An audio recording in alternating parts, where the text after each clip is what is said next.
Okay, everyone, good morning. I'm trying something very different today. So it's going to be a different angle. I'm currently doing two two streams at once. And I realize the back stream is a bad angle because you're gonna get the kitty cats. I gotta I gotta put my hand up like this or something like that. Something right here. So you don't see the kitty cats. But welcome to the live, everyone. So for those of you who don't know, hello Frodo, hello Angel. Who else is in here? Hello guys. So for those of you who don't know, I usually take the live from TikTok, download it, and then upload it on YouTube. It takes forever for that to happen. I'm holding my hand up right here. Here, I gotta put like here. Let's do one of these things. just for a minute. There we go. What usually happens is I take the recording, I put it on YouTube, but it could take up to hours and hours just for it to upload because my live streams are so long. So somebody said to me, they're like, Melanie, I really want to see what happened to your lives. And I'm like, I'm still doing the lives on TikTok. So for them or for anybody else, I'm now going to try to do both. So this may be a little funny. So it's a different angle because normally I have the camera on the side, but I realize if I put it straight here, both YouTube and you guys can see. The only problem is the YouTube side has a much wider camera angle. And I'm wondering if I could fix that. I don't know. See, this is something new. So right now the kitties are going to the bathroom, so I have a book blocking them, so it's not like an inappropriate thing that says, "Hey, wait a minute, that girl has kitties going to the litter box." Oh, I got 12 messages. See, I'm not even scrolling up. Hello, Frodo. Angel's present. Hi, Angel. Have you ever figured out was God created by man yet? Now, Frodo, I'm going to say this because I know where you're coming from and why you're doing it. I think the interesting thing is that depending upon what your philosophy is, you can say yes to both. You really can. And in some ways, the creation of God is one of the very things that the Bible keeps talking about, where it says, do not create false idols, do not worship false idols, do not worship false gods, because I feel like, and we were having this discussion yesterday in regards to evil and Satan and demons, that if you put power into something, then yes, you are creating it. So, like for example, Satan will only get his power if you allow him to. So, I mean, I know where you're coming from, but that's a whole different conversation. Okay, finally. Okay, they finished. So, will you guys stop fighting? I guess it's too early in the morning for them that I'm on. Okay, so I like the new angle. You like the angle that it's more in the front instead of. I will say this: the angle looks really, really bad on the YouTube side. But you know something? I love YouTube. I'm not as popular on YouTube, but for the people who want to see me, they could see me. But my focus is TikTok. Um, you feel thrown off, guys. You feel thrown off because you're not seeing a sideways view. You're actually seeing, and here you get to see the Bible and stuff like that. So I don't mean to throw you guys off. I love the window light behind you, but like the feeling, it doesn't look like. Yes, the now you can't even see the ceiling fan. Well, I can't even turn it. You can't even see the ceiling fan now, so it doesn't look like somebody's dangling. And plus, if I'm not mistaken, as I was watching some of my videos, I realized how distracting it is to constantly have that spinning. I mean, maybe some people enjoy that to focus on something, but I realized I'm like, wait a minute, that's probably not the best thing. Plus, I mean, okay, yeah, I have a mess back there. You'll see the kitties. There's Hope up there. There's Treasure over there in the sun. Pikachu is directly right next to the camera right here. So you'll see them running around and doing stuff. Oh, you like the ceiling? Okay. Are you going to be able to keep up with both sets of comments? Absolutely, because I doubt that I'm going to get any comments on the YouTube side. And if I do get any comments, because like I said, I literally have to do this, and then just the comments are right next to each other. So I think I'll be able to do that. I just started off a little slow because I wanted to make sure the camera angle was okay. Oh, you're so popular with us. Thank you, Angel. Hello, MK. Welcome to the show. I was in a live once and there was a computer in the background with a screensaver going on. Was it a naughty screensaver? I'm curious what the screensaver was. Which, here's an interesting thing that you mentioned that, and it was a phenomenon that happened in old movies, but doesn't happen anymore. I missed the most of what she was saying. Oh, because you were too busy focused on the screensaver. See, now I'm wondering what was it like a psychedelic screensaver where it was doing one of these things? Okay, yeah, graphic rolling around. Yeah. Yeah, because you get hypnotized, so it's like woo. um I totally forgot what I was just saying. I was just saying. Oh yeah, what I was getting at with when you were talking about the computers with the screensaver, interesting phenomenon, and I realized it doesn't happen anymore. So, do you guys remember in like the 80s and 90s, whenever somebody had a camera and it was like a digital, like a video camera or something, and it was focusing on either a TV or a computer, it was always fuzzy. You understand what I don't know if you remember what I'm talking about, but it's like you would watch a movie, you would watch a video or something like that, and if there was a TV on in the background or a computer monitor on in the background, it was like the video couldn't determine another video, and it always came out like this fuzzy static. And I realized that doesn't happen anymore. And I always wanted to know, like, why? Like, did they create like a filter on the camera, or is there meaning on that, or something like that?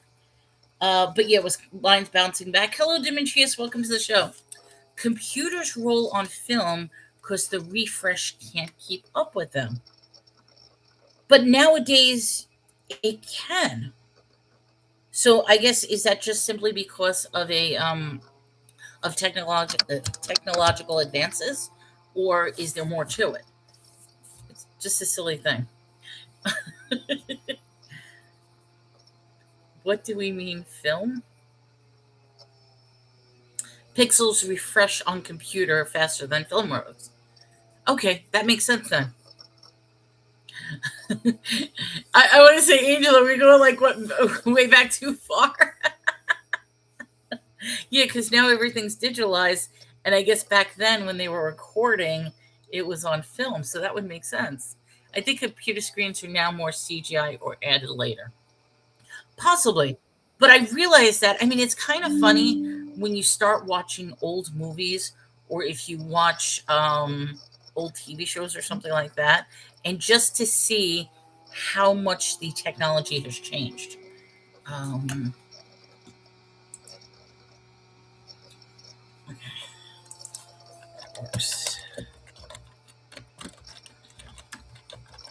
okay. Um, oh, you were born in 1998, so my childhood was the digital era, I guess. Okay. Yeah, that's I didn't want to put you on the spot. I wasn't too sure how old you are. So yeah, I mean you growing up, but I graduated in 1998. That was when I graduated. I'm old. I'm old. Kind of like helicopter blades look like wait. Uh ah, Kind of like helicopter blades look like they're slow because our eyes can't keep up with the rotation. There's also a phenomenon that happens with helicopter blades where if it's the correct speed, it will literally look like the blades are not moving at all and the helicopter is just suspended. And that it has to be timed perfectly because it's going at the same speed that the camera speed is going at. Um, you're not old. I'm I'm going to be 46ish. I'm 45 years old. So, yeah. But you know what it is? I'm old in body, young at heart. That's how I look at it. Okay, that's me. That makes total sense now. All right, so good morning, everyone. First things first. I didn't sleep at all. No, no sleep whatsoever. So I was actually up and about. I even went to the post office this morning because some guy bought something, and he's like, "I need this right away." I says, "It is about to snow any minute. I am not going anywhere this weekend. So if you want to buy this, you got to pay me now, and I'll go to the post office right now." So that's exactly what I did at like 5 a.m. in the morning. I went to the post office to drop off the package, and he's so happy. He's like, "You dropped?" I said, "Yeah, I dropped it off." I says, "Now I can't guarantee it's going to get to you quickly because of the snow, but at least it's in the mail." See, I have only one friend my age. Everyone else is much older than me. Oh, that's interesting that you're friends with. Okay. See, I guess they call it ageism. I don't see.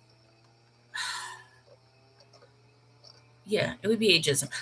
I don't care if somebody's younger or older or this or that. I mean, it really doesn't matter. There are certain things that will obviously be different. Like, for example, when I talk to the kids, they'll say phrases or words or something like that I have no clue what they're talking about. But then the same thing is the flip side. We'll say things that they don't know what I'm talking about. So yeah, I don't see age. I may be in nap mode. I probably am because I already see that my eyes are bloodshot. But then again, it's also the pressure from the air. So I figured I'm already up, so let me stay up and let me have some fun. I think I can't even say it. I think ageism is thinking someone else is less than you because they're older or younger than. Well, that's what I mean. Oh, what just happened? Hello? Oh, you came up? How did you come up? You invited me, and so I just had to answer like I did yesterday. You know what it was? I didn't peeking over the bathroom stall again. I did not realize that I invited you because I was simply scrolling.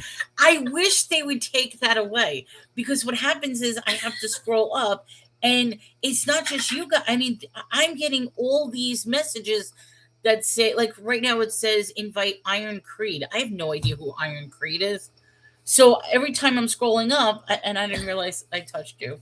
Well, you can stay there if you want, or you can go back down. Kaz is like, It's okay. I am doing stuff right now, so I might be a little noisy. You can send me back in, but I just had to answer it to be funny. I'm sorry. That's so like, I'm like, how did you get in here? She touched you. I touched Angel in the wrong spot. Okay, I'm sorry. No, because you guys can't see, but the YouTube people can see. I think that's what's interesting. You're both getting different things. Treasure is literally okay. There she is. She's laying down like upside down, looking like she's dead. Not dead, but she's just like, what is she doing? She's like, she's having a crisis over there. Um, oh, touched by an angel. Aw. All right. So first thing, guys, the pending storm. I don't even know how bad it's going to be. I really don't. Every single news outlet that I'm looking at, and I'm looking at the mainstream media, I'm looking at non-mainstream, I'm looking at, um, they really are clueless. I'm getting reports anywhere from 2 inches of ice to 18 inches of snow. Yeah, every single forecast is different. Now, oh, thank you so much. I got the fan club. I appreciate that. Yeah, absolutely. Every single forecast is different. Now, I know some people don't like the conspiracy theories, but there's a very interesting conspiracy theory going around which ties in everything. It ties in CERN, it ties in Venezuela, it ties in Antarctica, it ties in HARP, it ties in weather manipulation. So if anybody wants to delve into that, just everything I just said, that's your deep dive for the day because what's going on. Oh, and then it ties into the Bible with Leviathan. So, so if you want to do a deep dive on that, that's what they're saying. Why this storm is so confusing and why it's as bad as it's happening. You said I could get 2 inches of snow or 16 inches, but it's guaranteed I'll have ice. Yeah, that's exactly what they're saying. Angel says my mother is 100% HAARP. I believe it. Or it could just be Kaz. Who's That's my mom. Decline. I feel bad. I'm declining my mom. I'm like, Mom, I gotta decline you. Let me just say something to her. You're probably like, wait. Mommy. I feel bad. Like, you know what it is? She gets home from work, and so is my granny. She goes out and fusses out loud when she sees the chemtrails. Exactly. Hold on. There she is. Okay. Okay. I am in a live. Talk to you later. But yeah, that exactly what you're talking about, Angel. The chemtrails and everything like that. But back to reality, because I know some people don't like the conspiracy theories, although we love tying it in together. The fact is, this storm is going to be extended for a great many of us. And it could potentially be a crisis. It could be an emergency. It could completely blow over and be nothing. So I do want to start off with a prayer. And I mean, we were actually talking about prayer um, in a group chat, and I think it's interesting because as a group we can pray together. See here, it's going to last maybe 2 days. We're supposed to get it straight through till Monday. So, but and then whatever comes on, whatever builds up, that could last even longer if the sun doesn't come up. I love our Mel's Angels. Aw. I don't know why you called it Mel's Angels. I don't know what we're calling it, but there's Sarah. Good morning. Welcome to the show. But I do want to start out with a prayer because I think it's very important that collectively we do pray that whatever happens during this time, that everybody will be safe, will be. I'm talking when I should be praying, but I'm saying the same thing. Instead of Charlie's Angels, it's whatever we called it. Yeah, I am early. Sarah, I haven't slept at all. So I was very, very anxious and all over the place and ADHD. So it might be reflective in today's show that I might be all over the place and I can't stay on track. But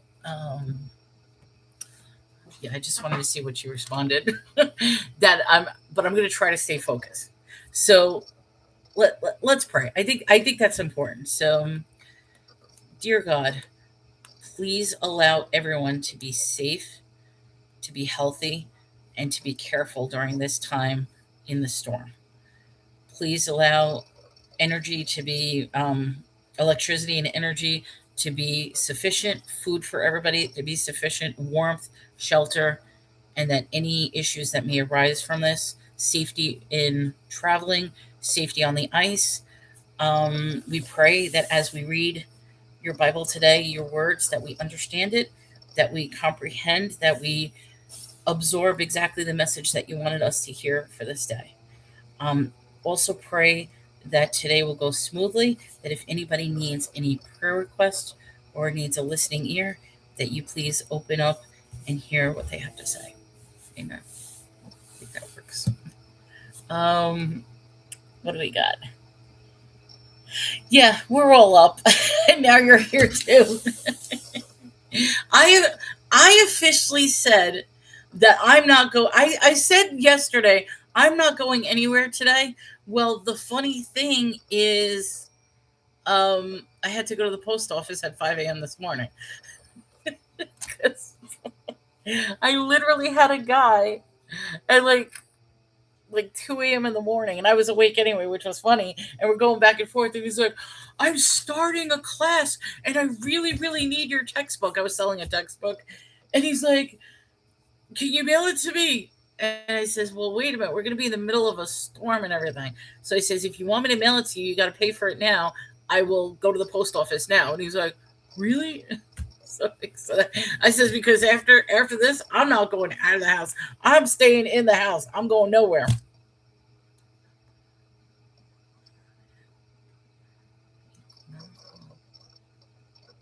M3. I'm wondering if I'm trying to say something bad, and I don't even whatever. Yes, if you need a prayer, definitely. I don't know what that means, so I get worried now. So when people say send out a prayer to this, I realize they're trolling me with bad words because I got caught twice already saying something bad. So, oh, what sort of textbook? This particular one was a housing code for inspectors to inspect a one or two family dwelling.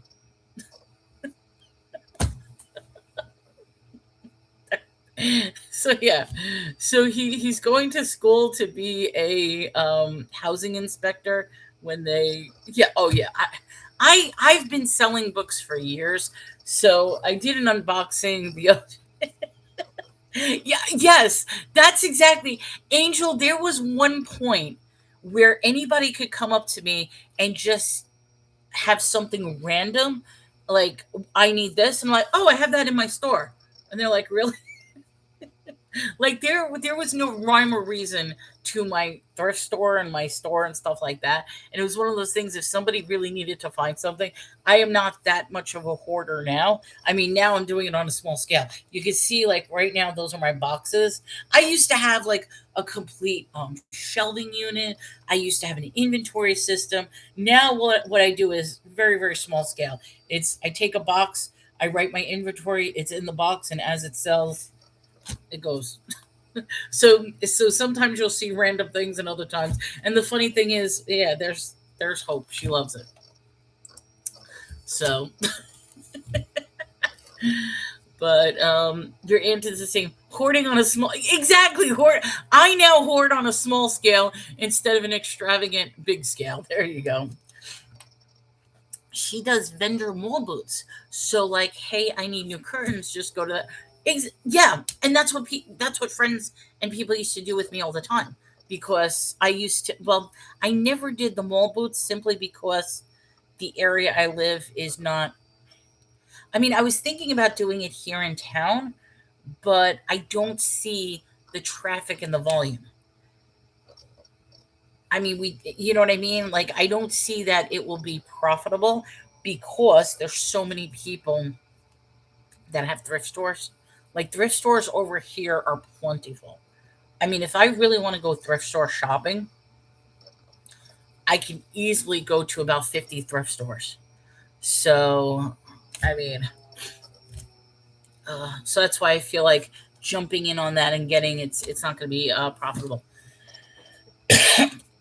It's the best. That's like the trend here, so it's very busy here. Yeah, with something like that, with thrift stores or vendor booths, it all based on demographics. We do have Goodwill. We have Faith Mission, which is, and we have two stores of that. That is similar to a Goodwill, but on a smaller scale. We also have the Salvation Army. And then aside from those stores, we have little independent thrift stores that are all over the place.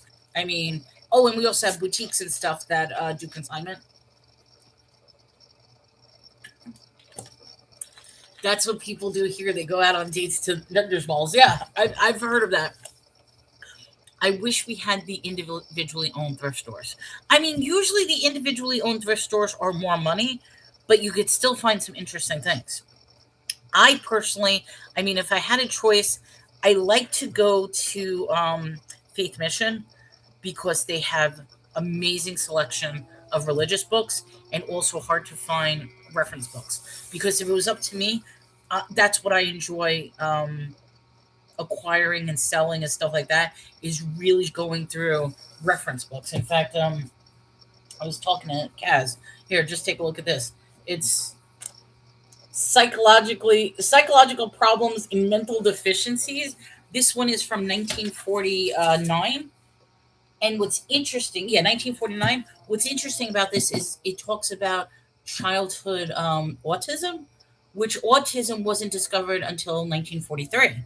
So the fact that this was like 6 years later discussing autism and how they defined it back then compared to how it is defined now. So it's interesting. I so don't fit in here. Like, how did I wander in? What do you mean? Kaz, we love you. I know. I have to get on track because we are doing Joshua chapter 3.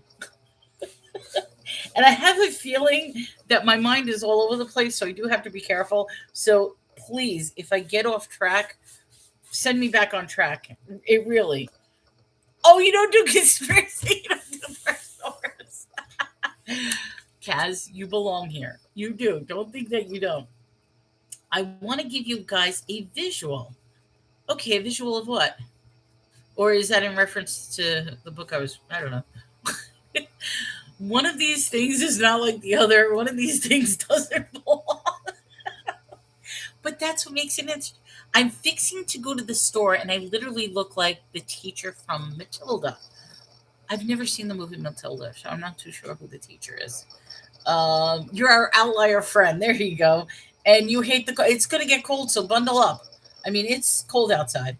Like I said, when I went out this morning at around 5 a.m. to the post office, yeah, I'm crazy like that. The only way I could describe it is there was a dense fog, like a mist, but it felt like there was drops of ice hovering. Like it wasn't snowing where they're falling to the ground. It literally felt like ice was just suspended, unmoving in the thick fog. And I'm like, that to me was just such a weird experience. And I'm like, the sky doesn't look right. The air doesn't feel right. The pressure and cold completely off. So you have leggings, knee socks, fuzzy Crocs, and a sweatshirt. Um,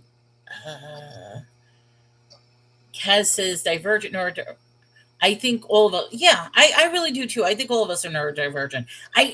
Not that I'm diminishing people who genuinely are on the spectrum, but I feel like, and please forgive me if this is insulting, but I feel like it has now become a fad for a lot of people that be like, hey, I'm so different there, even if there's nothing wrong with them, but in their mind, it's like, hey, that's what my problem is. I'm neurodivergent.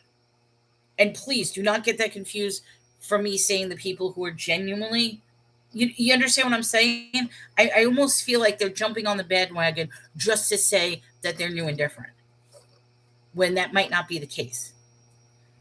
Angel says you need to thrift. It's so good for your heart. It is healing to go chunking. Exactly. Neurospicy. I don't like shopping in the first place, especially if I don't know what I'm looking for. Browsing is torture. And you know something, that is for a lot of people. I mean, I do not like window shopping at all. Like if I'm going shopping, I'm going shopping for a purpose. However, my purpose could very well be I'm going to the thrift store to find something to sell, which is kind of doesn't make sense, I guess, because I'm going to the purpose to find something to sell, but I don't know what I'm going to find there. But then again, I don't like window shopping, like going into the store just to browse and look. To me, that's aggravating. No, if I'm going to browse and look, it's because I'm looking for something in particular. I always say the thrift store will tell me what I need. Exactly. No, I get it. I'm genuinely ADHD and feel like I have autism. And see, I do too. I was diagnosed with ADHD. I was also diagnosed with a couple other things that possibly is questionable. I don't know. I don't think I'm on the spectrum at all. And I mean, the doctor, however, some of the things that I do have, even I'm questionable on how accurate or how not accurate it is. So I love window shopping with my mom. We will window shop all day, but I won't do it with anyone else. See, that's bonding time with your mom. Once I learned what autism actually meant, my life made so much sense, all the way back to childhood. And Angel's like, oh, that's sweet. I think I might have just invited somebody by accident, so if they come up, I'll kick them off. Try to scroll up.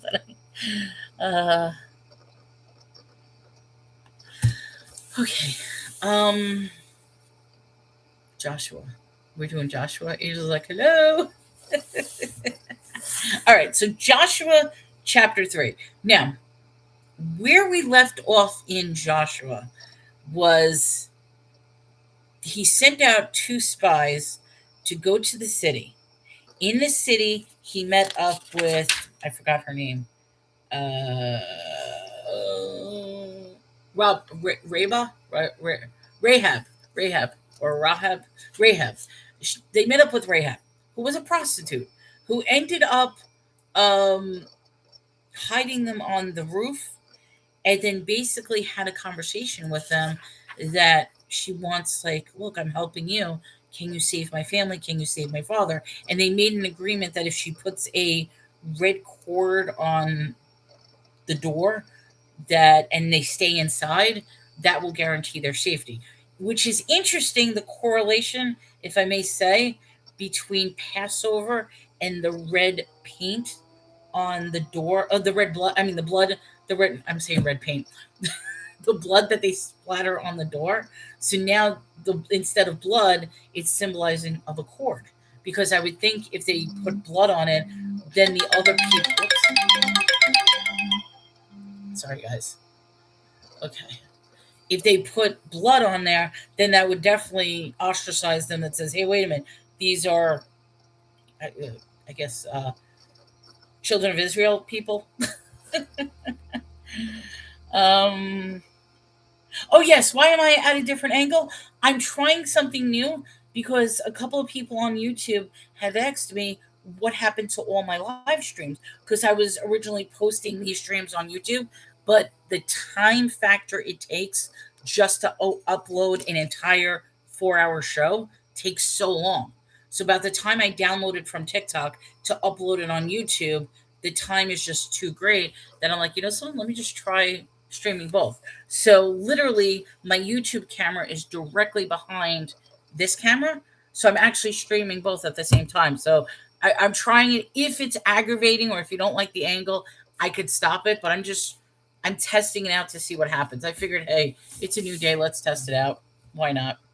But yeah, if you don't like the angle or something like that, I could go back to the old ways. In fact, another thing I'm trying as an experiment, which I didn't like what it did yesterday, but I have it set where randomly it will take snippets of this live show, and it explains that usually if a gift is given, or if there's a lot of talk in the chat, or if there's a lot of people, that it'll take whatever snippet of that is and post it. Well, it posted 4 videos, but they were like overlapping of the same moment. And I didn't understand why it did that. So I got to figure out TikTok, but it's just something new that the AI is automatically generating. We pump style shampoo, and if I didn't have a certain amount of pumps, I'm talking like 35 pumps. I'm missing something. Oh, are you talking about a like an obsession? Oh, I just invited somebody. I don't know who I invited. If I invited anybody, I just ignored the invite. When you say about the pumps of shampoo, are you talking about like an obsessive compulsion that you had to pump a specific time? Okay. She's doing, yeah, I'm doing YouTube and live at the same time. Another happy ring. You know what that actually was? Because I went to bed at 1 a.m. and I said to myself, let me set my alarm clock for 9:30. This way I'll wake up and do a show at 10 o'clock. Well, it turns out I woke up at 2 a.m. So I only had 1 hour of sleep last night. So I'm like, and I forgot to shut off my alarm. So what would have happened was that alarm that just went off would have been my alarm that says, hey, I want to make sure I wake up so I can do the Bible reading. That's my life. I'm here anyway. Another happy ringtone. You have the Harry Potter theme? Mine is Rizzoli and the Isles theme. See, I don't even know what these are. You like this angle better? Okay, we'll do it. The only downside to this angle is the YouTube people have a wider angle than what this is, because I'm using so they get a perfect view of the litter box behind me. I've got one of those automated, so every now and then it's like, wait, let me cover it up so they don't see the cat going to the bathroom. It's great, Queen. Welcome to the show, Batman. Batman's in the house. AI likes Angel's hillbilly accent. I don't want to make fun of, like, I mean, okay, is it a hillbilly? I don't know. I can actually understand Angel, so that's a good thing. If somebody usually has a very, very thick drawl, sometimes I can't understand them at all. But Angel I can actually understand. Chicana, I bet you are a Republican. You know something, Chicana? You would probably see. I don't know. You may lose on that bet, but I'm just curious. What difference would it make? I mean, you want to make this political? We're not. I mean, sometimes the show goes politics, but it doesn't. The video was hilarious for me. Yeah, exactly. Sarah, does it matter? And Angel says, I bet you're being judgmental. I don't know if it was a compulsion or autistic thing, but if I don't have the right amount, it felt wrong. But wait a minute, 35 pumps of shampoo? That's a lot. I mean, if I'm not okay, maybe I'm comparing it to my shampoo. If you're just doing little ones, that's fine. But if you're doing a full pump, 35 pumps would be like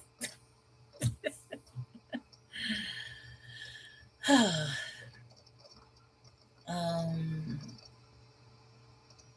wait, I got lost track around. Okay, so it was a compulsion, but if I had the right amount, it felt wrong.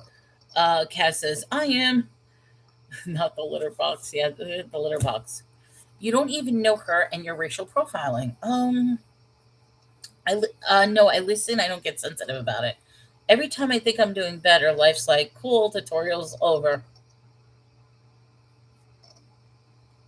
Yeah, you know something? Minecraft, sometimes that can happen.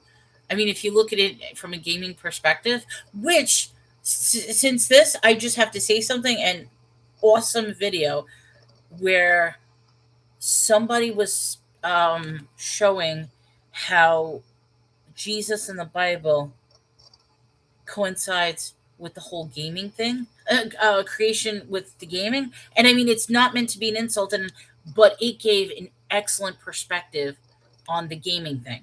So, but not in a bad way. Like it wasn't a conspiracy theory or anything like that.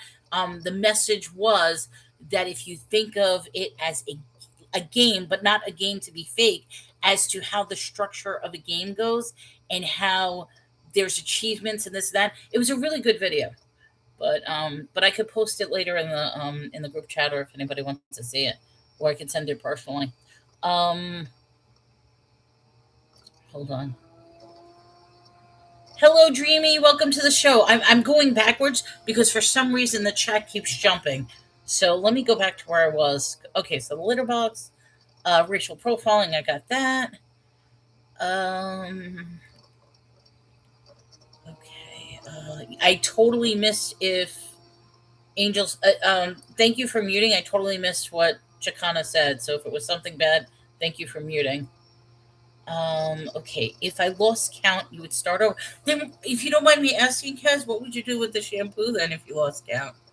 I don't know. I'm getting this image of pump, pump, pump, pump, pump, and the mound of shampoo is growing, and you lose count. So I'm like, okay, what do you do with the shampoo? Do you just throw it on the floor and then start? Not that I'm making fun, but I think it's an important awareness. So, like for example, I have certain obsessions that I have. I mean, one of the things that I will say this. One of the things that I'm big on is showering. Like I constantly have to shower. And on a really, really bad day, I could be showering like 5 or 6 times a day. Average though, it's usually two or three. Like if it's down to two, like it has to be two. Morning, night has to be. Um, but when I'm having like a really bad day, I'll just keep going in, and that's part of my issues. Um, Kaz is like, I want to fight.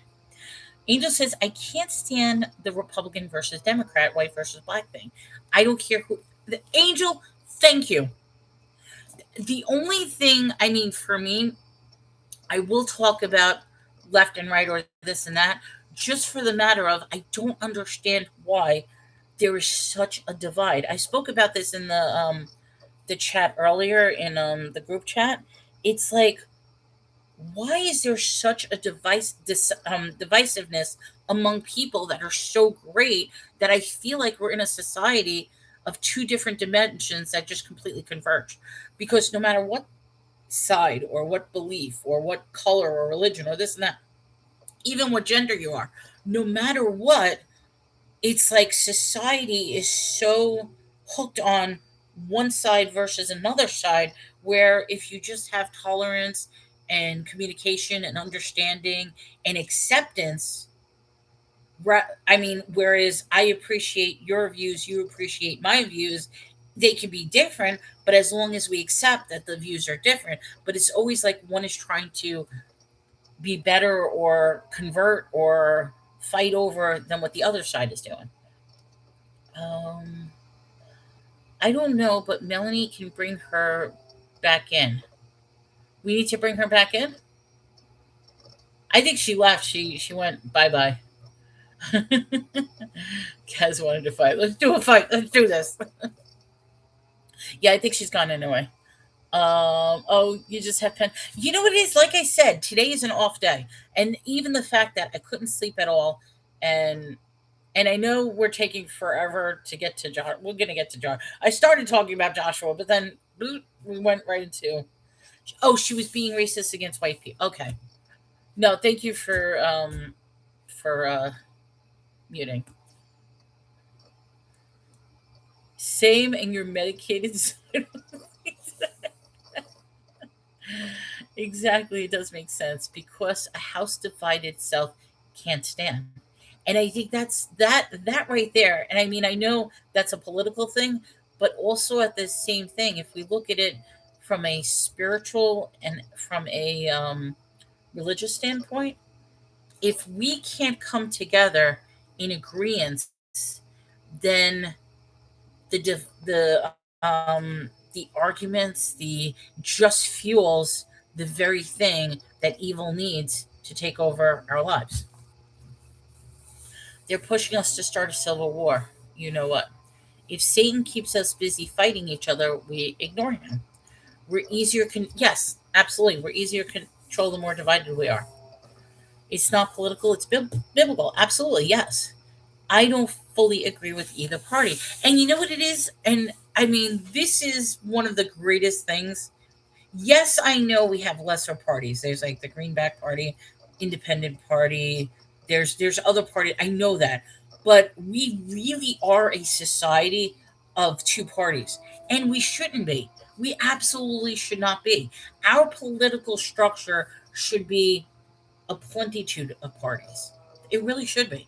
I mean, even like the Senate and House of Representatives. I feel like Senate and House should not only be Democrats versus Republicans.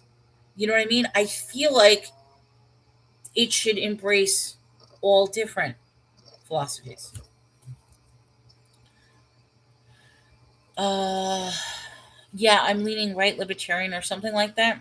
I'm non-denominational with the government. That's a good one. Yeah, I will say this. This is an interesting little um tidbit, I guess. I was never into politics at all. I could care less about politics and stuff like that. Well, the partner I was with at the time, and he was quite abusive in many ways, but we're not going to get into that. What would happen is he was a strong Republican, very like crazy. I mean, we're talking extreme right Republican. And for me, politics meant nothing. So he would get mad at me because I really didn't care about politics. So I says, okay, fine. You want me to be involved? So I started learning about the political environment and started learning about the views of liberals and Republicans going back and forth, Democrats and Republicans. So it got to the point where I can comfortably have a conversation with him, but that's just it. At that point, he didn't want to have a conversation with me. So for years, he would condemn me and really be mean to me. because I didn't want to learn about politics. But then the moment I actually learn about it and able to talk and talk about the news media and talk about what's going on in the House and the Senate and this and that, that was the moment he is like, no, it's hard to explain. It's just, I'm sorry, I'm rambling. Man, we're so divided. Different generations go after each other now. Absolutely. They say that California is where the left leaning hippies are, and Appalachia is where the right leaning are. Hippies are, I could attest to that. I don't know. I feel like in another life, maybe I was a hippie. I don't know. Maybe. Who knows? Baby, what are you doing? Stop that. Pikachu is so cute. Pikachu is one of my sweetest things. Like, if I give her a pen, like you put the pen down like this, she'll stare at it, and then all of a sudden she's like, like she'll just, and that's what she was doing with a little piece of paper that was on there. She was like, okay, so hippies, you could attest to. He didn't want to get you the knowledge he wanted you to. Well, yeah, that's what it is. He used a weakness against me because one of my weaknesses, and I think I mentioned this before, is I was always treated that I was stupid. I was always told I'm stupid, that I don't know anything. And obviously there are things I don't know. But when you destroy another person that you're supposed to love and be with and judge them on their intelligence, and then the person makes an effort to try to converse with you on the very thing that they knew nothing about, instead of being involved and uplifting, just used it more as a attack on me. So yeah, he. Oh, did I pronounce it wrong? Is it Appalachia or is it wrong? Appalachia. I said Appalachia. It could be Appalachia. Appalachia. I don't know. Appalachia? That's how you pronounce that? You pronounce that Appalachia? I would have not thought that. I would say Appalachia. Appalachia. Okay, hold on. We need a test. We need a test. I want to see this. Let's see how Google pronounces it. I'm just curious. Um, pronounce Appalachia. I want to see what it says. Here we go. How to say Appalachia? Oh, is it going to go into the I'm pulling a video up, so it's probably going to do the. Why isn't it playing? Is it not playing? I just want to know how to pronounce it. Yeah, because the thing. Appalachia.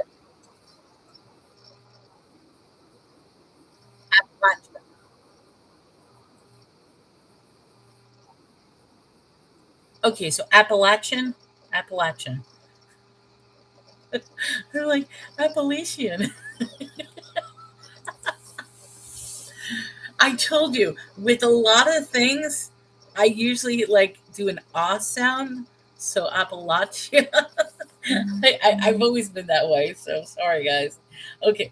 I feel like the government is big enough to tell you what to do. It's too big. Appalachia.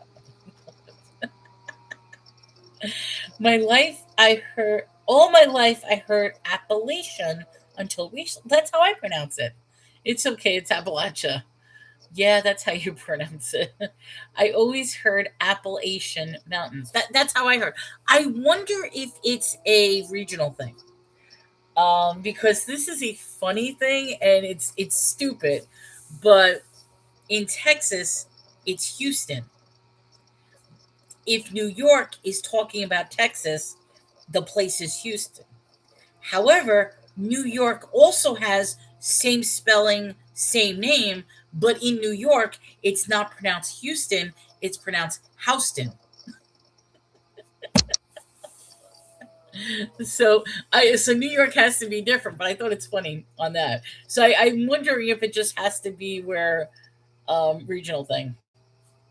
Appalachia is where Appalachian Mountains are.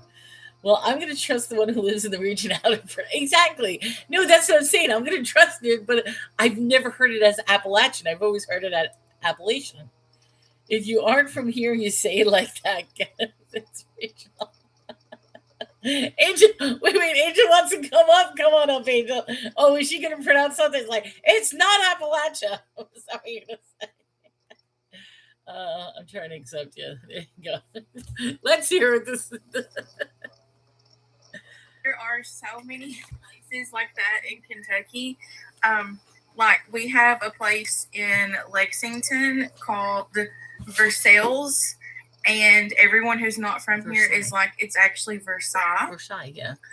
But we call it Versailles. And then there's another place that if you're from here, you call it Louisville. But everyone else is like, it's Louisville or Louisville. So it's the same way as like you would say. Wait, how do you pronounce that? Louisville? How did you pronounce that? Louisville. Louisville? Louisville.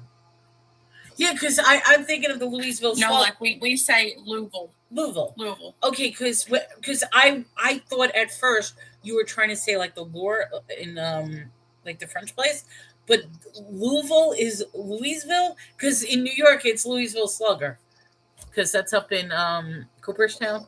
Yeah, the same thing. Yeah, but we call it Louisville. Louisville. We would say the Louisville Sluggers. I have never heard that. Okay, I gotta.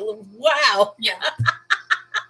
I should break down. Like, do you know what I'm talking about when I say Versailles? Versailles. People call it Versailles. Yeah, Versailles is that's also in France, right? Yeah. Versailles. Yeah. It's French. We get a lot of slack for that.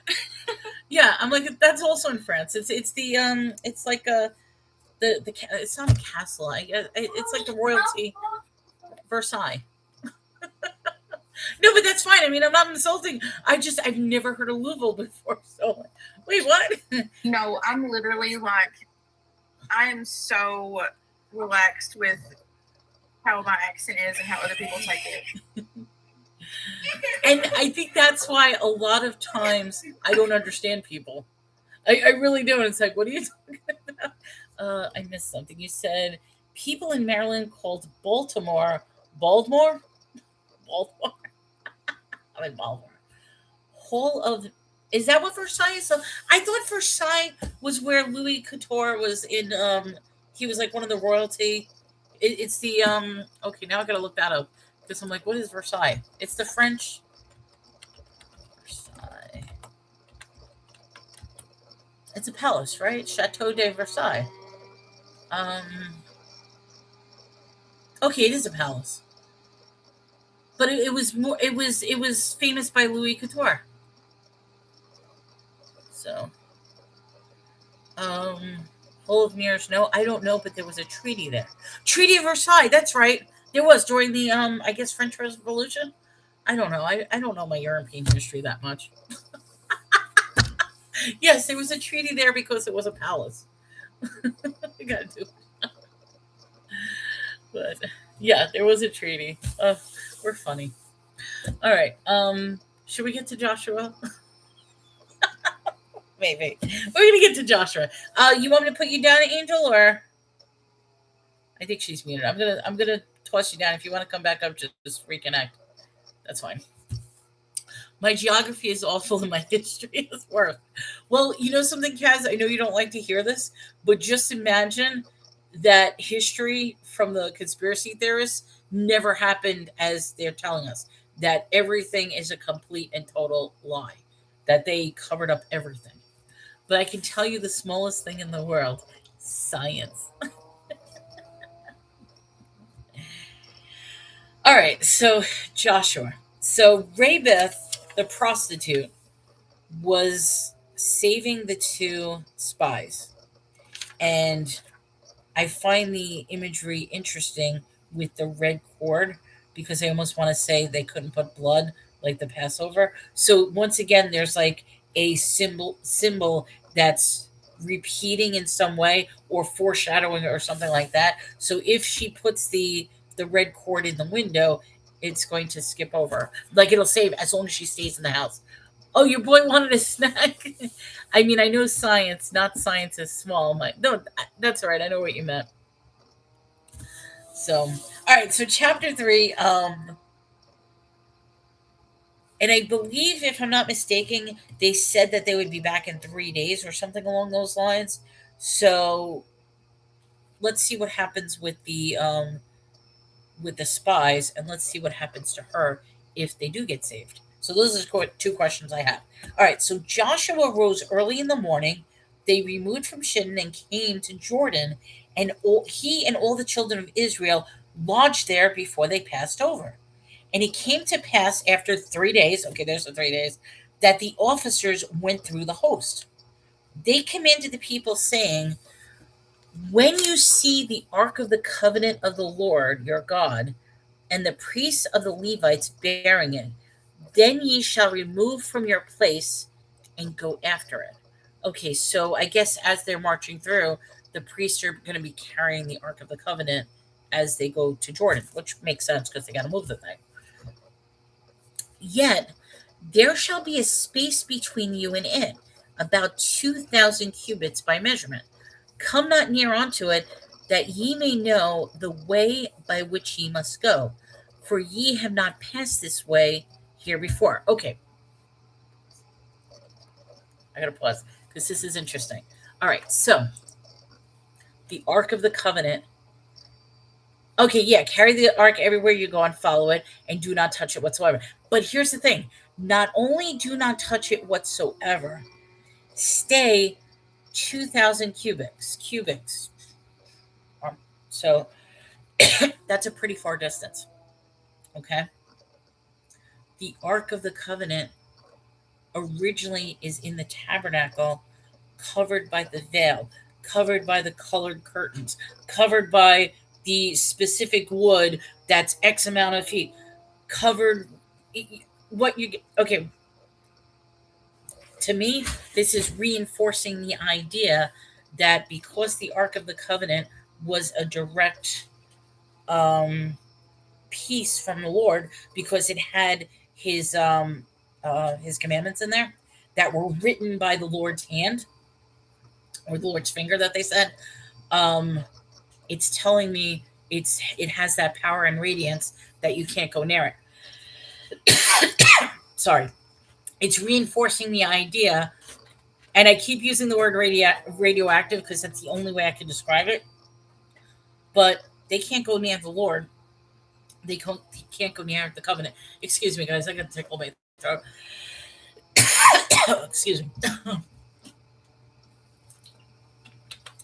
So I almost feel like that is another reference. And I know that's a crazy conspiracy theory. I mean, it's a great, I shouldn't say conspiracy theory. It's a crazy theory I came up with. But each time I'm reading about either interactions with the regular people and the Lord compared to interactions with the priests, because the priest have the special garb, they have the anointing oil, and they are specifically that lineage of the Levites. Okay, so what that's telling me in a weird way is possibly genetically speaking, the Levites have something within them that they can be within the radius of the Lord, and within, as long as they use protection with the anointing oil, the breastplate, the colors, the incense. And that's why the Lord is warning, stay 2,000 cubics away from them. Yes, thank you. I was just about to mute that. I appreciate that. Which I think makes it so much more significant and special when Jesus would touch people to heal. I'm going to say heal the sick or something. It cut off. It says heal the, or heal them. It just says TH. Why isn't Richie Rich at work? I don't know what he said. It looked like he said something stupid, and I missed what it is. Oh, why them? Nobody could come anywhere near God, but Jesus healed people with his hands. And I think about that little clip. I will admit I haven't been watching Chosen, but I started watching it. But that little clip that I saw was so powerful, where the woman is on her knees and she was bleeding out, and she touched Jesus's clothing, and she was healed, and he comes over to her and says, like, "You're my daughter." Yeah, that moved me. I mean, I saw the clip on TikTok. I didn't get an opportunity to actually see it in the show yet, but that completely moved me so much. And it makes me, good morning, Issues. Welcome to the show. It makes me wonder, exactly what you're saying. Like, with Jesus coming down in the, lack of better words, the skin of man, that allowed him to actually touch people. That allowed people to be within his presence. That allowed people to listen to him and be down before him. Whereas, as the Lord, or in this case, anything that has to do with the sacred objects of the Lord, normal people can't touch.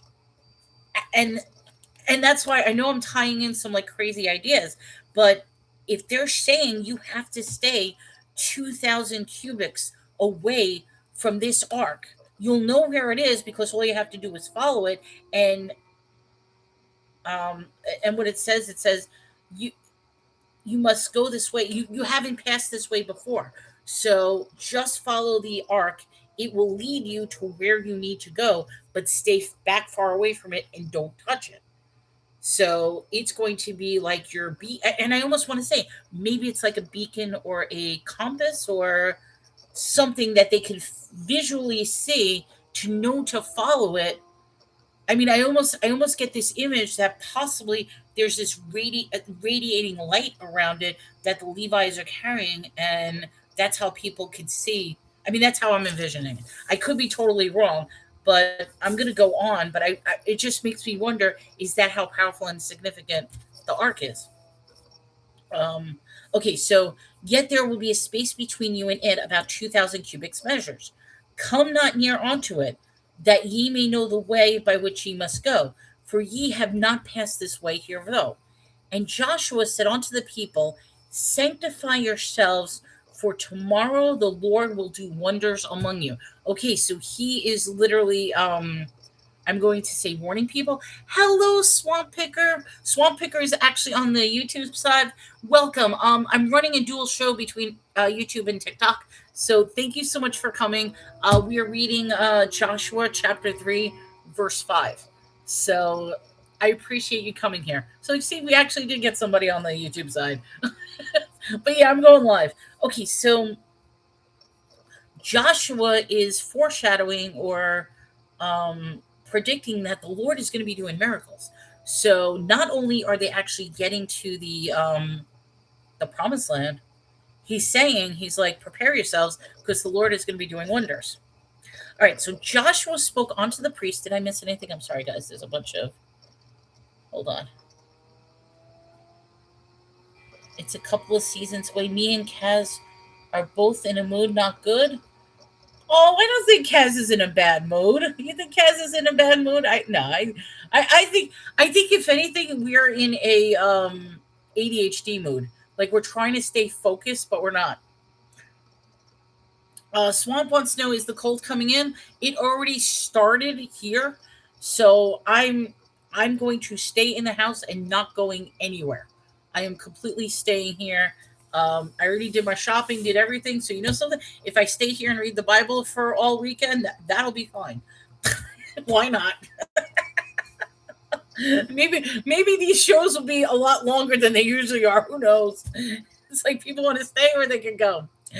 All right, so the Lord will do wonders among you. Okay, so we're going to start seeing miracles happen. This should be interesting. Hello, Demetrius. Welcome to the show. You're in the fighting moods. That's what it is. You want to fight each other. It's like, come on, let's do it. In the parking lot, let's do it. She said she has pent up anger and wants to take it out on the trolls. I know we're getting a lot of trolls today, but I figure there's going to be a lot of trolls, particularly if people are like starting to get snowed in or starting to, yeah. So it's a weird mood. Energy is off, but I'm staying positive and I'm staying smiling. You know what I mean? Okay. And Joshua spoke unto the priests, saying, take up the Ark of the Covenant and pass over before the people. And they took the Ark of the Covenant and went before the people. Okay. The Lord said unto Joshua, this day I will begin to magnify thee in the sight of all of Israel, that thou may know that I was with Moses, so I will be with thee. Really? Sorry, guys.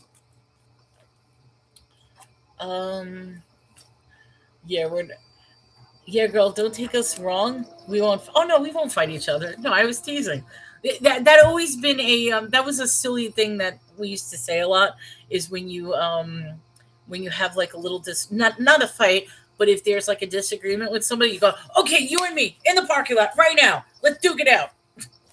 I guess that's a New York thing. I'm sorry. That's where the Brooklyn comes in. It's like we're gonna duke it out. Let's go in the parking lot. All right, sorry. I think that's a regional thing because I almost want to say people don't do that. We want to get out with the trolls. Come on, yeah, let's do it. All right. This day I will begin to magnify thee in the sight of all of Israel, that I may know that as I was with Moses, I will be with you. Okay, so wait. Okay, so the Lord is addressing Joshua. Joshua told the people that he expect miracles.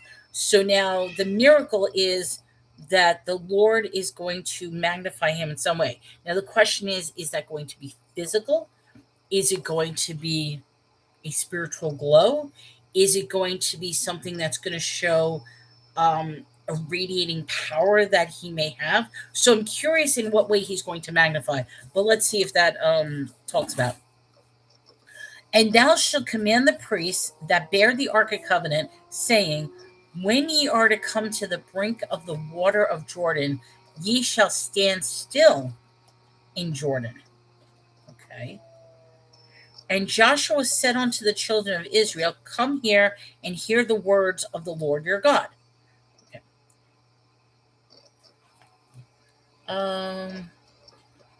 Wait. We want to duke it out with the trolls. We would say take the wood to the shed. Oh, is that the fighting term? Let's go take the wood to the shed. Come on. Wood's going in the shed. I would not get that reference. I'm sorry. I just say, like, you got something to say. You got something to say to me? Bring it. Let's go. Let's do this. Because I will hurt your feelings so bad your mama will apologize.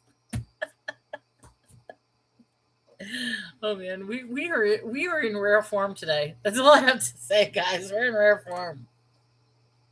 No, I feel like that could be a song or a poem or something. Let's take it to the woodshed. Like, take it to the woodshed.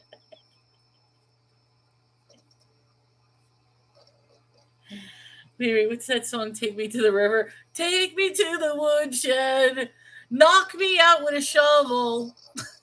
With a hammer or something. I don't know. Oh, baby. The woodshed is always in the backyard, so I guess that would be our parking lot. Oh, man, we're so bad. Okay. Okay.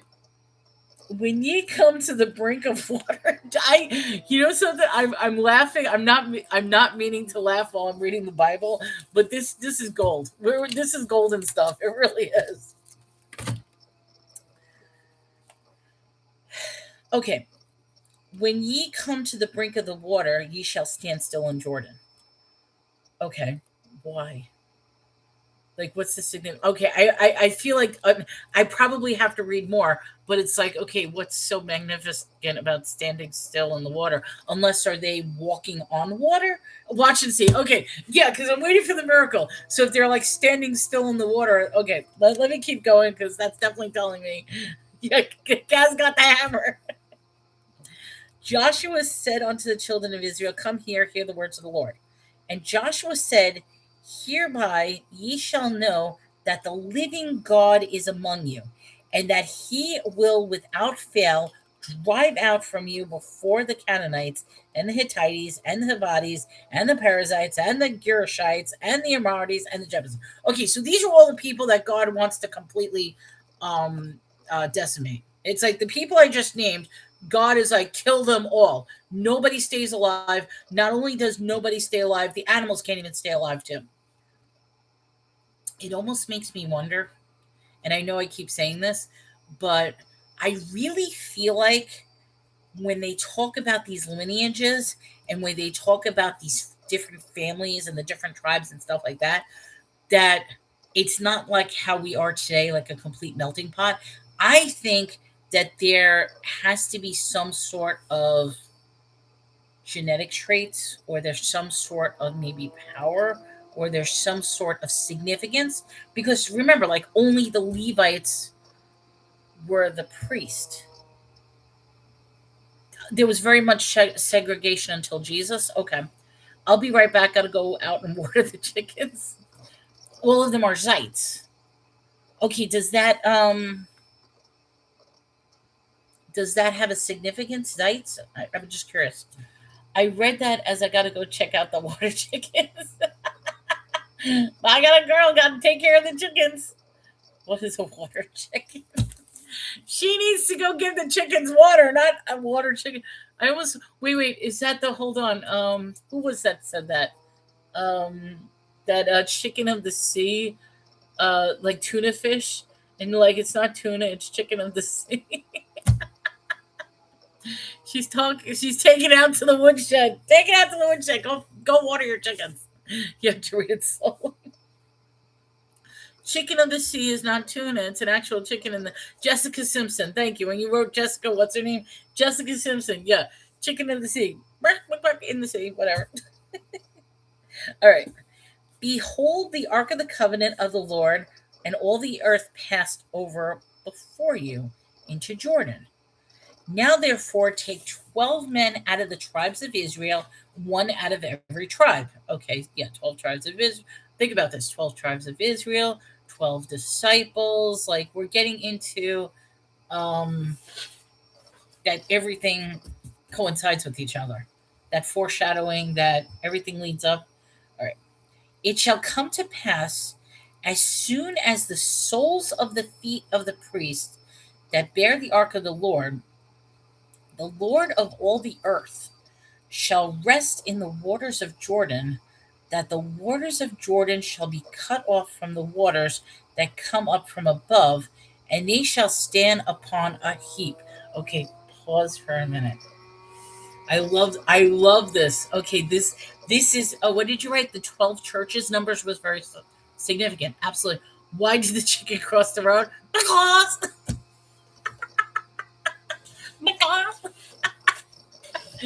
now I know you're going to say, okay, no, I am going to say this. Yes, hold on. Angel, you read my mind. This is important because, first of all, just hear me out, okay? Remember, as of right now, we have changed writers' perspectives, okay? So, yes, the message from God still using an human intermediary, is that the word I'm using, to relay his message to. And one of the things I wanted to point out in my mind is, how does language, how does references start changing, if there is even going to be a change? And instantly I'm starting to see a change, because remember, Moses, Lord was fire based, God was water based. Now in this, I feel like we're starting to come in where the Lord is starting to be water based, which now I'm still seeing a divide. I really am seeing a divide, because the Lord kept coming out in water. Now all of a sudden, the Lord kept coming out in fire. Now we're getting water references again. So it makes me wonder, are the Lord and God still two different things? But just hear me out. What's interesting about this, and this is important, it says, bear the ark of the Lord of all the earth. Okay, the Lord of all the earth. To me, I mean, okay, does your Bible say that? Because the only reason why I say that, the Lord of all the earth, will tell me or imply to me that he's only the Lord of the earth, that whatever else is outside of the earth might be a different overseer, if that makes sense. And it shall come to pass, as soon as the souls of the priests that bear the ark of the Lord of all the earth, shall rest in the waters of Jordan, that the waters of Jordan shall be cut off from the waters that come down from above, and they shall stand upon a heap. So, if my understanding is it's going to rain, but the rain is not going to touch them because they're going to be on some sort of mount. That's what I'm thinking it's implying. I don't know, but that's interesting once again about the waters above, the waters below, and the fact that the Lord is of the earth. Okay, wait. What are we saying? Because he's speaking to the people on earth. Above is upstream. Okay, so wait. So you're saying, all right, so is this, I'm going to pause. Is this where the miracle is? Instead of a waterfall falling down, it's going to be a waterfall falling up? Is that what we're, interesting. Okay, yes. Okay, so let me, water going down. Okay, what verse was that? I'm sorry. Uh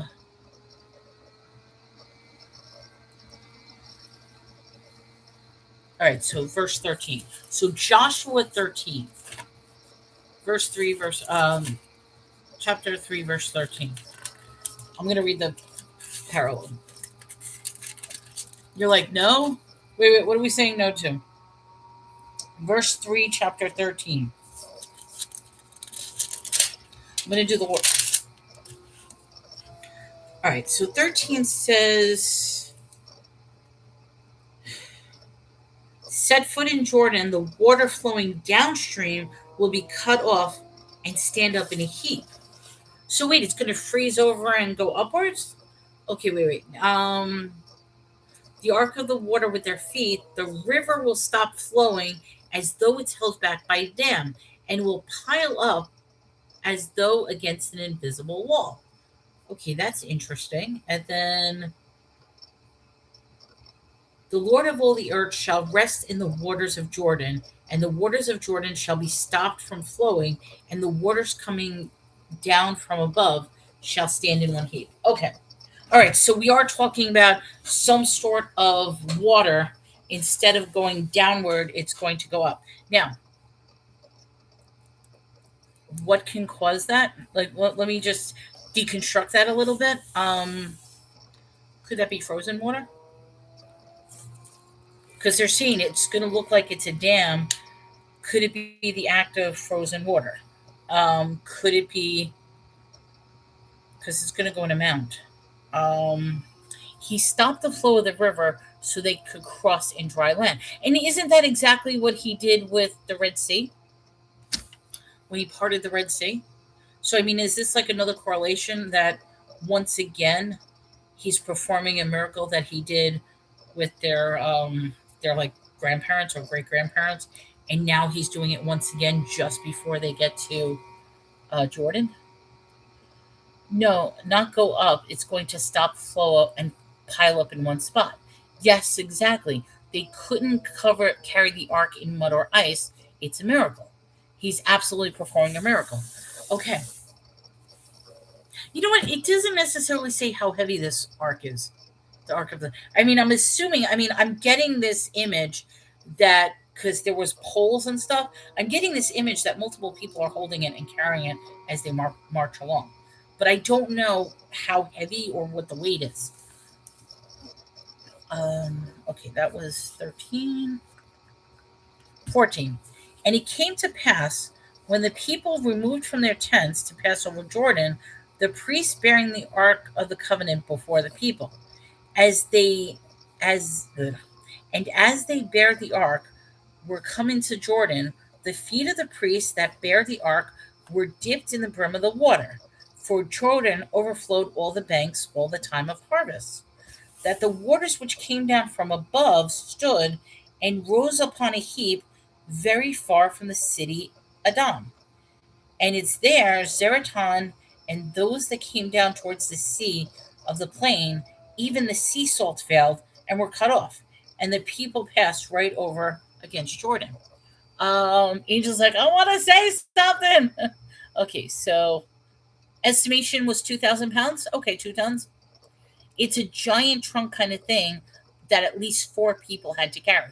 Yeah, I mean, if I wasn't mistaken, it was a box with like two angels facing each other, and then there was like poles. Oh, you requested. Okay, there it is. I see it. I think there's a delay when you request, so it's up there. Hello. Hello. Well, Okay, so I have read two different things. Some scholars say that it could be around 2,000 pounds because of the pure gold that was on it, and others say that where it was partially made with acacia wood, that it could have been around 200 pounds. But do you know how so like heavy. the mercy seat was in the ark? Yes, that's where the okay. So that was on top of it, right? Or Yeah. so it was So, like it was like I a wanted to say throne. this. It was like a throne with the two angels. Yeah. Yeah. So, and like how, okay. So, you know how when they done the sacrifices that they put the blood on the altar? Mm-hmm. And then they had the basin on the side where they would put the blood in there as well. Jesus died. Yeah. So before Jesus died, they took the ark and actually, or sorry, they took the mercy seat and actually like buried it back in a tunnel underneath the ground. Okay. That just so happened to be under Golgotha where Jesus was crucified. When Jesus was crucified, there was a big earthquake and it split the ground. Okay. Jesus's blood was found on the mercy seat. After when the earthquake happened, his blood ran through the ground and landed on the mercy seat, like as the final sacrifice for sins. Or it could be not necessarily sacrifice, but he's returning to his dare I say throne, because that's originally where the Lord was sitting upon in the tabernacle. So if his blood is shedding, it's shedding upon his original throne. Possibly, I don't know. I like I could kind of see how you would see that, but to me it was like that was the altar that his blood was on, and it was like one and done. No more blood has to be shed for the remission of sins. See, I mean, I was just going by what you're saying. I don't know that reference, but that'll be something that I think about when we get to there. Wait, Yeah. you wrote setup? Explain how the river stopped while you're up there. Oh, Kaz wants you to explain how the river stopped while you're up there. Okay. I take it just as like when we crossed over the Red Sea. Like Well, the water just came to a halt on both sides and the ground was dry. And we spoke about this yesterday because I highlighted it. Wait, let me just get to it. Where did I wrote it? I don't remember where I wrote it. Okay, yes. Moses talks about that the sea was parted, that there was a separation. However, what's her name? Rahab. Rahab described it that the Red Sea dried up, and for me, that's two very, very different summaries of what happened. Now, it could be because Rahab is from a different city, different religious background, that the word of mouth distorted what actually happened. So maybe the people were like, oh, yeah, the sea just simply dried up or whatever. Whereas the miracle part of what the children of Israel are like, no, it didn't dry up. He literally parted the sea so that they could walk through. And I mean, I'm wondering if this is the same. I don't know what I'm trying to Well, say. but if the sea completely dried up, then how did the soldiers get swallowed up in the water? Exactly. And I don't know why she made that reference. It was Joshua 1:10 that the Red Sea dried up. It wasn't parted. So that's why I'm a little confused about that. Okay, wait, hold on. It may have been something like sometimes the translation from the past languages Doesn't translate correctly. kind of doesn't make sense in English. Give me that scripture again, and I will look it up. I'm taking my children some Dino Nuggets. Okay, no problem. Joshua 1:10. So chapter 1, Okay. verse 10.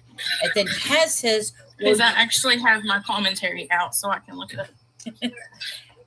Kaz says, well, yeah, but she's been taking above as sky or rain or defying gravity is. Well, yeah, that's how I'm taking it, because just by what it was saying in this. So when they were saying waters above, I'm thinking of rain, that the sky is opening, and that's what's happening. But you're saying no, it's the flow of water is going to be going up instead of.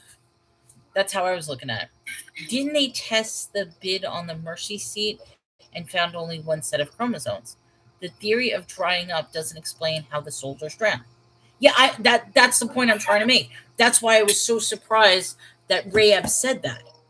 Because why would she say? Okay, what was the verse? Sorry. Verse 1:10, Joshua 1:10. Wait, no, is it not? What's that? What I wrote? I wrote chapter 1:10. Was it chapter 2:10? I'm sorry, chapter 2:10. Chapter 2:10. Okay. I wrote chapter. I was like, I know. that doesn't make sense to me. I'm sorry. I wrote it quickly in my You're okay. notes. We were on chapter 2. Chapter 2:10. That's what it is.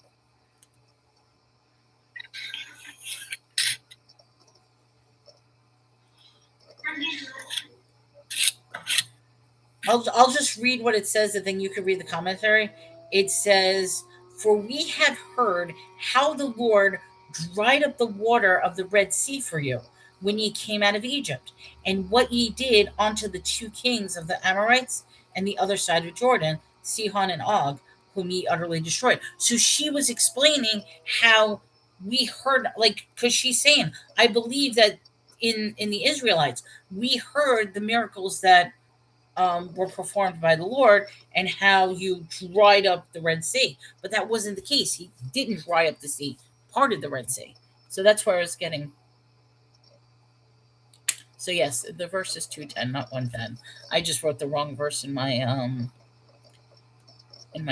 thing. I have a package. Oh, good, I have a package coming. Okay, sorry, I just got a message. Am I even on? Oh, there I am. Sorry, guys. I hope I didn't kick off. Did I kick off? No, you're there, Angel. No, you're fine. I'm also trying to find another commentary online, because the commentary that I have right now doesn't exactly explain it. So just give me a second. It'll show that I'm paused because I'm trying to look online. That's fine.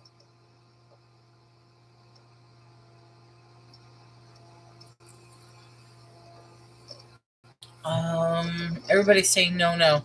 What are we saying no to? Did I miss something? or are we saying no to drying up versus parting of the Red Sea?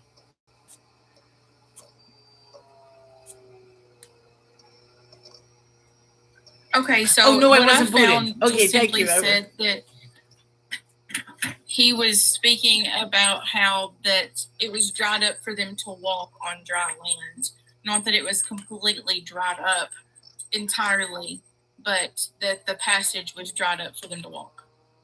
Okay, so that's so but I almost feel like, I mean, I'm just saying, it feels like it diminishes the miracle aspect of it, because to me, parting the sea is so much different than just a sea drying up. But that is one of the counters to why they were able to walk through the sea, is that one, it was just simply a dried up sea. Two, the sea was frozen. That's how they were able to walk along. Or three, like you said, a miracle happened and the land I dried? think it's kind of both. Like, I see why you would say diminishes, but at the same time, like part of the sea was dried up and the waters were parted at the same time. Like it was really a twofold miracle. The fact that they could walk on dry land and the waters parted, and then just at the simple command of God, it went back to normal as soon as they crossed. Kaz says, mine says it enhances the miracle because it was completely dried all the way to the sea, not just moved aside. God removed every obstacle, even the elemental ones. Oh, see, I was taking it the other way around. That I was taking it diminishes because it's like, all right, yeah, you didn't part it, it's just simply dried up. And that happens all the time with like rivers and streams. And I mean, this is I'm getting. We have the river that separates Oklahoma and Texas is actually called the Red River, um, and it's amazing because when it dries up, you go across the bridge, and all you see is nothingness. It's just dirt, mud, and that's it. But then when it actually rains, that entire area becomes completely flooded over. And when we were really having the rains where the floods were bad, and I've never seen anything like this, that water came up so high that it was literally touching the highway. And everybody was wondering, it's like, wait a minute, is that water going to overflow over the bridge that now Oklahoma and Texas will be separated because it's going to destroy the bridge? But no, the water simply just rose right up like in line with the bridge. I have never seen anything like that since I've been here, and it was kind of scary. And whatever. That was when we had the floods last year. Let me see what you said. Okay, so yours says it enhances the miracle, but it came crashing down onto the Egyptians and drowned them. It was parted, creating a wall on either side, but the ground was dry for them to walk on. So he's doing that exact same thing right now with the Levites, because the Levites once again have to walk across water. So they're simply going to stop at the base, take their shoes off or whatever, and then like walk on the bare ground, and then they'll be able to bring the ark of the covenant across that land. So it's a repetition of a miracle, which is that's what I'm saying. There's correlations between what happens, and it keeps coming back and forth. He's just stopping the water from flowing. He's holding it back. So, all right. Anything else, Angel? Or I think Angel's reading, or maybe taking care of the kids. I don't know. I'm going to continue going on though. Where was I? That was chapter 2. We're on chapter 3. Baby, you gotta move. Come on. I'm sorry. The cat's like right here. All right. So we did 13. We did 14. Okay. Let's overflow with. I think I'm on 15. So as they bear the ark, they came onto Jordan. Their feet of the priests that bear the ark were dipped to the brim of the water, for Jordan overfloweth all its banks all the time of harvest. So this is a free filling river that, and here they're coming straight to the thing. Oh, you can throw your eating. Look out the eating. She's dealing with the dino nuggets. I know that's one thing I realized I didn't do. I didn't have breakfast, but that's okay. When we finish this live, no matter how long it is, I'll actually eat something and make something good. But yeah, I didn't eat. All right. So the waters which came down from above, stood and rose up onto a heap very far from the city of Adam, and beside Zarethan, and it came down towards the sea of the plain. Even the salt sea failed, and they were all cut off. The people passed right over against Jericho. The priests that bear the ark of the covenant of the Lord stood firm on dry ground in the midst of Jordan, and all the Israelites passed over on dry ground, and all the people were passed clean over. So once again, yeah, they're separating. I just want to question something because you made a mention of this and I don't really remember this. So when Moses did cross the Red Sea, it was completely dry as well. Like I don't remember that reference that there was dry land, which that probably is. I thought he just parted the sea. I didn't think that it would actually. Okay, so yes, it was dry as well. Okay, all right. Oh, we're starting four. That was a quick break. I didn't realize that that was the end of the chapter. So now chapter four. All right. It came to pass when all the people were clean passed over Jordan that the Lord spoke unto Joshua, saying, take you 12 men out of the people, out of every tribe. Command ye, saying, take you hence out of the midst of Jordan, out of the place where the priest's feet stood firm, 12 stones, and ye shall carry them over with you, and leave them in the lodging place where ye shall lodge this night. Okay, so they're literally taking rocks from Jordan, carrying them with them, and wherever they place them, they're going to lodge there and sleep there. I'm almost wondering, is that going to be a temporary lodging, or is that now going to become their home? Then Joshua called the 12 men whom he had prepared for the children of Israel out of every tribe. And Joshua said unto them, pass over before the ark of the Lord your God into the midst of Jordan, and take you up every man of you a stone upon his shoulders, according unto the number of the tribes of the children of Israel. Okay, so one stone for each person. That this may be a sign among you, that when your children ask their fathers in time to come, saying, what means ye by these stones? All right, I have to make a reference. I'm going to pause right. Okay, so I obviously read a lot. I really, really do. And I find it amazing how there's so many parallels that people draw biblical references, and I never knew like the biblical reference in reading other things. So like yesterday, we were having the discussion about the Dune series, where Aaliyah had the awareness of being born knowing everything. And that's what the question we had in regards to Jesus. Did Jesus actually know everything when he was born? This is an interesting to a totally different series. There is a sci-fi series called Gore, Gor, not Gore, but Gor, written by John Norman. And one of the things within the series is he talks about what's known as homestones, where people will take a stone and they will declare that this is my stone, this represents me. I'm going to place it here, and this will be my home. So as I'm reading this, that's what I'm thinking in my head, that they are creating homestones. They are creating a stone which um, will be symbolic of where they place their land, their home. The stone is a reminder of their kids that the miracle just happened. Oh, thank you so much, Angel. I appreciate the awesomes. I know you sent me a couple before. Thank you. I really do appreciate that. So that was just a little aside. If people like reading like literature and different stories, that's one of the links to this in regards to homestones. But let me keep going because he wants them to take 12 rocks. I just find that fascinating. I could go into the whole thing because I mean, all right, because I love that book series.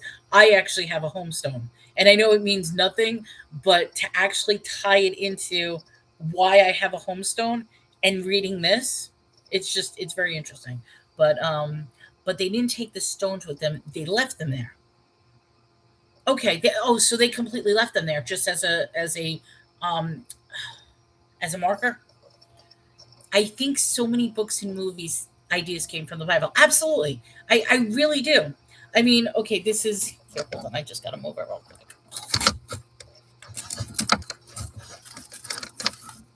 You're gonna laugh at me. I'm gonna show you guys something. That's my stone. It's a simple stone, a simple rock. And what I did here was I keep it by my computer because, and I mean, okay, this isn't meant to be like crystals, metaphysical, or something like that. But for me, this is me by bringing this here to Chris's house, which is now our house. But for me to plant it here and put it in this room where I work, where that's the significance with me. And I'm not, like I said, I'm not trying to say that this is a metaphysical thing. It's one of those things that I aligned with a particular series. And it's just, like I said, for me to read, because I never knew about this in the Bible, to have that rock in my life and then to read it here. I mean, okay, I'm getting emotional. I know you guys probably don't understand it, but for me, it's a significance because the fact is, I've had a stone representing where I'm putting. I mean, even though this is a stone representing a miracle, but the fact that they are putting it in the place which was the promised land. Okay, I know. I'm sorry. This is like it's emotional for me, and I mean, there's a deep rooted story behind, which I'm not going to go into details, but there's a deep rooted story behind as to why I actually have this stone. So, oh no, it's not an idol. Exactly. No, no, no. I don't worship this in any way. So don't get confused with that. For me, this is a symbol because this is also a symbol for me that I broke away from my my past and that I was able to take a stone and plant it. So that's why that's my little stone. I'm sorry. I know I'm getting emotional on that one. I'm gonna cry too. Um, all right. So wait, hold on. Okay. So they took them out of the river and set them up, but they left them behind. Okay. So what's the significance with it? That's so cool. If you don't expect that rock to answer your prayers, heal your. Oh no, no, not at all. I don't. I do not pray to that rock. I do not wish it or anything like that. There's no magic qualities whatsoever. I mean, if you want, I could go into the story if you guys want to hear it. But if you're a little disturbed by stories, um, it's a disturbing story. But I turned the tragedy of my life and focused on a rock. And the fact that I have that rock means that I have ownership of my life, that I can actually place it somewhere where I'm comforted and safe. And that's why it was important for me to bring that rock here. So that's awesome. I love that. Right. It's not an idol, it's a symbol. I totally think that's awesome. I see what you mean. Oh, you're gonna cry? That's what I mean. If you're not expecting, no, I'm not expecting anything from a rock. It's no. For me, it's only a reminder that when I look at it, and that's why if I had to get it because it was like shoved underneath, I'm like, it's a reminder that says, okay, yes, this is my ground, this is my home, this is my yeah. Oh my gosh, that represents your miracle from God. Yeah. I keep socks for my grandkids. I have a line of socks in my book. Okay, so yeah, it's a symbolic memory and like I said, if anybody knows about that particular series, the fact that somebody like me can have a stone, it means something very powerful. Like powerful as far as personal development and personal overcoming something. So I feel like things like that are no different than having exactly having a family picture on the wall. Yeah, yeah, because like you can have a picture on the wall. You're not going to worship it, but when you see that picture on the wall, it's going to trigger that memory. It's going to evoke feelings. It's going to look. So for me, that stone is a symbolism of what I overcome in order to get where I am now. God knew you would do that, and then read the story and be comforted by it. I know. I'm trying not to get like I wasn't expecting because I never heard this thing about the stones. And like I said, I compared the birth of Jesus. Not that I'm comparing, but when we had the discussion about Jesus, was he all knowing at the time? That reminded me of a different storybook that I know. Not that I'm saying this is a storybook, but I'm just seeing the correlations as to how authors are extrapolating things from the Bible to create their world, their fantasy world. Not that this is fantasy, but you know what I mean. But it's just funny how the root is coming from here. You can cry, we will all cry with you. Yes, he was all knowing all the time. Don't worry, we know you weren't being blasphemous. Yeah. So yeah, it just that's what I'm like, and I'm like, even with this, it's like my stone. I got my stone.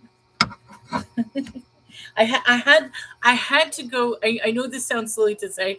I had to go through a lifetime of pain before I was strong enough to have a stone. And even though it's small, it's all right. Let me go on because, like I said, I'm just um, we're talking about stones. I got lost track of where I am.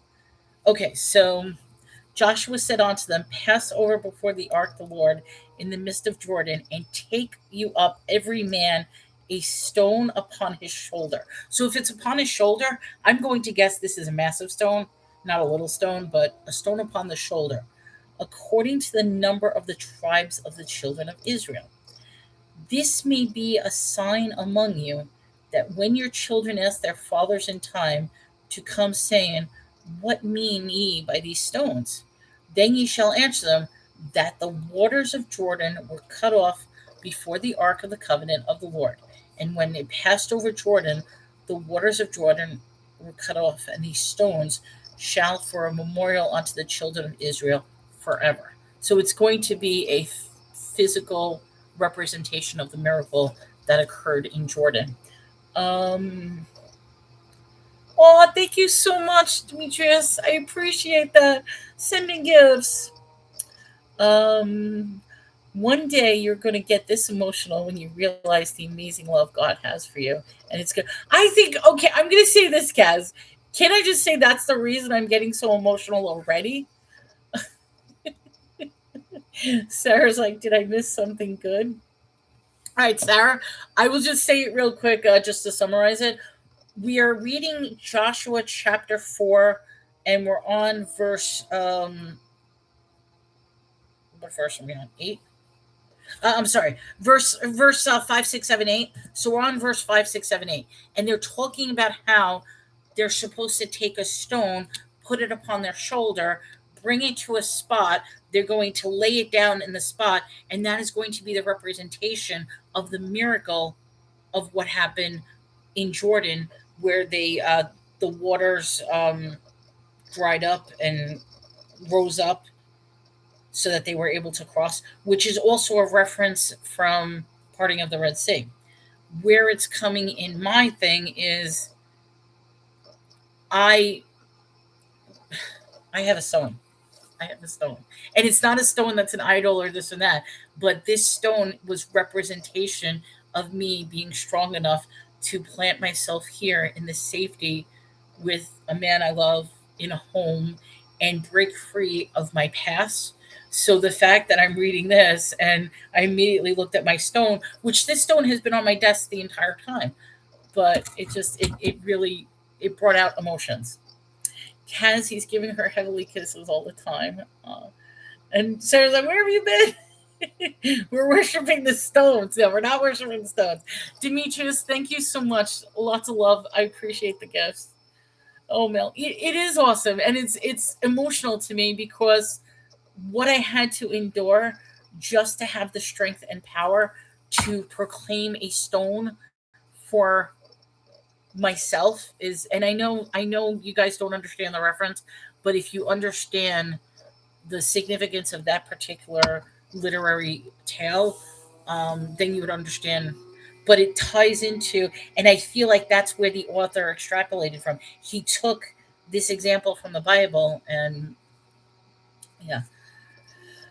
My friend used to call them God's fingerprints because you identify someone by their fingerprints. And what is? Oh, never mind. That was so weird. When you wrote that, you see this little thing, the little thing, it was exactly in line with what you said. And I thought this is what you wrote. I'm like, why are you separating words? It's the pen. That's why I was like, what? um, they can't be mistaken for someone else. Yes, fingerprints are all individual. God loves you so much. Thank you, Sarah. Where do you think the strength came from? Absolutely. I'm going to say this, Angel.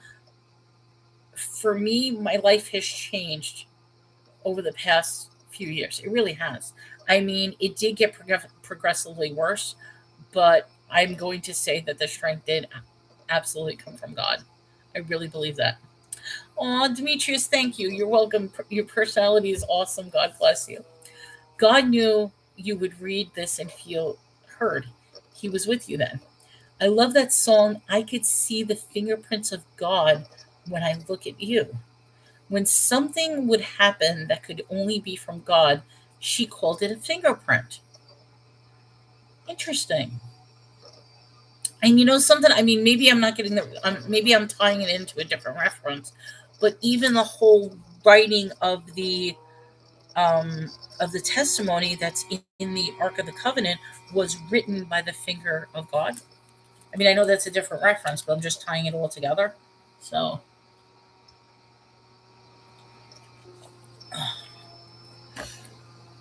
but yeah, okay, that was my little side. I'm sorry, guys. I know I go off track, but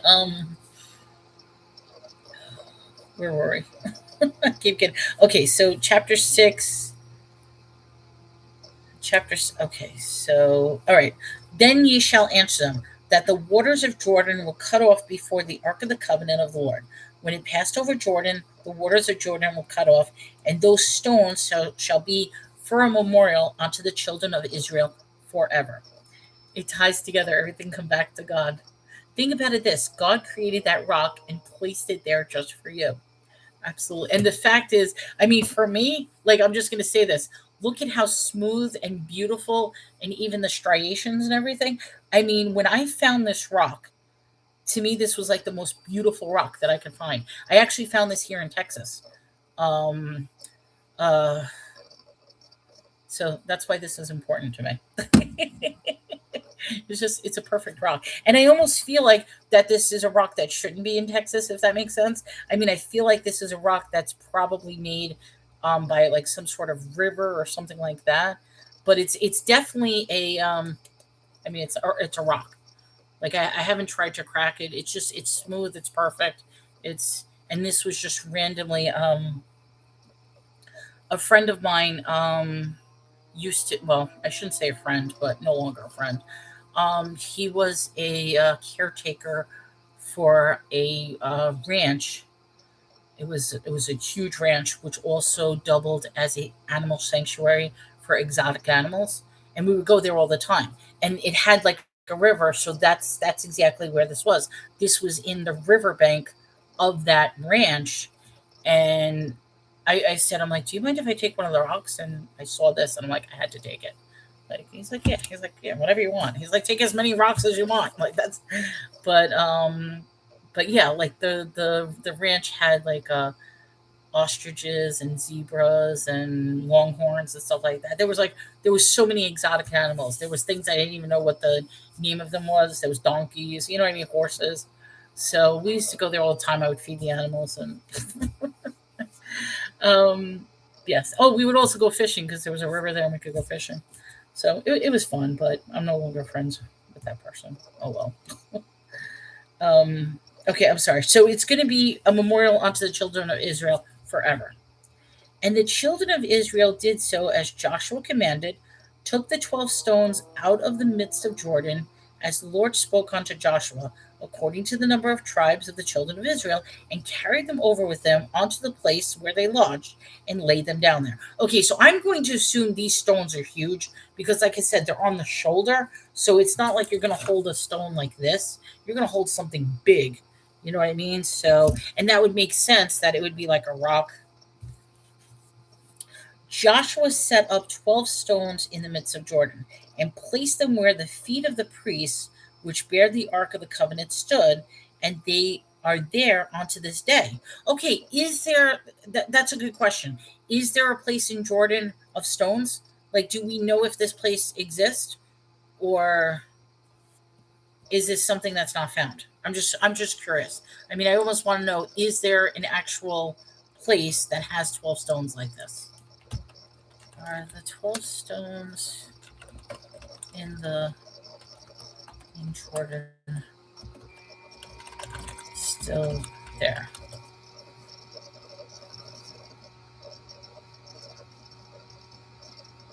Yeah, it says the 12 stones of Joshua are not definitively known to be present day.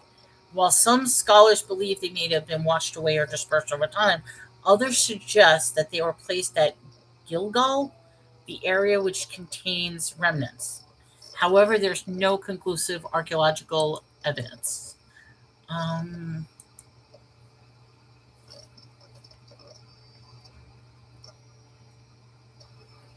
we got okay. I'm almost. I want to look up something real quick. Hold on one second.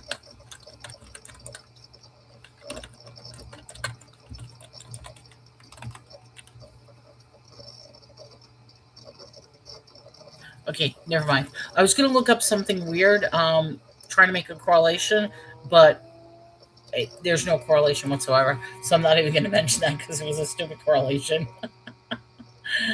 um, I try to hop back in soon. I have to go gas up my car. Yes, definitely. If you guys be safe. If we're not on Angel, have a great day. Be safe. Drive carefully. Wait, you're confused? Oh, is it because what I said or because of a correlation I was trying to make that makes absolutely no sense? Basically, my question was, are the 12 stones still there today? And Google is saying no, they're not. So we don't know where these 12 stones would have been because in here it's saying that they're meant to be there forever. Well, as of right now, we don't know where these stones are, what happened to them, or so they aren't there forever, which makes me wonder, were they destroyed or are they in a different location that we are not um that we don't know, you know what I mean, if that's what you're getting at.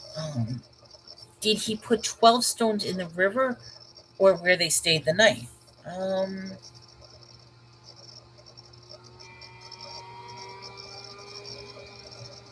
Good question. Hold on.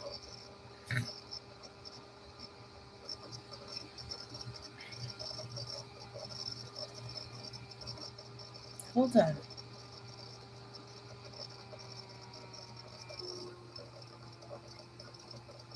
Wait. Hold on. Okay. It says he placed the stones he found at the feet of the Israelites, but that means he found them at their feet, not placed. No. No. Two things. Wait. The Lord commands. Hold on. The Lord talks to Joshua and tells him, I'm going back to number 2.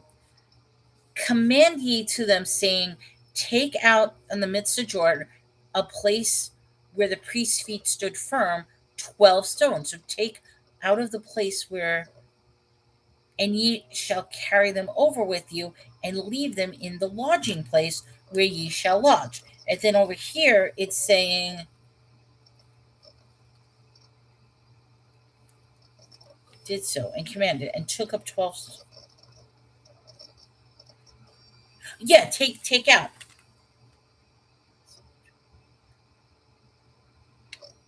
Okay, so they took the stones where the priests were standing. That's what he's saying. So he's saying, so the Lord is saying to Joshua, where the priests are standing, there's going to be stones.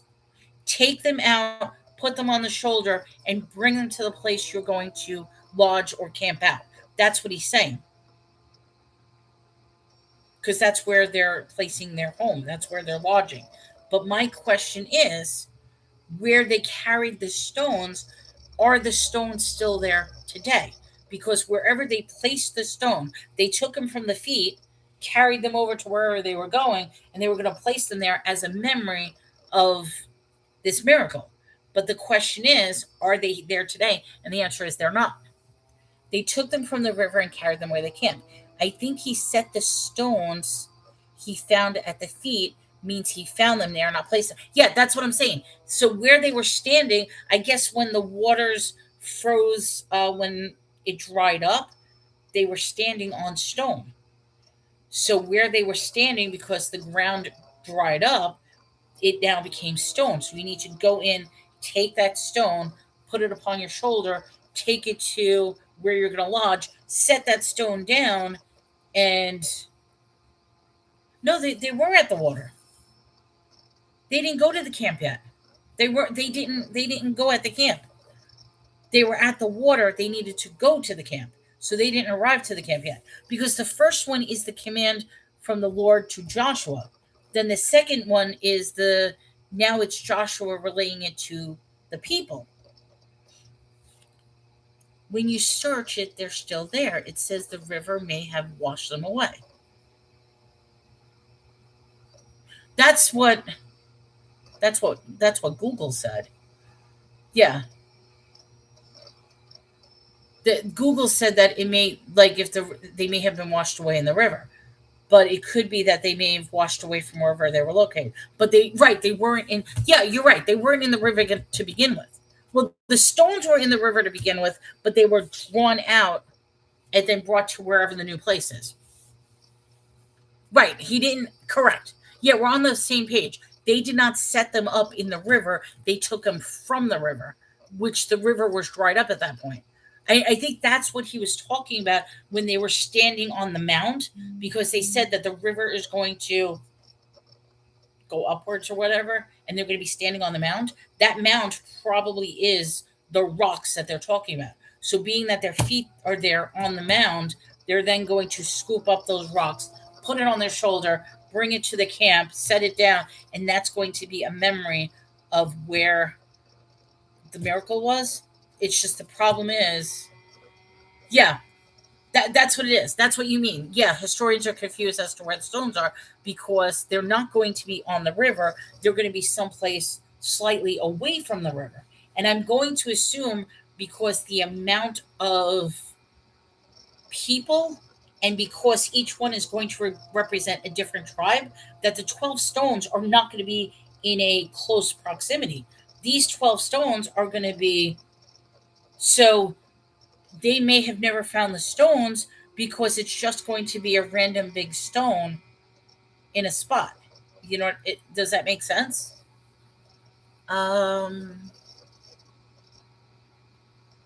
Just got back. What verse? Issues. Welcome back.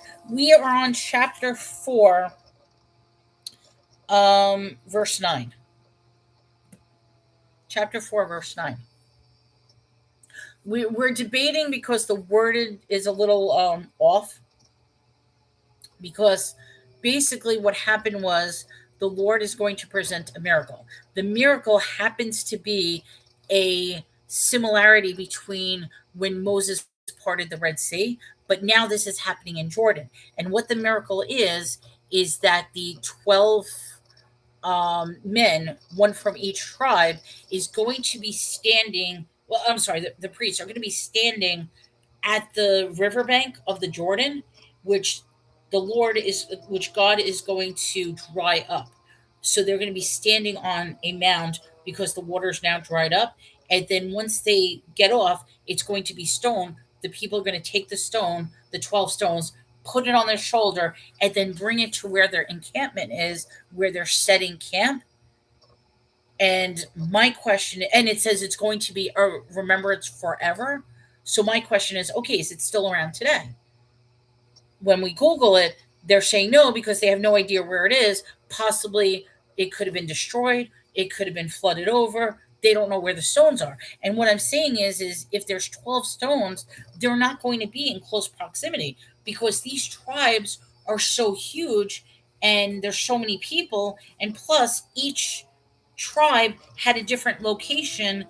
So I'm saying that these 12 stones are not going to be together. They're going to be in far parts of this land.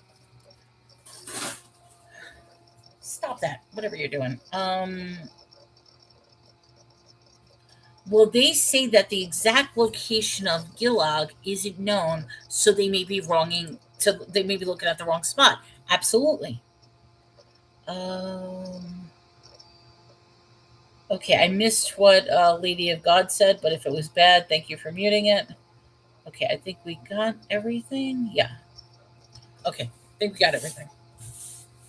But good point. I misunderstood at first, but I think now we got it, is the stones are not going to be together. And we don't know nowadays what happened to these stones. All right, so number 9. Because, yeah, number 9, it says, Joshua set the 12 stones in the midst of Jordan, somewhere in Jordan, in the midst. We don't know where it is. Jordan's a big place, so we have no idea. In the place where the feet of the priests which bear the Ark of the Covenant stood. And they are there unto this day, which that's not the case. We don't know where they are. Oh, I don't play. Yeah. Oh, just BS, and I don't want to fight this type of BS. Okay, that's fine. Just wanted to make sure. For the priests which bear the ark stood in the midst of Jordan until everything that was finished that the Lord commanded Joshua to speak unto the people, according to all that Moses commanded Joshua, and the people hasted and passed over.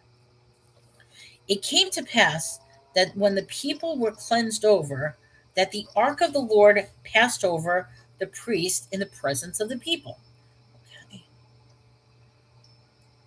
And the children of Reuben, the children of Gad, half the tribe of Manasseh, passed over armed before the children of Israel, as Moses spoke unto them. About 40,000 prepared for war passed over before the Lord onto battle to the plains of Jericho. Okay, so now they're literally passing over the Lord. They're seeing, well, they're not seeing his face, but his presence is there. He's still among the people. So he didn't disappear. He's still with them. So that's important to know. On that day, the Lord magnified Joshua in the sight of all of Israel, and they feared him as they feared Moses all the days of his life. Okay, once again, magnified. I'm still getting confused as to what they mean by magnified. Was it literally he made him grow? Was it he gave him an aura and power that shined out? Was it that he gave him some sort of power that he was able to, that there was a visual difference? Those 2.5 tribes that stayed behind hit their men, went ahead to fight, but not that they revered him. Okay, propped up as a leader. Oh, they lifted up. So magnified means lifting him up. So it's like I don't know, like crowd surfing. Is that what you're talking about, or are you talking about lifting him up as far as elevating him to a powerful stance? Metaphorically speaking, okay. Like elevated him as a leader, not literally taking him like crowd surfing and like, here we go, Joshua, let's bring it up in the air. Okay, so okay, mine says magnified, yours says feared. Let me go to the parallel then, because are we getting a difference in different verses? Okay, chapter 4, verse 14. Chapter 4, verse 14. Okay. Okay. Wait. Interesting. Mine's a King James version. Mine says magnifying. This King James version says feared. Okay, so feared, um, revered. So fear, revered, magnified, um, making him great. So Living Bible says the Lord made him great in their eyes. And then this one said exalted. Wow. Okay, so this is an important word. Okay, yes. So King James, the older version says magnified, the newer version says feared. New International says revered. Living Bible says um, made him great. And then the Revised says, what did I say the Revised says? Where is it? Exalted. Okay, so those are the different versions of what they did with Joshua. So basically, I lost my pen. My pen just dropped. Okay. Those are the different versions of each one that says what they did to Joshua. Sorry.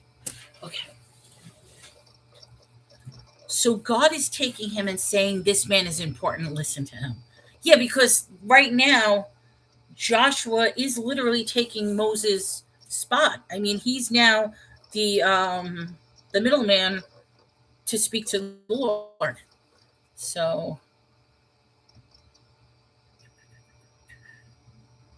Okay, sorry, just checking. Yeah, I'm getting already the warnings are popping up all over about the storm. I mean, I'm looking outside, nothing's happening. Like it's just very windy. I mean, obviously the cat is looking outside, so they may know. I will say this though. I'm not trying to switch the subject, but the birds yesterday were going crazy. I've never seen the birds act the way they acted. Like not my birds. I'm talking about the birds outside. So yeah, that something's going on in the air. And even the fact that she's staring, I mean, I know cats like to stare out the window, but my cats usually don't stare out the window. So the fact that she's right there staring out. Okay, so he was important all the days of his life. My other Bible says exalted. It made him great, a good comparison, magnified him. They saw him as they saw Moses, exactly. No, no, no, I don't have birds. No, I'm talking about like the birds outside. I was at when I was driving home yesterday, we get a lot of I guess they're called cackles or they're black birds. They look like crows and ravens, but they're smaller and they make this like whistling sound like wee, wee, wee, like whatever. Um they were going crazy. I mean, there was swarms of them just going nuts. Oh, your poor chickens are all huddled up snuggling in the coop. Hello, Elliot. What grackles? If that's what they I thought it was cackles with a C. Oh, I just sent an invite to somebody. Oh, hopefully they won't. Hopefully they won't come in because I'm like, what did I do? I'm gonna tell them get out of the live. I did send an invite. Hello. Oh, hi guys. Guess what? That was a mistake. I'm not inviting you. Can you guys like get off, please? Yes.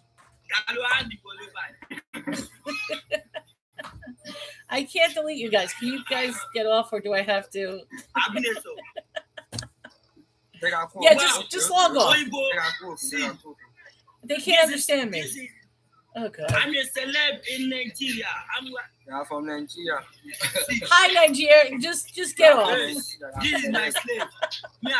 He can't. There's no cancel button. I don't know why this. Because I invited them as co-hosts, not invited them up. There's no. Yes,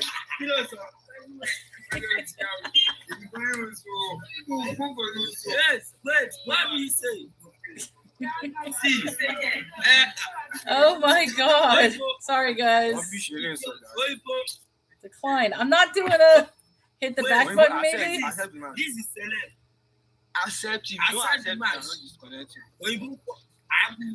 If you don't accept it, all right, guys, I'm gonna cancel the live and redo another one. I think that's what it is. Okay, we're gonna end this and oh my god, hold on, guys. They go. I don't want to see. It's like no, I'm gonna be right back. Okay. Yeah,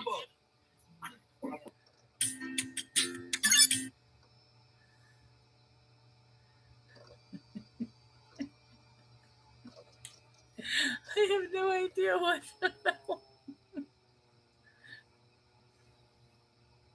I can't believe I did that.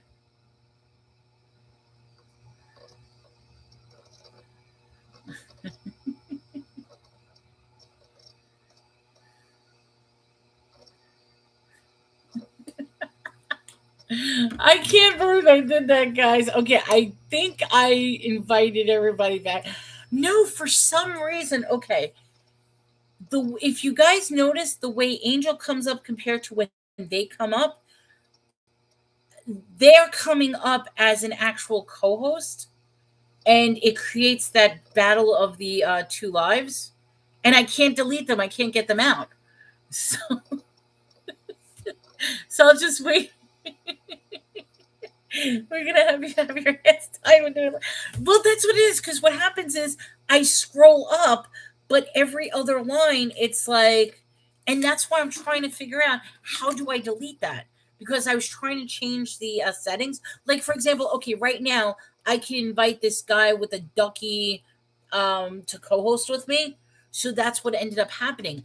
I had them join as a co-host, or I could have them join as a guest. So when Angel comes up, she comes up as a guest, but these people that come up on the side like this, they're invited as a co-host, and as a co-host, I can't delete them. There's no button for me to boot them out. Whereas Angel, I could dismiss her, and because it's two different things. Yeah, it's co-host versus multi-guest, and I don't know why. Because, like I said, I keep scrolling, and my finger is putting in the wrong spot. So I think I got everybody. Hopefully, I sent out a few invites. Is there anybody that we're missing? If there's anybody that you think we're missing, we got issues. I'm just sending the. So I'm sorry that. I'm sorry I had to end the live on that. I'm like, no, and they weren't even speaking English, so I don't even know what they were saying. Oh, Sarah, we need Sarah. Did I invite Sarah? I think I did invite Sarah. Send. Okay, we send. Oh, there she is. So I'm telling them go off, and they don't even know what they're saying. I'm sorry about that, guys. All right. Where was I? I don't even know where we were. All right, chapter 4. We're on chapter 4 somewhere. I can't believe I did that. Sorry. All right, hold on.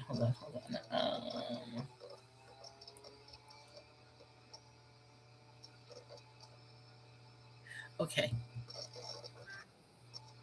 Melanie is in dog pitch frequency? What do you mean dog pitch frequency?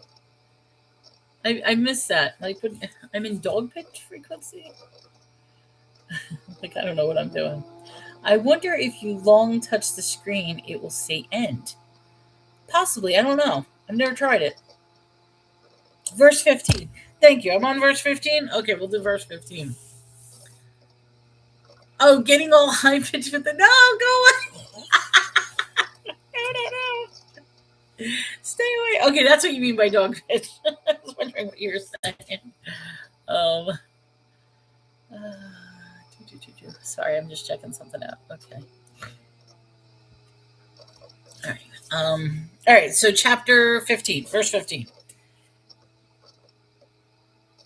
Okay, yes. On that day, the Lord magnified Joshua in the sight of all of Israel, and they feared him as they feared Moses all the days of his life. Okay, so that's where I was getting lost with that one word, magnified. There's different words. There's fear, there's magnified, there's exalted, and there was another word, but we get the point. They lifted him up. Not literally. They're not doing concert diving or something like that. Okay, so yours says in awe of. So that's interesting. So each of these books are saying something completely different, but it's all meaning the same concept.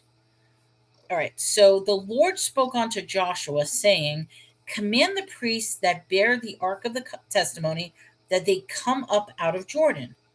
Joshua therefore commanded the priests, saying, come up out of Jordan. I don't mean to sound silly, but I find like the verbiage like this is funny. It's like the Lord says, do this. Joshua says to the people, do this. You know what I mean? It's like it's repeating it twice. So it's like the Lord is saying, do something to him, while Joshua then has to relay that message. So it is literally a game of telephone, with Joshua being the middleman. I was downstairs when you were reading. Okay. Joshua's complete obedience. Yeah. Whatever the Lord is saying, Joshua is doing. So that's a good thing. I'm going to just pause for a second because I don't even know if I should say this. I saw a very, very interesting video yesterday, and it was something that we did cover.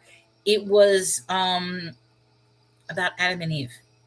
And I never heard this perspective because, and it's that whole communication thing, because what they were trying to say is that Eve wasn't necessarily the one who sinned.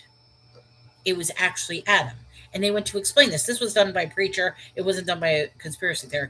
But where it came from was God told Adam in regards to the forbidden fruit before he made Eve. So he relayed the instructions that you are not to eat of the tree of knowledge of good and evil to Adam. that was never relayed to Eve, which I want to read that section again. But basically, what this preacher was saying is that message was never relayed to Eve. So, what was supposed to happen, and this ties into Jesus, and I just want to explain it because I think it's interesting.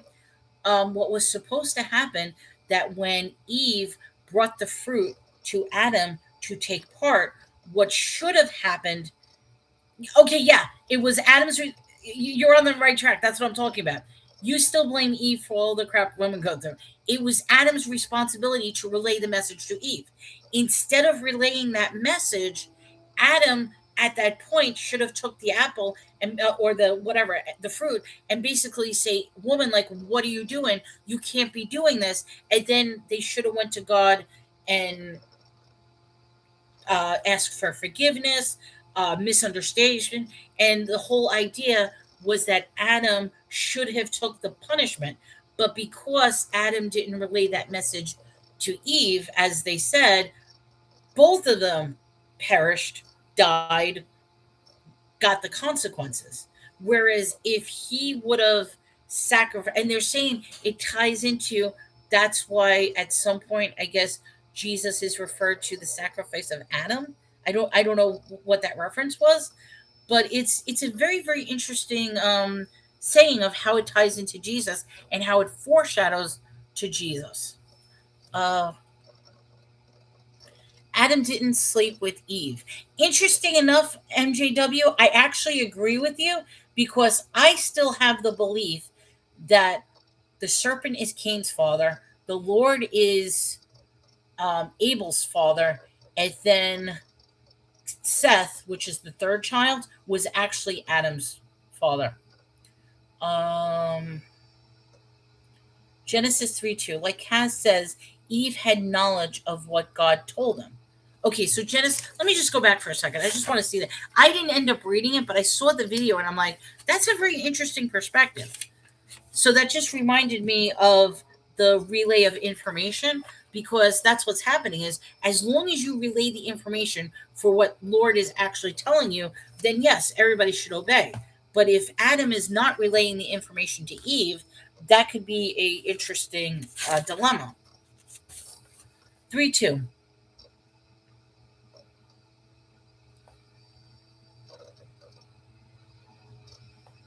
Okay, so no, you're right. Okay, thank you. So then that theory is completely garbage because she's even telling the serpent.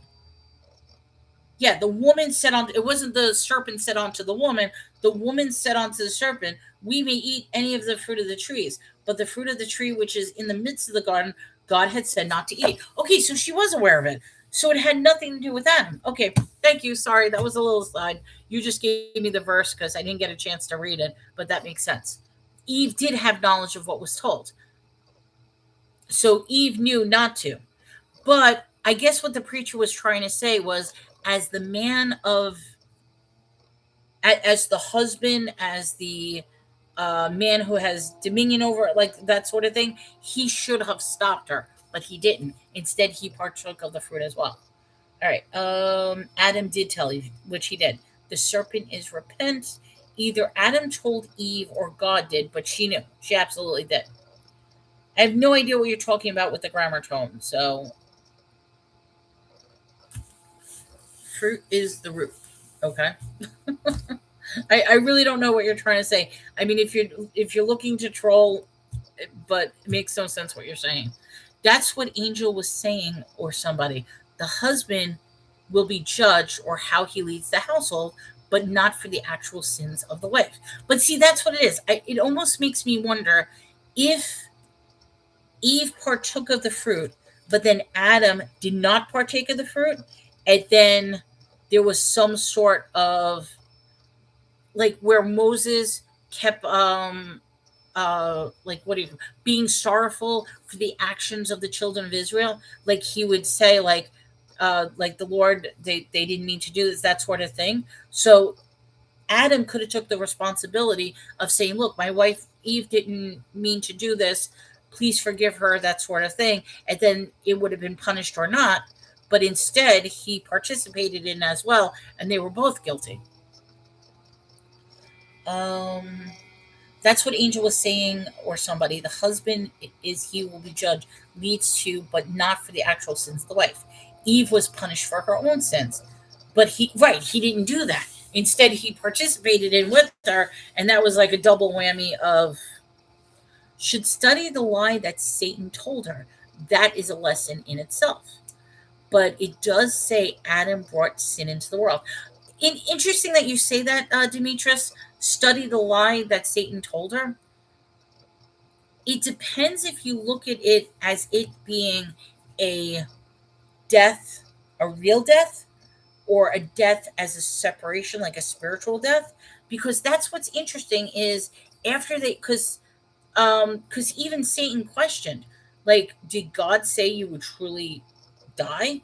Because Eve said, like, if we take this fruit, we are going to die. They didn't die, but they did die spiritually, if you think about it. That was the severing of their spiritual connection to God. So maybe that's an interesting. Okay, so wait. You said it does say that Adam brought sin into the world. So maybe that's an interesting point because he didn't lie. He twisted God's word and made her even question herself. Yeah, I'm sorry. I didn't mean to go back to Adam and Eve. It's just when we were talking telephone, I remember that video, but you proved it with 3:2 that she knew about it. So that video makes no sense now because she knew of the knowledge. Because he didn't lie, he twisted God's words and made her even question. He didn't say God never said that. He said, did he really say that though? I mean, yeah, he was insinuating doubt. Are you really going to die? Did he actually say that to you? Is that going to happen? And the fact is, no, they didn't die, but they were severed from the garden. They were ostracized. They received punishment. So, wait, not die? Okay, hold on. Eve was the one that said die. 3:2. Didn't we just read that? Hold on. I knew today was going to be an ADHD. I'm sorry.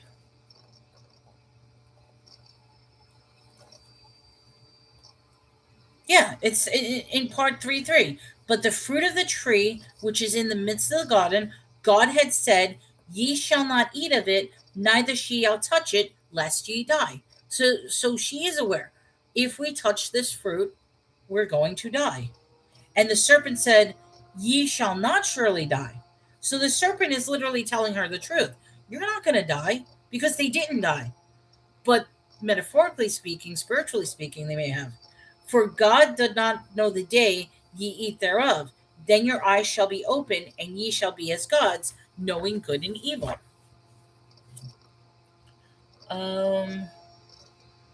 He did say God really said you couldn't eat any of the fruit, leaving a whole interpretation of what God actually said, twisting it up. The same way people question God's words today. Read 3:1 verses 3:4. 3:1, he's twisting God's word and making her question. Okay, wait. I just read those two and I don't see where the lie is though. Hold on. Okay, you're saying 3:1. Now the serpent was more subtle. So he's saying, yeah, he's than any beast of the field, which the Lord God had made him. And he said on the woman, had God said, ye shall not eat of every tree of the garden? Okay, so that's a question. That's not a lie. He's saying, did God really say to you not to eat of the fruit of the garden? Her answer, which is 3:4, I mean, her answer is, God's told me, ye shall not eat of it, neither shall touch it, lest ye die. So her answer is yes. God told me we are going to die if we touch this or eat it. And the serpent said unto the woman, ye shall not surely die, which technically is not a lie, because after they ate of the fruit, they didn't die. What they did do, however, is they were separated from the garden. They were separated from the Lord. They were open to the sins. 3:4 straight tells her, no, you won't. Correct. Well, they spiritually died. But that's what I'm trying to say. Is that technically a lie? Because they didn't physically die, but they spiritually died. So it gives a question as to what is actually death. Is death a spiritual death or is death a physical death? You and Kaz are saying the same thing, I think. either que- Either way, he twisted the truth and made them question. Okay, I'm going to say this. Yes, he made them question and doubt. That, no question about that. I question on whether he actually lied to them. That's what I'm getting at, is whether they actually lied. I just want to see something. Hold on. Sorry. Okay. In order for me to see my screen, I got to go behind the phone. So sorry about that. So yes, either way he twists it. That's what Satan does. He takes the truth, twists it up, and makes you question what you know. It was a manipulation of words. So I mean, that's what I mean. Like, was that really a lie? He lied because there's no truth in him. But I want to say that's where the manipulation is he tells the truth, but does it for a nefarious purpose. That's what I'm thinking. He told them the truth. You're not going to die. But it's almost like with the genie. Like, you know how the whole story with the genie with 3 wishes sort of thing? It's like, yes, the genie will grant you 3 wishes, but manipulates the wording of it so that your wishes don't necessarily. Yes, he lied because there was no truth in him. It was actually a lie just the long way around. But they did die. Okay, yes, they eventually died. I mean, eventually they did. So then that's the assumption. Were Adam and Eve meant to be immortal then? Like, is that the whole idea behind being in the Garden of Eden? That they were supposed to be immortal? But spiritually, they did die right then. Yes. So I guess we're saying the same thing. We're just looking at it from 2 different things. Because I'm looking at it from the physical, you're looking at it from the spiritual. But I'm agreeing with the spiritual. That spiritually, yes, they died. Physically, they didn't die. And that's why I'm saying, so that's not technically a lie, because he did tell the truth. They're not going to die. He just didn't implant the word physical. No, because that's what the tree of life would have done, made them immortal. That's why they forbid them to eat from the tree also. Okay, so they would have died anyway within the garden. Yeah, because they weren't supposed to eat from the 2 trees. It wasn't 1 tree, it was 2. There was the tree of life and the tree of knowledge of good and evil. They ended up eating from the tree of knowledge of good and evil. They never ate from the tree of life. I wonder if they were reconciled spiritually later on. That is a good question. I don't know. And they would have ended up living forever separated from God. So yeah, maybe that's a good thing, because they would have been maybe like Cain, which we don't know whether Cain is immortal. We still don't know whether Cain actually died or not. I mean, that was up in the air. It simply means that no other person could have killed him out of vengeance. But it doesn't necessarily say that he was immortal. I think Jesus took them home when he went to get everyone. Oh, did he? I wonder that too. I personally think they are in heaven. Interesting. I believe that they were when Jesus went to hell. We were going to live always. To sin is to miss the mark, and Jesus rectification of this when he died for our sins. I'm assuming when he died on the cross. That's what I'm thinking. I don't know. I'm going ahead because it cuts everything off. Okay, yeah. I don't know. I'm sorry. We did a complete aside on. We went to Genesis, which I apologize about. Jesus didn't go to hell. He went to Hades, the realm of the dead, to gather the saints to himself. And now we can have eternal life through Jesus. But that's eternal life spiritually, not eternal life physically. Whereas they were cut off from the spiritual. So, all right. Nobody came in. Okay. Let me go to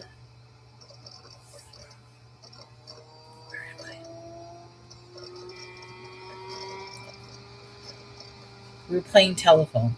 We were talking about telephone because that's where I stopped on this. So I'm sorry, I keep losing my spot.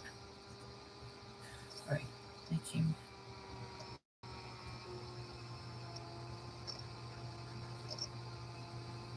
Verse 17. Verse 17.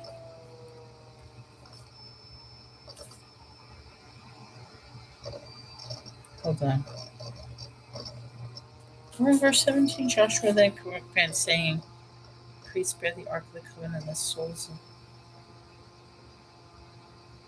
of... Okay, I guess we're on first. Sorry, Demetrius said the serpent lying was important, and I was like, cool, let's do this.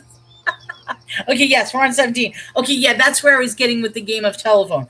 Because when we go back, it said, Lord spoke unto Joshua, saying, command the priests that bear the ark of the testimony that they come out to Jordan. So then the immediate response is, Joshua therefore commanded the priests, saying, come ye get up. So in other words, it's literal word for word telephone. And the reason I tied into that is because the game of telephone didn't apply to Adam and Eve, but we already proved it did because 3:2 says that Eve did know. So that's where the aside came from. So I'm sorry for creating that side, but that's where I was getting at. Is it's funny how Lord says this, Joshua says that, and it's the same thing. Whereas I feel like in some cases, the relay of information in the past sometimes was skewed. So, okay. Sometimes. All right, so it came to pass when the priests that bore the Ark of the Covenant were to come up out of the midst of Jordan, and the soles of the priests' feet were lifted from the dry land, that the waters of Jordan returned onto their place and flowed over the banks as they did before. Okay, so now everything, the river's back to where it was. It's not like upright or anything like that. And the people came out of Jordan on the 10th day of the first month and encamped in Gilgal, in the east border of Jericho. And those 12 stones which they took out of Jordan did Joshua pitch in Gilgal. And he spoke unto the children of Israel, saying, when your children shall ask of their fathers in time, saying, what these stones mean, then ye shall let your children know, saying, Israel came over this Jordan on dry land. For the Lord your God dried up the waters of Jordan from before you until ye were passed over, as the Lord your God did to the Red Sea, which he dried up from before us until we were gone over, that all the people of the earth might know that the hand of the Lord that is mighty, that ye might fear the Lord your God forever. Kings, okay, wait, hold on, let me go back a little. The information wasn't skewed, but the people would put on, well, that's what I mean. The information relayed didn't quite, at times, come out the way it was supposed to. King Saul to someone was supposed to wipe a town, and I think he didn't complete the mission because of his own opinions. And then he got taken out as a king or something. I'm trying to think of one of, I want to say Moses did this, and I'm probably getting this scenario wrong, but Moses was supposed to do a miracle, or it might have been Aaron. See, now I don't know. And it had to do with the staff. And I think he was supposed to do something, and he ended up banging the staff when he wasn't supposed to like bang the staff. And because of that, it was a different instruction than what the Lord wanted. I'm trying to think of that. But there was, and it was among the Pharisees. So what, it was either Aaron or Moses. One of them was supposed to perform a miracle in front of the Pharisees, but they did the miracle. Okay, yeah, all right. So Moses was the one, he took the staff and hid it instead of speaking to it. Like he was trying to be like a showman or something like that by striking it, which was against what the Lord wanted him to do. So I mean that's what I mean by, like, sometimes the game, I'm calling it a game, but it's not a game, but sometimes there's miscommunication amongst what the commands are. And I even want to say, like, for example, with Aaron's sons, the Lord commanded them to put a very specific incense in the fire. They put a different incense, they instantly died as a consequence. And two sons immediately, which, like I said, I mean, that was, you could look at it as that's an instantaneous punishment, or you could go by the theory I said that that incense was supposed to protect them, and because they use a different incense, they became in contact with the Lord and died. Um, Says he was going to sacrifice the livestock, and God said that is not what you were told to do. Exactly. I don't think it's miscommunicate. I think it's just disobedience. It could be. I mean, that's what I said. I mean, did Moses flat out be disobedient? Did it skip the first part? Okay, hold on. Moses hit the rock and spoken to it. King Saul was supposed to wipe out the tribe, but he spares their king and livestock, then tries to say he wasn't going to sacrifice livestock. And God said, that's not what I told you to do. I think I got everything, or was there something I'm missing, Kaz? Is there another section to what you said? I don't know. But the Moses was there before the Jews, right? Good question. Are you talking about in Egypt, or are you talking about, because once they started pilgrimaging, they were all together. So God said he couldn't be king anymore. No, that's all. Okay, just want to make sure I got everything. And hello, Susan. Welcome to the show. I didn't see you come in, so. All right, I think we got, okay. That's it. All right, let me go on. It's nice to see you again. All right.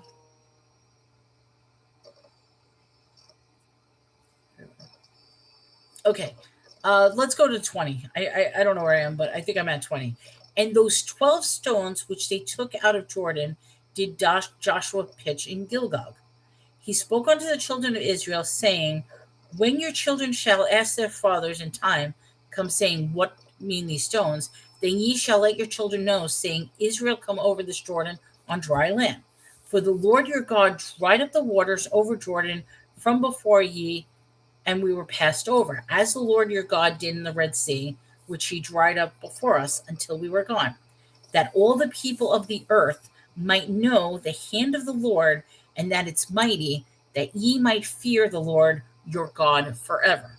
Okay, so by looking at these stones, which are symbolic of the miracle, and it's not just one miracle, it's actually two miracles, because the one miracle was the parting of the Red Sea, and now this is the miracle of Jordan. Those rocks are going to represent the miracle, and as a result of the miracle, you're also going to fear God forever. Might do research on what? On whether Moses was there before. I mean, obviously, if I'm not mistaken, there were Jews before, if that's what you're asking. So there would have been Jews before. Unless, are you talking about within the children of Israel? Or are you saying that God created Judaism through the children of Israel? Because obviously, I want to say that, no, actually, you're probably right, because Judaism was derived from the children of Israel, that this is the Torah. So before before the Lord created the testimony and the Ark of the Covenant, their religion would have been whatever religion with the fire gods or the false idols or anything like that. So I think you're right. So the answer would be no. There weren't Jews before Moses, right? Never let all people of the earth forget how mighty God is. I want to say, is this a chicken or egg story? Which came first? Did Moses or did Jews come first? Was there a Jewish religion? I'm curious. Before Moses? That's a good question. Okay, so Before the emergence of Judaism, Jewish people practiced a form of worship known as Yahwism. It was a monotheistic focused religion of Yahweh.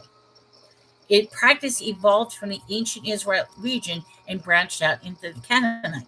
The concept of a distinct Jewish religion began to take place during the Iron Age, around 1200 BC, when the Israelites started to deny the existence of other gods and focus on the worship of Yahweh.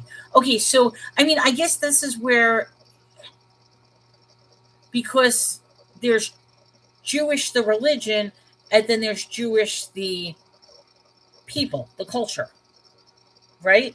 So I mean, if you're asking, was there Judaism before Moa, I would think that the answer is Moa. Moses. I said Noah and Moses together, so it came out Moa. But that's a good question. So they were all called Israelites. So they weren't called Jewish. They were called Israelites. Jewish is from the old tribe of Judah. My God is so big, so strong, and so mighty. There's nothing that God cannot do. Good news. Sarah's singing. Sarah's like singing. 2 Kings 16 is the first mention of the term Jewish. Is it? Okay. No, that verse just made me think of that song we sang in children's church. What song were you singing? Oh wait, that's the song. My God is so big and strong. I thought you were just randomly saying, "Yeah, God is so big and strong." I didn't realize that was a song you were singing. Not all Israelites were Jewish. Okay, wait a minute. What? When did Jews exist? I'll just say, when did Jews come to exist? Okay, Google is saying it dates back to the times in the land of Canaan, which is interesting because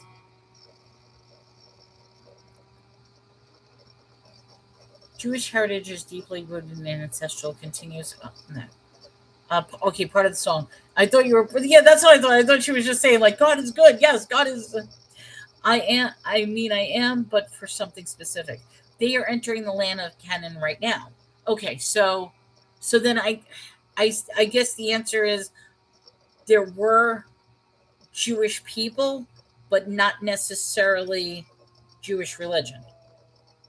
And were they called Jewish? I think someone said that they were called Israelites, but not all Israelites are Jewish. So I think are we talking about the religion or talking about the people? I think that's what the issue is. But you said that Jewish people come from the tribe of Judah. So that would be the people, not the religion. When you get through chapter 5, I think it'll make more sense. The actual word first shows in 2 Kings referring to the people south of Judah. Okay, so that makes sense. Did we get to chapter 5 yet? We're on chapter 5 now. It's 12 o'clock. How far is chapter 5? Chapter 5 short. Let's do chapter 5. Depending on how we go, we may quit before chapter 6 because my eyes will be bloodshot. No, I think my lack of sleep-itis is coming to me. But at the same time, I'm actually enjoying this. So, I mean, maybe we should keep going. I want to keep going. So it all depends on how you feel. I'm still going live on YouTube. And I think maybe I'll start keeping it live on YouTube like this. I know, I do need sleep. I do. I didn't get any sleep last night. So everyone was the children of Israel before Moses, but Jewish didn't show up until later. Okay, that does make sense. Yeah, but you know something? Even though I need sleep, at the same time, I feel like this recharges me and I feel revitalized and stuff like that. But yeah, the fact is I haven't slept at all. I didn't sleep at all last night. And that's not good. All right, let's go to chapter 5. Let's see what happens. Okay, and I forgot who said it, but somebody said it's going to make sense in chapter 5. So it came to pass when all the kings of the Amorites which were on the side of Jordan westward, and all the kings of the Canaanites, which were on the seaside, heard that the Lord had dried up the waters of Jordan from before the children of Israel until they were passed over, that their heart melted. Neither was there spirit in them any more because of the children of Israel. So they gave up in defeat. Is that what they mean? Like when your heart melts and you don't have spirit, you're just deflated, giving up, depressed. I don't know. At the time of the Lord said unto Joshua, make these sharp knives and circumcise again. Wait. Circumcise the children of Israel a second time? Hold on. Is this, this has to be literal. But why would you circumcise them a second time? Wasn't the first time enough when they were... We're back on circumcision. Okay, so let's and this was the cause of why Joshua did circumcise. All the people that came out of Egypt that were males, even all the men of war, died in the wilderness by the way, after they came out of Egypt. Now all the people that came out were circumcised. But all the people that were born in the wilderness, by the way, as they came forth out of Egypt, them they had not. Okay, all right, so they didn't circumcise them. I thought that was one of the rules originally for the covenant. And I had this understanding that all these children and tribes at the seventh day, you need to circumcise these children. So you mean to tell me all these babies that were born was never following the circumcision rule? Maybe they didn't get enough the first time. I know it's so bad, but wait, what was, hold on. It's so bad.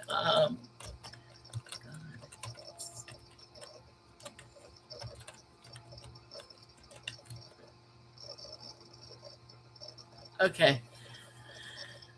Trevor Moore. This is so bad. Trevor Moore did a comedy special, and it's religious based, and he does a song called God Hates the Tips. And basically it's a song about how God hates the tips of babies' penises.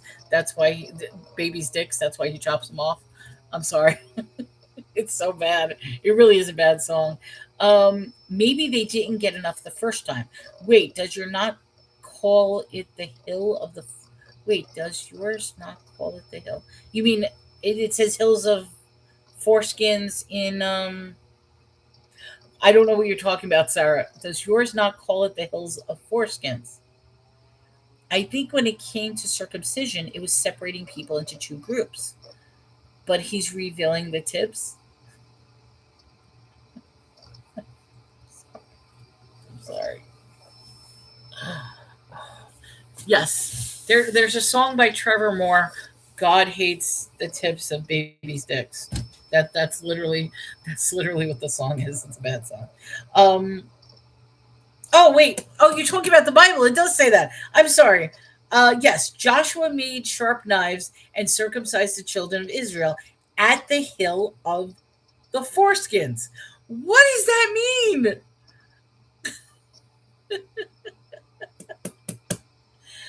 What is at the hill of... Wait, what does that mean? At the hill of the... Yes, that's what mine says. I didn't know what you were talking about because I didn't read far enough.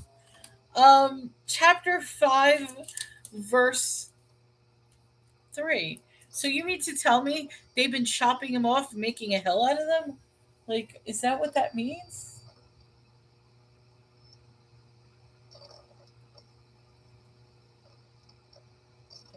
Foreskins, chapter 3.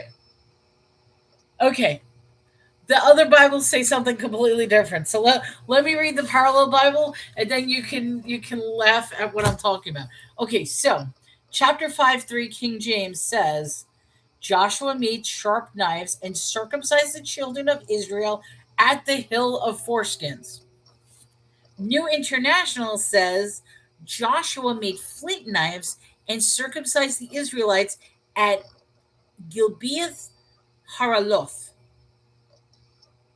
which means hill of foreskins. So Gilbeath Halaroth. Living Bible says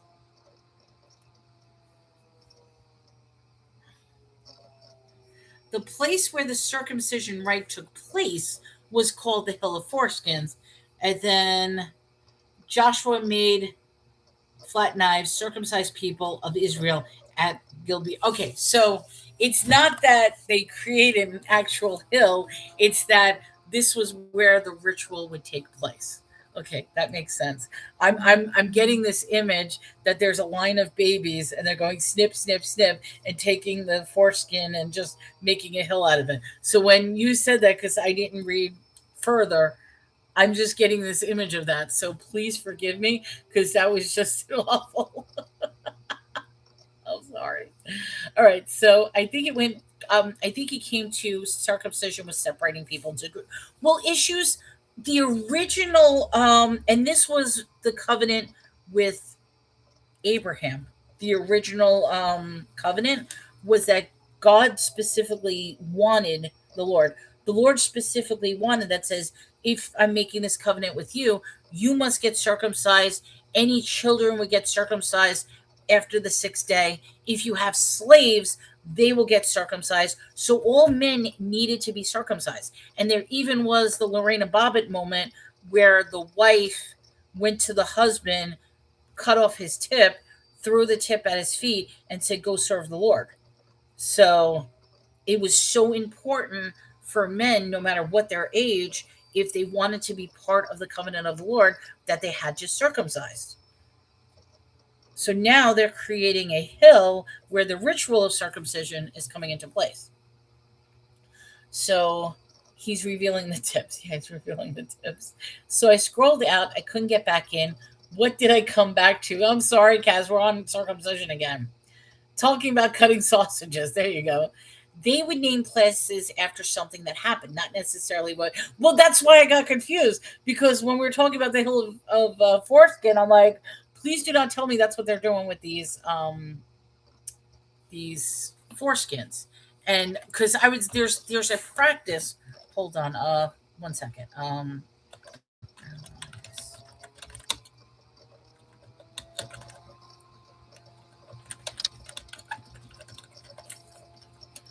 Hold on. I just want to see. There's a practice. Okay. I'm probably pronouncing this wrong, but there's a practice called Medzizabipa. I'm probably pronouncing it very wrong. But why this stands out to me, because I obviously in New York, and there was this big controversy because what was happening was there was a rabbi that was doing a Orthodox ritual, and the Orthodox ritual was where the rabbi comes over and bites the foreskin off the child and like sucks the blood, and there's this whole thing. And the problem was that the rabbi had herpes or something, like mouth herpes, and it was giving mouth herpes to these babies on their foreskin. So all these babies were getting sick. So it was like this big, and it's the Medzitzah. I don't know what that. Okay, so yes, so the hill is not made of foreskins. Wait, you made any headway with the Lord versus God? I'm still on that fence right now. No, she didn't cut off the whole tip. She cut off the foreskin part and threw it at his feet. But that's what I was saying. It's the Lorena Bobbitt moment. Um, yes, the rabbis use their mouths. Yes. Well, now they do. I don't know if that's how they do it here, but it was a practice. And like I said, it was a big controversy in New York because the rabbi was spreading a disease to these kids because they were biting the tips off. And yes, they still do that. It is a practice that is still done today. It's in the Orthodox Jewish communities. So, and like I said, it's called Medzitzah. Please tell me I didn't invite somebody. I might have invited somebody. I'm sorry, guys, if I did.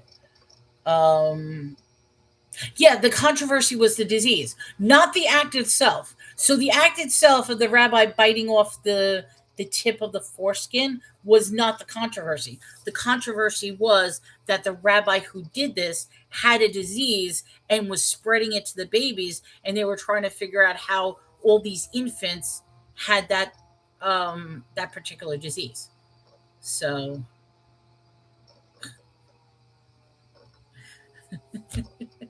you're like, I can't. All right, we'll skip over this subject, but let's get back onto this. So the hill of foreskins. All right, so wait.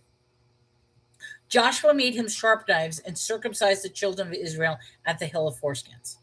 And this is the cause of why Joshua did circumcise. All the people that came out of Egypt that were males, even the man of war, died in the wilderness by that way, after they came out of the Egypt. Now, all these people that came out were circumcises, but the people that were born in the wilderness, by the way, that come forth, they had not been circumcised. Okay, so now that's where the second, I literally thought when they said second circumcision that you're literally taking out more. You're not. You're now circumcising the people who were not.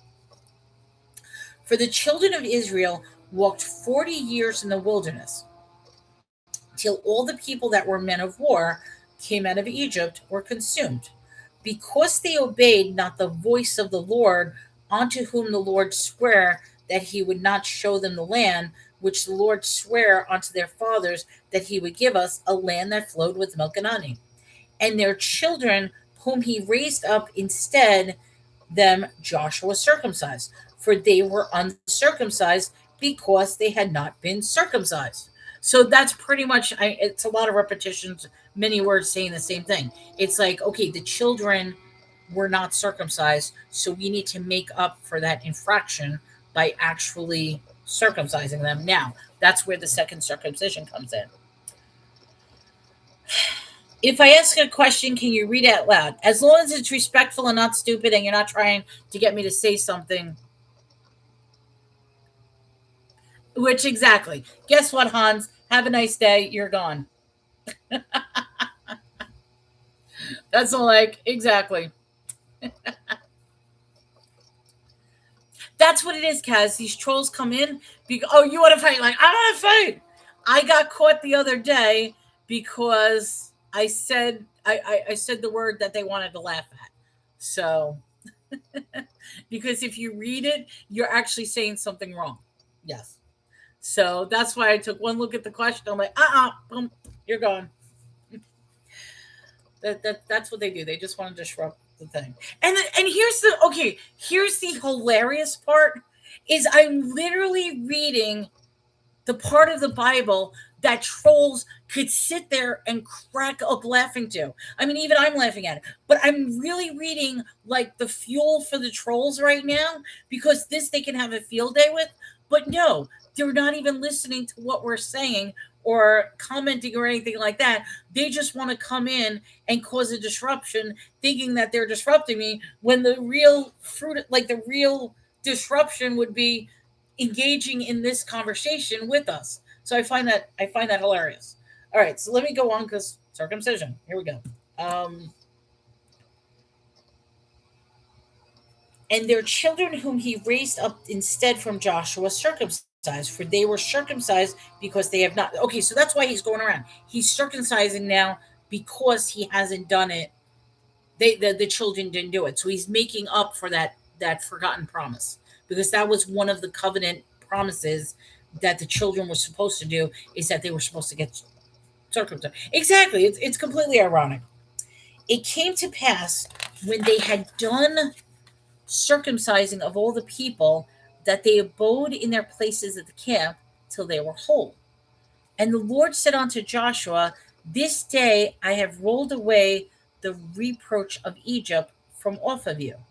Wherefore the name of this place is called Gilgal unto this day. So is Gilgal actually a place? I mean, is that actually a place here? Is Gilgal real?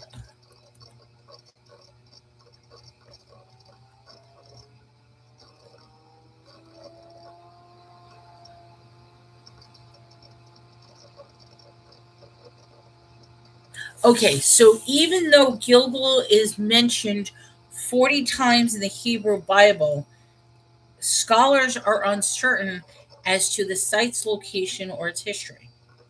I don't think it is anymore. They don't know the exact location. I'm just going to throw something out there um, as a theory. A lot, we don't know where a lot of these places are, and I know Kaz doesn't like this thing, but there is the idea that all this biblical stuff happened in America, and I'm wondering, is there a place in America that would have 12 massive stones that would symbolize the children's tribes, that would have like a river similar, and that would have like some sort of mound. So I'm curious is if that's why they can't find it, is because they're looking in the wrong place. The map shows it above Jerusalem towards the right. My map shows it just north of the Dead Sea. So there are different maps. They have found ruins and evidence of different towns where the Bible says they are.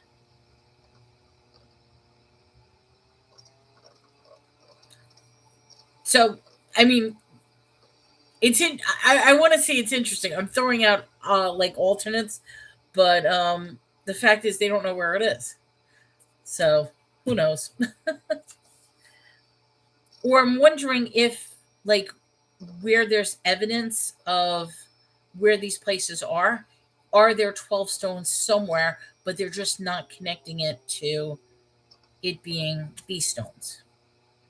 Northeast of Jerusalem, like Issue said, there is archaeological evidence of the walls of Jericho and of Sodom and Gomorrah.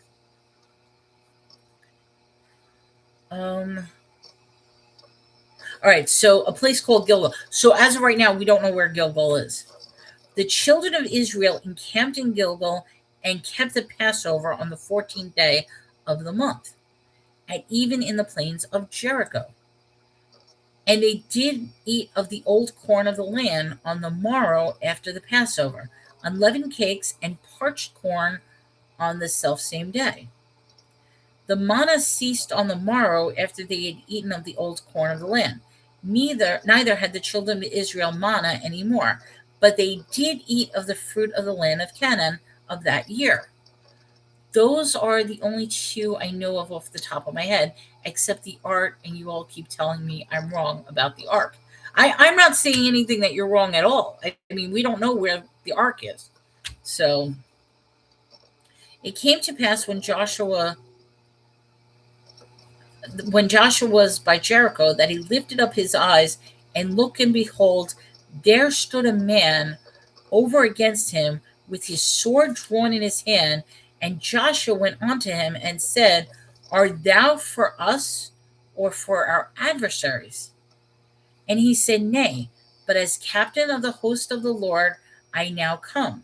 And Joshua fell on his face to the earth and worshipped, and said unto him, What said my Lord unto his servant?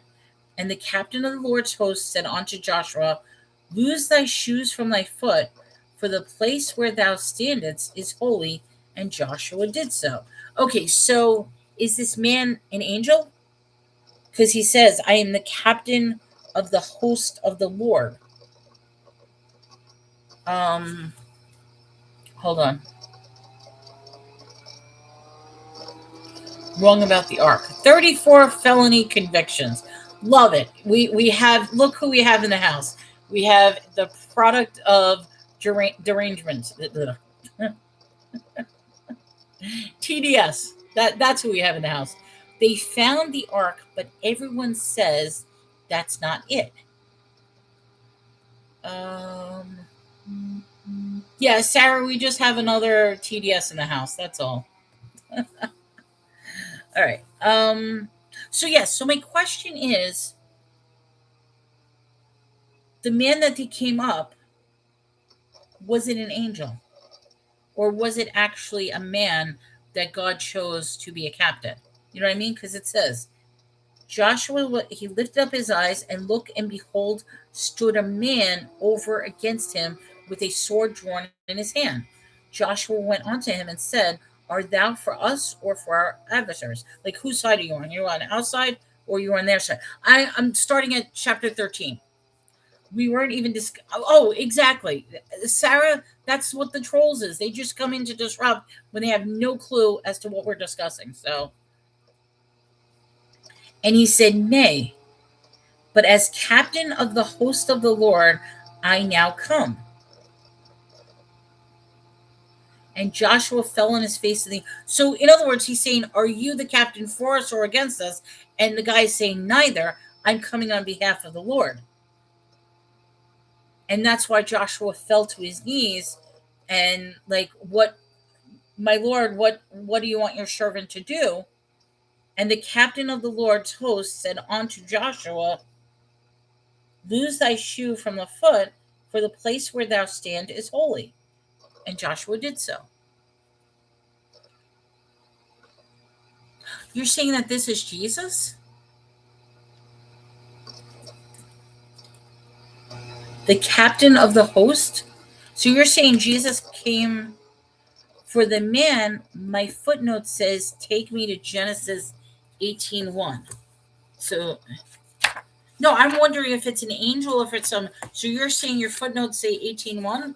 Okay, let's see what 18:1 says.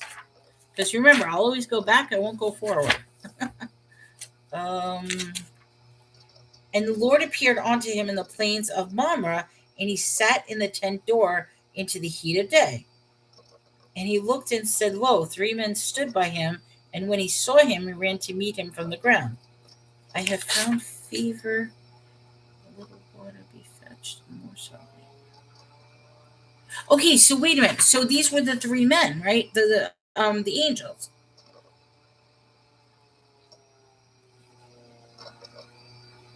Hold on, I'm going.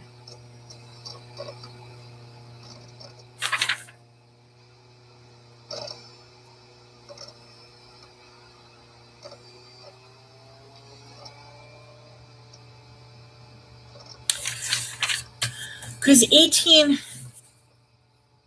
Okay, wait. My footnote says, take me to Genesis 18:1. Genesis 18:1 is when the Lord appeared with 3 men. And so Susan is saying they're angels. I don't think it was Jesus. So we're just going to mute. There we go. Derangement syndrome is gone. There we go.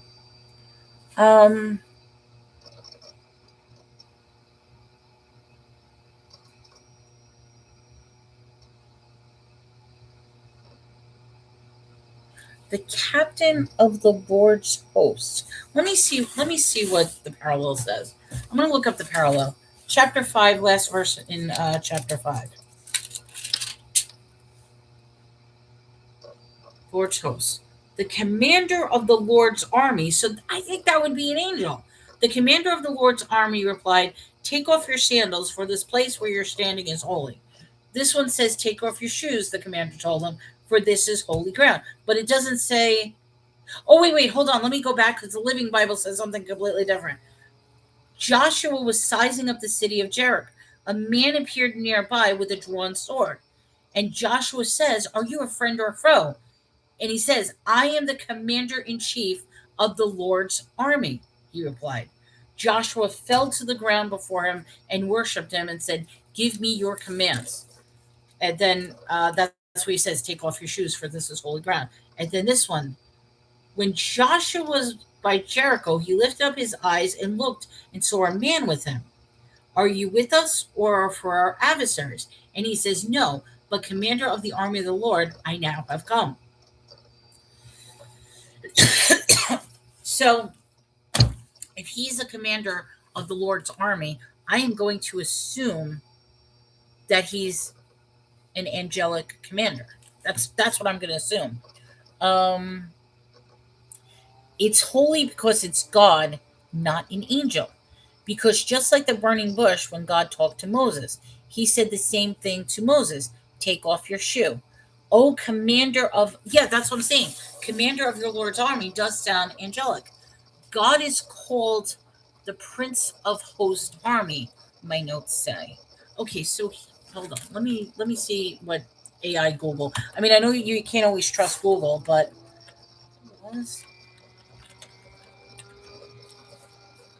Joshua is the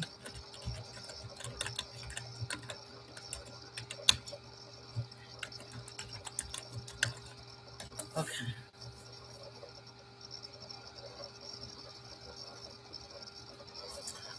Okay. You ready?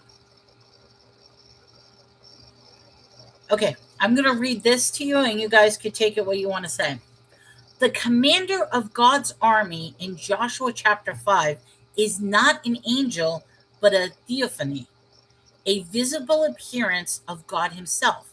This encounter is significant as it signifies God's presence and the guidance in the midst of the Israelites' preparation for the conquest of Jericho. The commander's identity is God Almighty is confirmed in Joshua 6:2, which we didn't, where Yahweh tells Joshua, "See, I have delivered Jericho into your hands, along with its king and its fighting men." This encounter is a pivotal moment for Joshua and the Israelites, highlighting the importance of seeking God's guidance and following his commands in times of uncertainty and conflict. All right, so let me go back a little bit. All right, so it's not an angel, but a theophany. Theophny. God is called the Prince of any host, my notes say, but when it says the angel of the Lord, not an angel of the Lord, it means Jesus. Those men are army men. Commander to me says higher than the angels.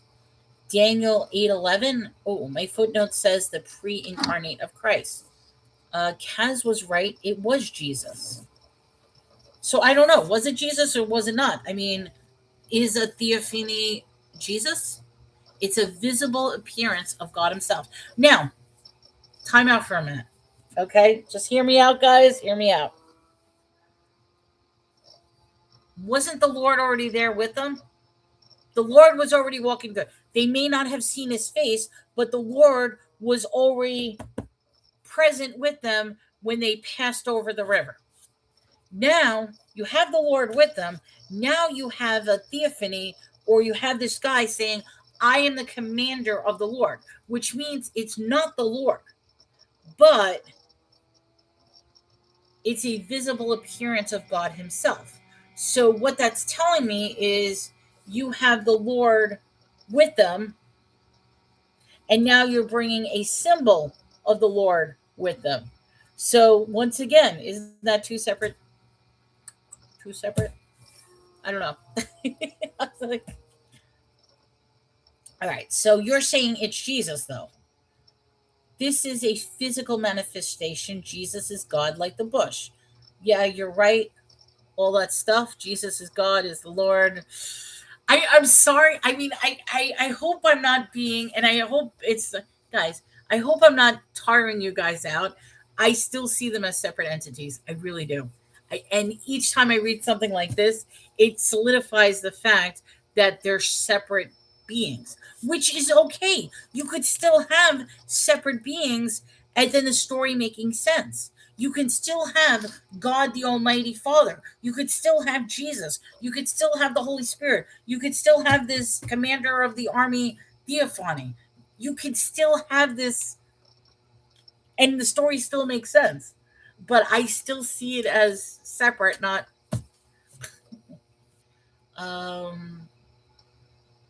you can't. Oh, I can't tire. So I'm sorry. I'm like, I'm not trying to upset you guys, but it's like, all right. Should we go on? You're you're stuck with us. But you're like, well, then I can say the flip side. You guys are stuck with me too. I mean, think about this. I'm here, and you can just shake your head. It's like, what did Melanie get herself into this time? Like, what is she talking about? Like, what is going on? So yeah, I'm stuck with you guys as well. I do have to say though, this show is like crazy. We've been going on for 3 hours and 20 minutes. Yeah, because it actually shows the time on the YouTube side. What do you think, guys? Do you want me to keep going, or do you want to like talk and cut it down? You guys, I'm doing a vote right now, so just put in the chat, keep going or wind it down. Keep going. It's like, come on, keep going, keep going. We got nothing to do. The snow's gonna come. Did it start snowing? It didn't even start snowing. It's still windy though. The sky is completely gray. The sky is like, I'm just taking a peek.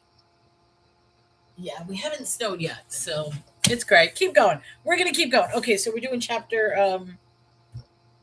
6, right? No. Yes, chapter 6. I'm like, where am I? Where am I? We're on chapter 6. All right. So now Jericho was straightly shut up because the children of Israel, none went out and none came in. Okay, so they stayed within the area. They're not going out, they're not going in. The Lord said unto Joshua, see, I have given you unto thy hand Jericho and the king thereof, and the mighty men of valor. Mighty men of valor. And ye shall encompass the city, and ye men of war shall go around about the city once, and thou shalt do 6 days. Okay, so now he wants them to walk the perimeter around the city, and I guess it's going to take 6 days, which makes sense because on the 7th day you're going to rest. That's what I'm thinking, but let's see. And 7 priests shall bear before the ark 7 trumpets of ram's horns. And the 7th day ye shall encompass the city 7 times, and the priests shall blow with the trumpets.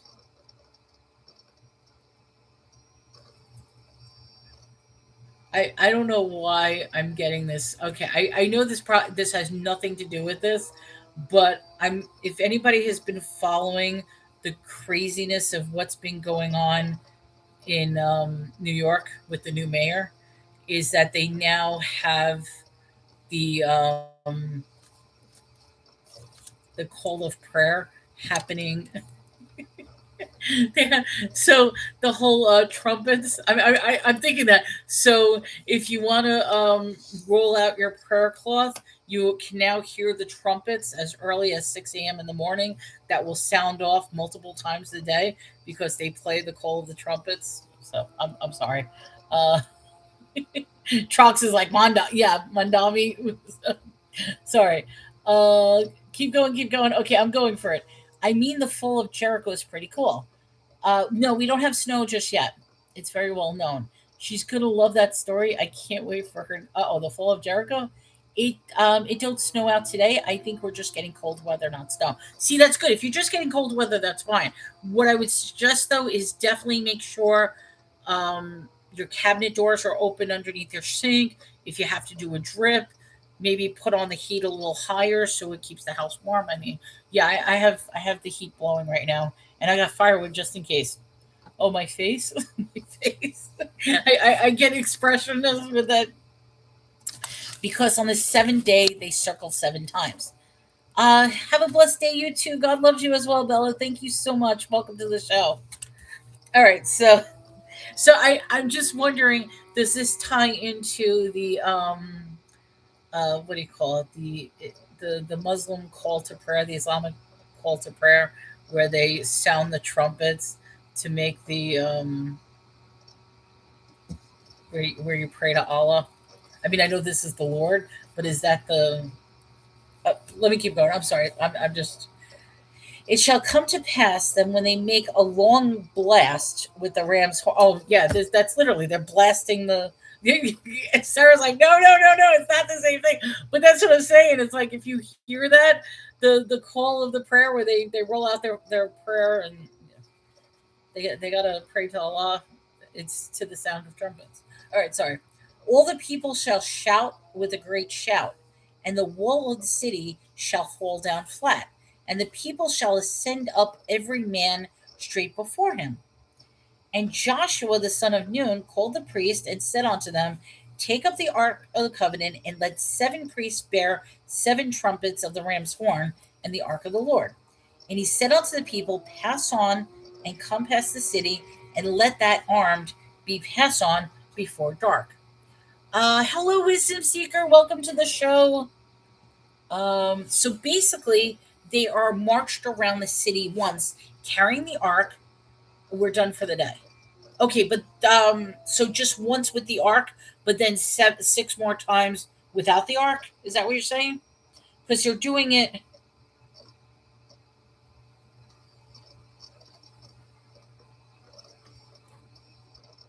Yeah, so once with the ark, but they're still walking 7 times, I think. And it came to pass that when Joshua spoken unto the people, the 7 priests bearing the 7 trumpets of the horn passed on before the Lord and blew with the trumpets, and the ark of the covenant of the Lord followed them. Shouted, not 1 time per day for 6 days. No, 1 time. Oh, that's what it is. 1 time per day for 6 days. Okay. And the armed men went before the priest that blew the trumpet, and the reward came after the ark. The priests going on and blowing with their trumpets. Reward. Reward. That sounds like a fake word. Reward. I don't know what that means.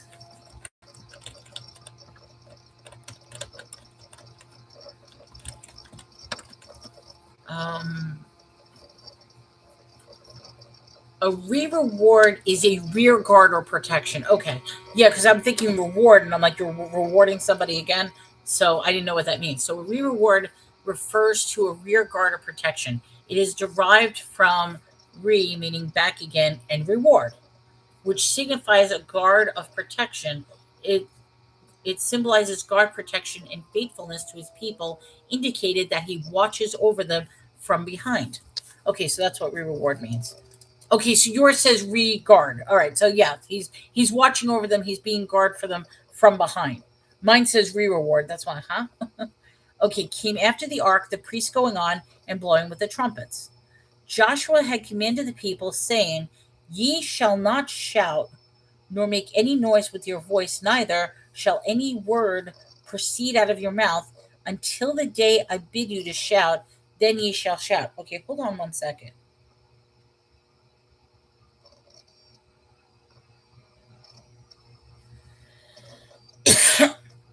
Hold on 1 second. Is he giving a different rule than what the Lord gave?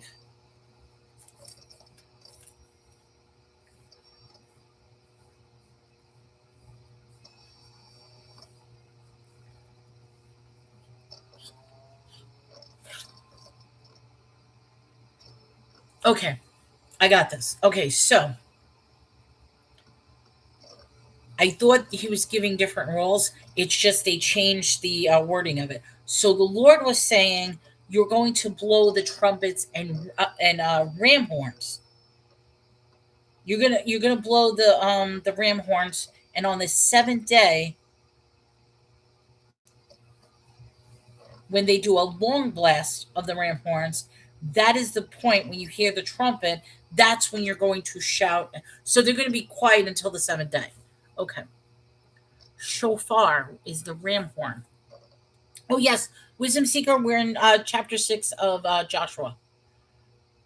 So they had to stay silent until the trump blast. So that's why he's saying, "Stay silent until I tell you," which is interesting because that's why I thought there was a miscommunication, because the Lord is saying, okay, for 6 days you do this, then on the last day, the people are going to shout after the long trumpet. He's saying, rather than counting the days, he's saying, when I tell you it's time to shout, then you shout. So it's the same direction, but it's more clarified so people don't get confused as far as what day. If they just wait until Joshua tells them when to shout, that they shout, if that makes sense. Okay. So Joshua commanded the people, saying, Ye shall not shout, nor make any noise with your voice, neither shall any word proceed out of your mouth until the day I bid you to shout. Then ye shall shout. So that's why I'm saying he's not giving them the time frame. It's almost in anticipation. So he's not saying you're doing this on the 7th day. He's saying, when I tell you to shout, that's when you shout. And I'm just wondering if that's going against the Lord and if he's going to be punished. But that's the slight difference between the two. So the ark of the Lord encompassed the city, going about it once, came to the camp, and lodged in the camp. Joshua rose early in the morning, and the priests took up the ark of the Lord.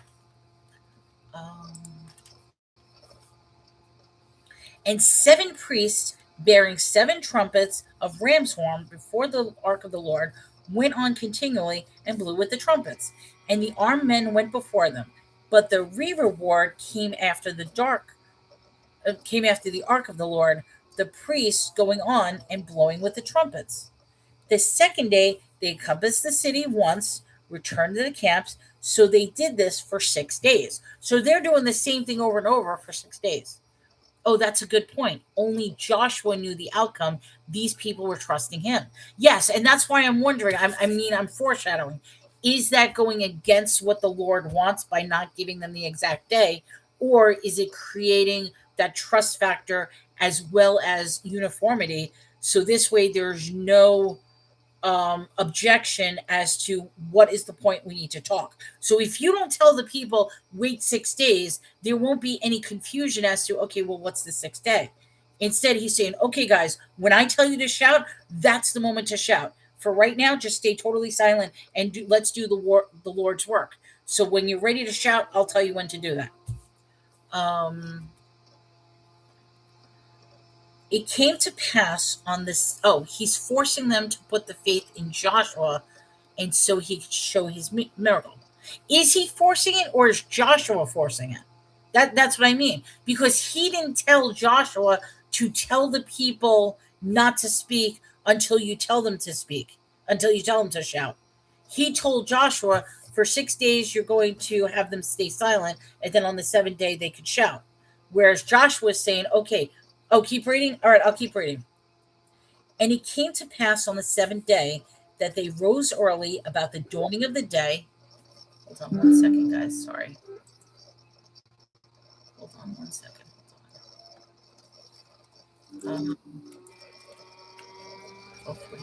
Okay. Hold on 1 second, guys. That's fine. These texts when we get here.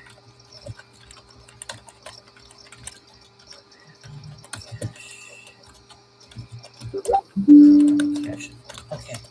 Sorry, guys. Hold on 1 second. All right. Don't need that. Okay. All right. Keep reading. Have them. Okay. Yes. So yeah. Sorry, I got a message that I just had to take care of. So what I was getting at is he is telling them when to actually start screaming, whereas the other way the Lord says on the 7th day you will. I'm going to keep reading.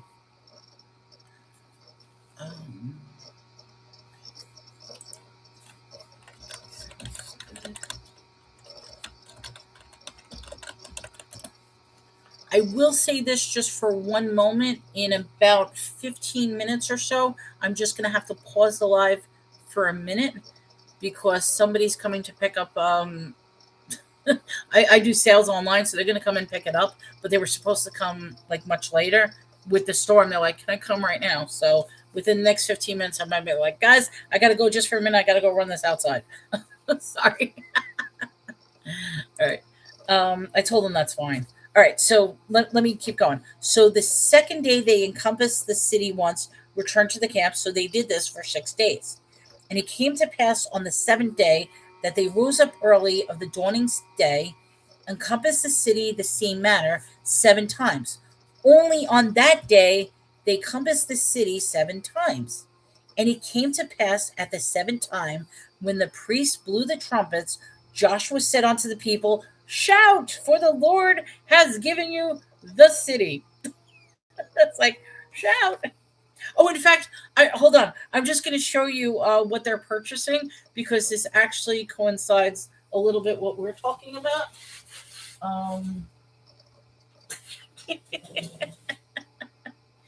It is a little Jewish ornament, and it's a trinket box. You open it up, and inside I have another little, it's like a little tabernacle thing, and this is supposed to be in a Jewish I don't even know. It's a Yeti. Wait, what is this thing called? A Yeti? Oh yeah, it's not Yeti, but yurt. Thank you, Sarah. It's a yurt. Thank you. I'm like a Yeti. No, it's a yurt.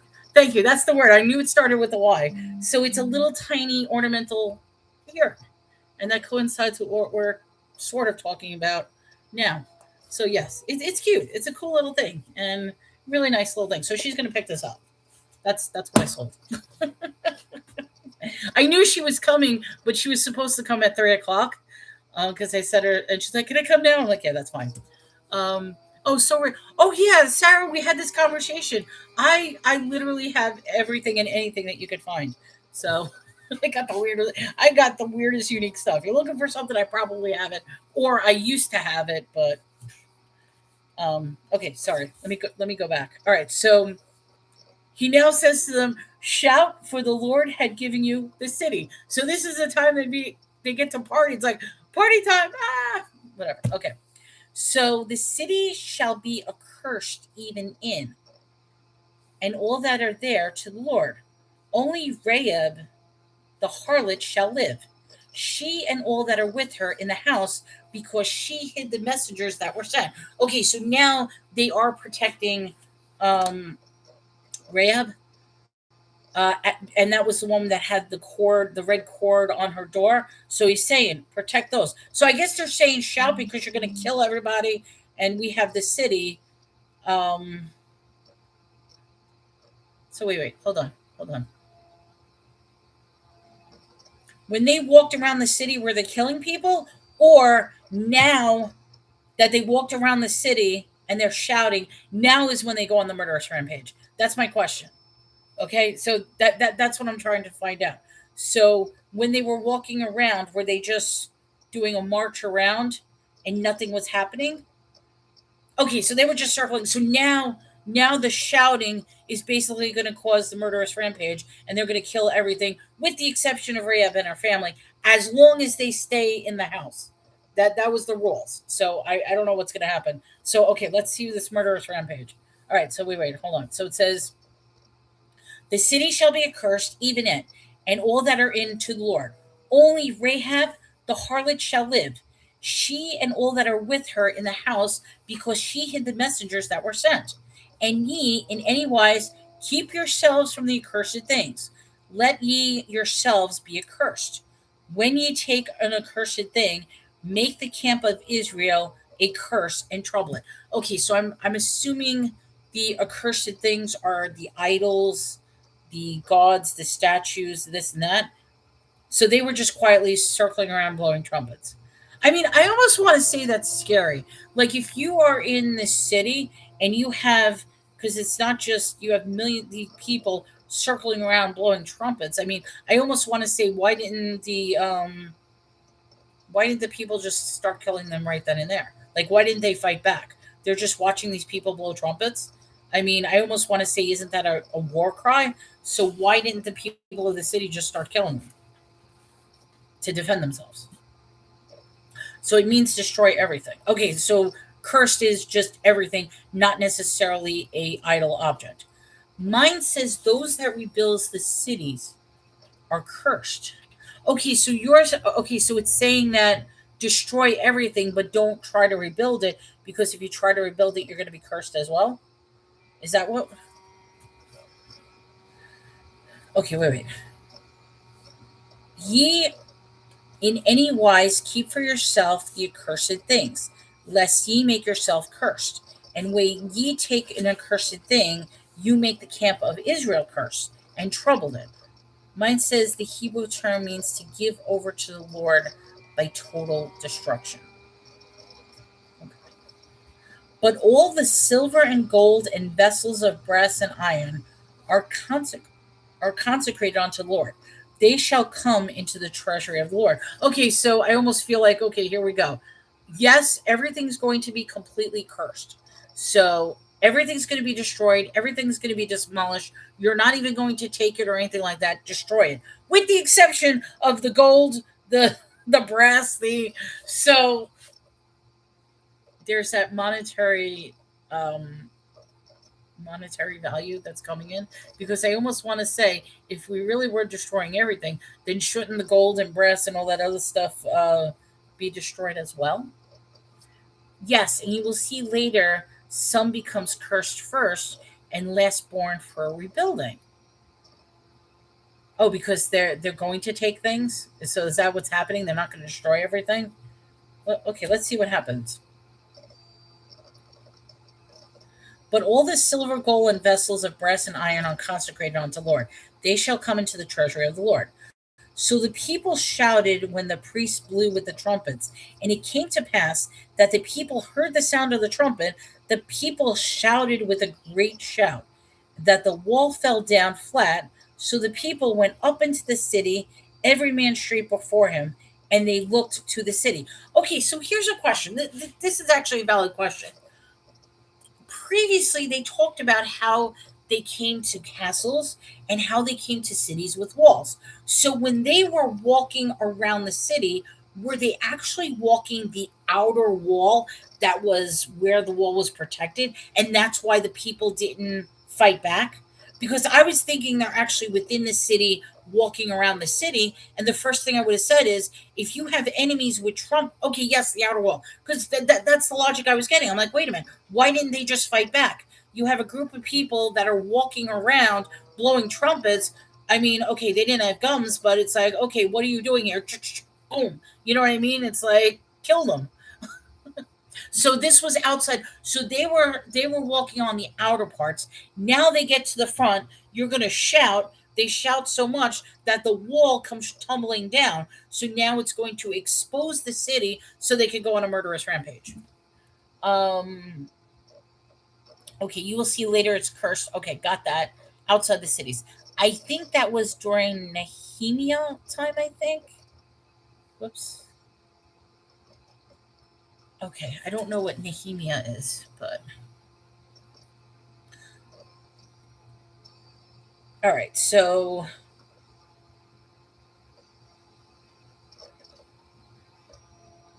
I'm thinking of a Christian song that just came into my head. And I'm wondering if that Christian song has to do with this thing. Praise. Okay, whatever. I don't want to start singing. I'm sorry. But the walls came tumbling down. Shout is the power of God for their obedience.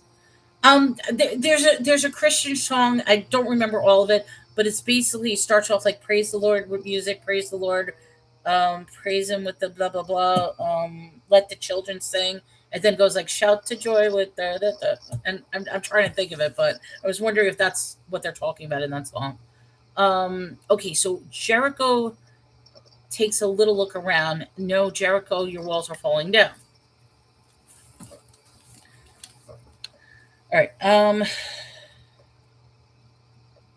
And the wall fell down flat. So the people went up onto the city, every man straight before him, and they took the city. Okay, so here's a murderous rampage. They're taking the city. All right. And they utterly destroyed all that was in the city, both men, women, young, old, ox and sheep, and ass, with the edge of the sword. There you go. Boom, boom, boom. Dead. They're dead. Even the animals. Now, I just want to point out one more thing, because this solidifies my strange theory when they say this, because I would say, what difference does it make whether they kill the animals or not? Like, what does killing these people's oxes and this and that, unless it coincides with creating in their image, creating the animals in their image and there and that. And because these people are worshiping different gods, those animals are the byproducts of that other god that we shouldn't be worshiping. And because of that, destroy them all, because you don't want that uncleanliness of the other gods with you. God wanted, okay, yeah, God wanted a clean slate. So I was like, boom, boom, boom, boom, boom. You gotta let their image. I can't help. It makes so much sense, though, Sarah. Like, it really, really makes sense to me, because if you think about it, animals are so different in each respect. Like, there's such a difference between one animal from another animal, from a bird, from a sea creature, from this and that.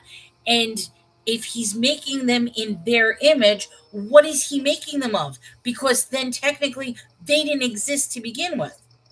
You know what I mean? They didn't exist to begin with. So he's creating something new, but he's creating something new out of their image, which is making me wonder if there is a god or demigod or demon that matches what those animals look like, and that's why it's of their kind. It's always their kind. And that would make sense as to why he wants to eradicate it, because it's you said nothing existed at all. He spoke them into existence. Okay, so then whose kind is he saying their kind? He created them from their kind. Okay, so animals were a part of the idol worshiper. That's where I'm getting at wisdom. I'm coming up with this. I know it's a weird theory, and people are like, no, that's not the case. But back in Genesis, God's creating new things. And he keeps saying, this is good, this is good. With what that's telling me is because he's creating good things, something in the background in his life is not good.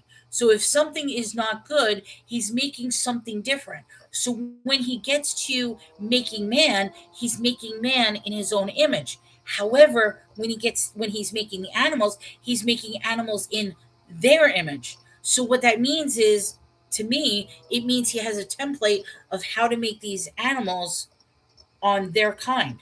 So he's mimicking something that's already in existence. Animals were part of idol worshiper. They were dedicated to false gods. Like a family of cats includes tigers, lions, and Pikachu. Pikachu and Charizard. Oh, they were used in fertility rites. Absolutely. The animals were spiritually contaminated. And yes, that was one of the rules as to do not lay with animals. I mean, that was a sin. Like, do not lay with these animals. Dedicated to false gods, but God did not make the animals in the God's images. No. That's where my belief is. I wonder if God, when he created animals, he was creating animals in the likeness of a false god that actually existed. Because even during creation, we don't know what was going on in God's realm. We don't know what was happening beyond earth, beyond the heavens, beyond, we don't know all that background stuff. And we may never know, because Genesis is simply a story of the generations of creation. I mean, that's the exact word. Generations of creation, and also the very first line, in the beginning, which is often mistranslated to in a beginning. So you're saying God did make the animals in the image? Yes, that's what I'm saying, Sarah. That is a belief that I'm believing in. So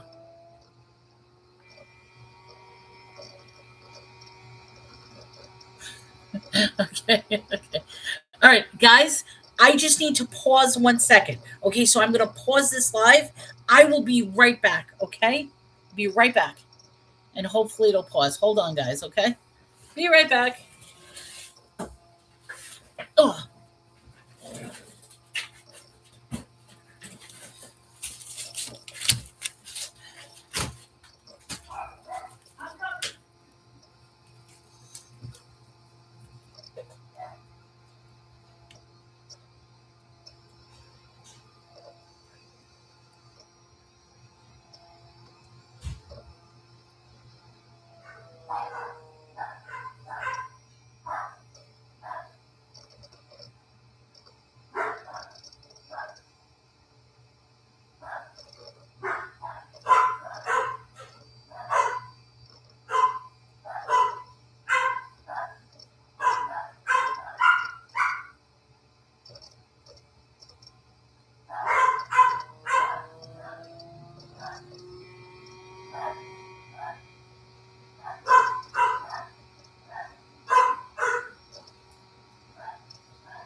Okay, I'm coming.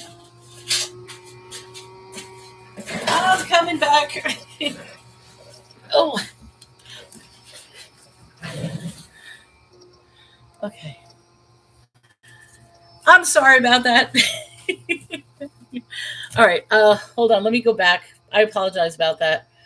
All right. So let me go back. Let me go back.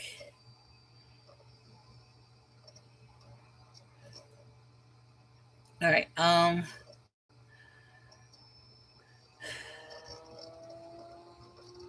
Okay, Sarah says, I know you say that, Mel, but wondering is wisdom agreeing? I don't know. Do you agree, wisdom, on this? I'm not too sure. It's a theory, but it does make me wonder if when he created in their image, because obviously man was created in his own image.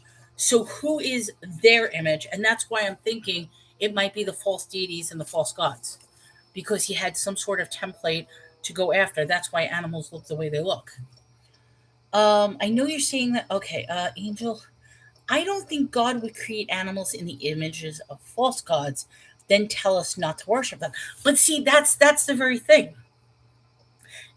Remember when he created the Garden of Eden, it was his little bubble, his little paradise, and everything he created, this is good, this is good.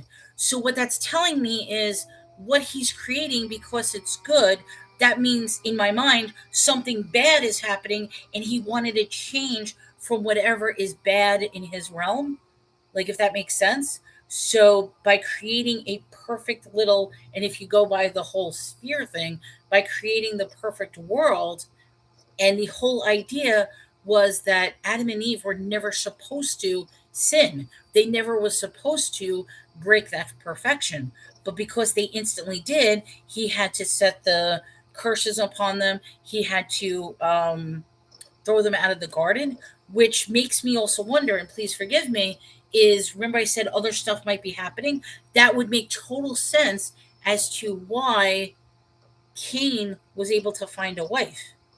Because if gods were creating other things when he banished them out of the Garden of Eden, maybe that's when creations or other creations, because Genesis is the story of the generations of creation, maybe they coincide with another generation of creation, and that's where they were able to mix and mingle and get the different lineages and get the different, and why the Lord is so animate now about getting rid of the Hatatis, the Amorites, the, you know what I mean? Because they probably have ties into those false gods. So I mean, that, I know that's probably far fetched, but it makes me wonder if that's the case. Angel's like, I had to get more milk and bread because I've never had. Well, you know something, Sarah? I've never heard it either. That's what came to my mind as I'm reading it. I mean, like I said, even the theory that I presented the other day about the sun being a living thing, and that's why it's cold in the winter even though the sun was closer, and it's hot in the summer even though the sun is further away, because I'm feeling like the sun is a energetic being, and that's exactly what it's doing in order to survive for sustenance. So in order to give us light, in order to give us energy, if it's a live living thing, it has to pull from us. So that, because it doesn't make sense to me, like the whole theory of why is it in the winter time it's so cold but yet the sun is so close. So yeah, I come up with very, very weird things that make sense to me. I don't know. I'm sorry. I mean, sometimes I can be completely off my rocker and crazy, but other times, because it makes sense, I'm like, maybe I'm genuinely onto something. I don't know. Wisdom is saying, I'm saying that animals were dedicated to other gods, not that they were made in their image. Okay. I don't think God would give any credit to false gods whatsoever. Um, and it doesn't make sense to me. Okay, you agree. Okay, so you're agreeing with that the fact that we're killing the animals simply because these cursed people are doing stuff with these animals. They're using them for idol worship. They're using them for nefarious purposes. They're feeding these. I mean, like, they're giving them nourishment. So because these cursed people were taking care of these animals, we need to wipe them out completely. That, I mean, that's. I think that's what wisdom is saying. But let me keep going. It does not sound like something y'all would do. No. What is the theory? I think I said the theory, and you can think I'm crazy on that. That's why I'm like, huh? The term for like the type of animal it is isn't of God. It means that they fit into a certain category. Wisdom's like, I don't agree, which is fine. You guys don't have to agree. Like I said, you could think I'm completely off my rocket on that. I mean, it makes sense now. It's just when I start reading different things, I'm like, wait a minute, that ties into what I've been saying. Or I may come to the point and say, see, this totally disproves my theory. And that happened a couple of times. There were some cases where I came up with some oddball thing, and then later down in the line, I'm like, okay, so then that's not it. That's how I work with when I do these things. So their image is the type of animal it is. Kind means its own designation, not a beginning or origin. All things that were created were made by him. We are the image of God, not because we have a body and mind and soul. Animals do not. They don't even evolve from one another. Lean not unto your own understanding. Acknowledge God, and he will direct your path. Okay, I think we've got everything. Yes. Okay, hold on 1 second.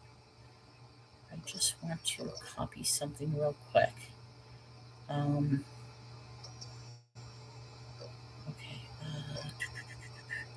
Give me 1 second, guys. I'm here.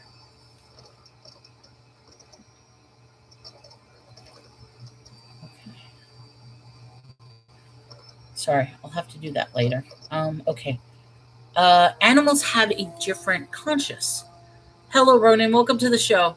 Kind or image means that they're related to each other, not that they all started from one thing. See, I don't know. I mean, that's why, for me, sometimes word choices gets very confusing.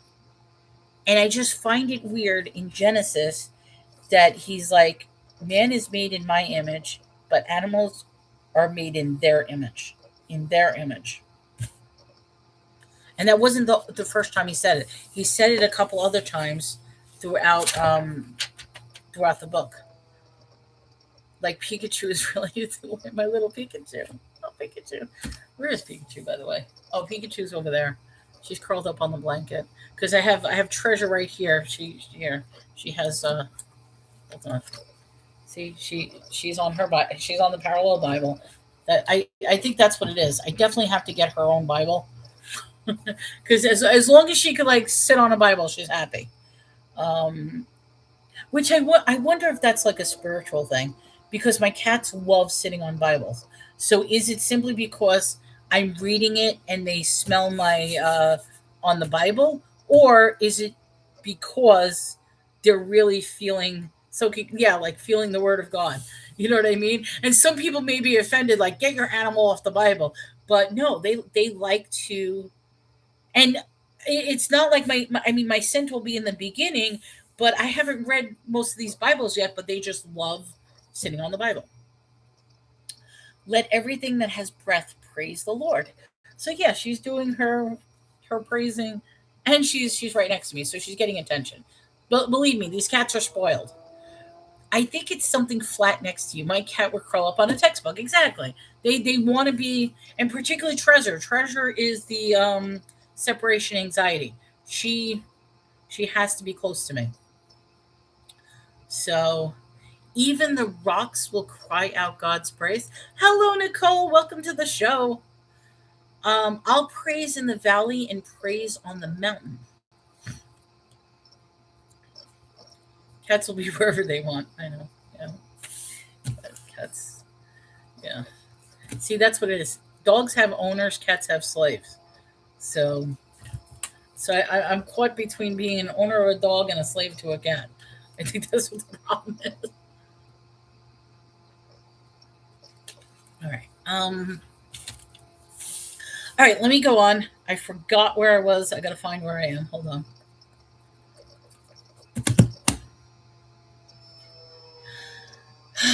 I completely forgot what verse I'm on. So if anybody remember, okay, 7th day, we talked about that. We shouted, so we got that. The city should be cursed. We got that.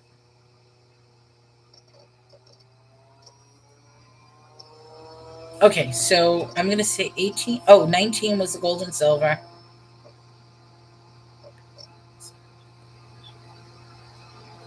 Okay, 21. I think we're on 21. We're going to start at 21. I thought we were singing together. We were singing. Well, see, that was that song that I was thinking that reminds me of this. It's like, shout to joy. Whatever. Okay, praise the Lord. As long as I'm breathing, I've got a reason to praise the Lord, oh my soul. Praise the Lord, oh my soul.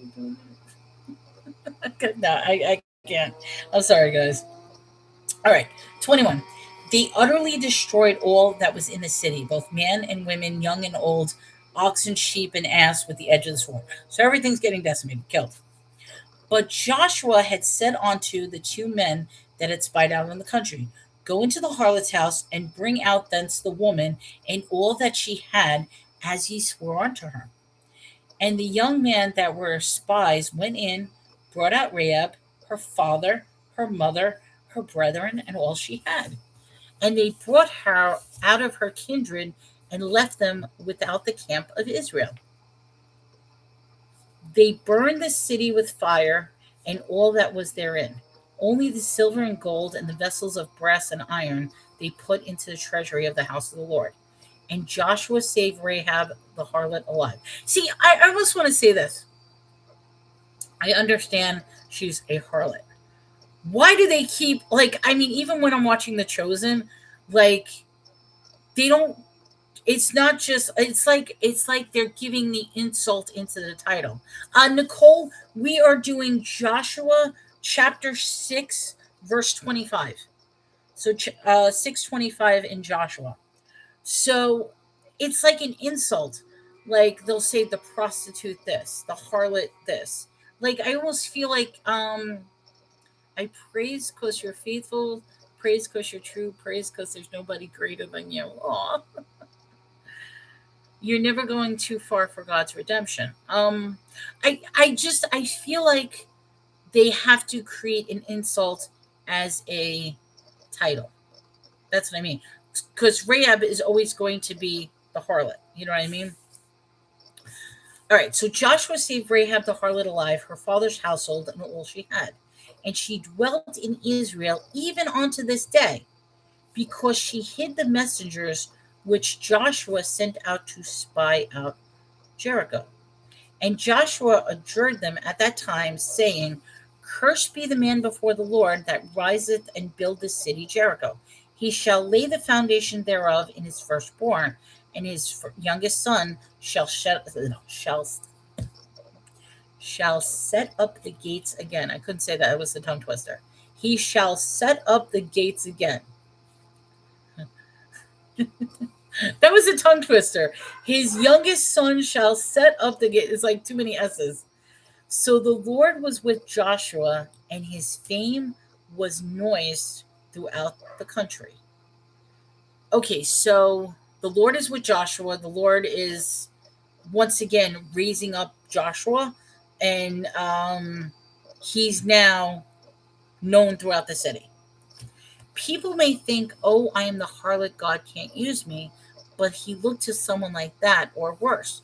I mean, I almost want to say the people who society looked it down upon were the very people that Jesus elevated, because society may break down on him, but the Lord, like Jesus, made everybody equal. Like, even though society looks down on you, I'm not going to look down on you. I'm going to look at you as an equal. Oh, I'm getting the trolls already, even on that side. Lovely.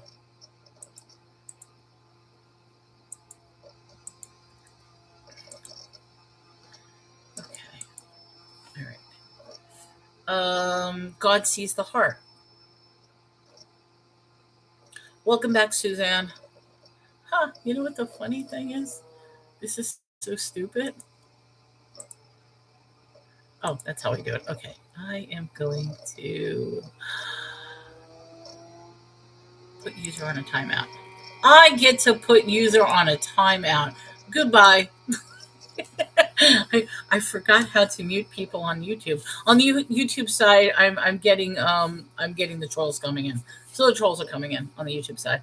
All right. So Paul said there's no more man or woman, slave or free, Jew or Gentile. So even Paul created everybody as equal. It doesn't matter what your, I mean, I almost want to say if that's what his message is, then Paul was like, everybody is equal. Do me and Kaz need to go to YouTube? Well, oh, do you and Kaz need to go to YouTube? No, you don't have to go to YouTube. As of right now, I've been on for over 4 hours between the two of us. Yeah, 4 hours and 4 minutes because I could actually see the countdown.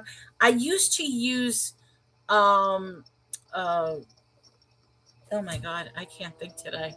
Yeah, this is me in like exhaustion. I used to use StreamYard, and I love StreamYard because there were so many features and stuff like this.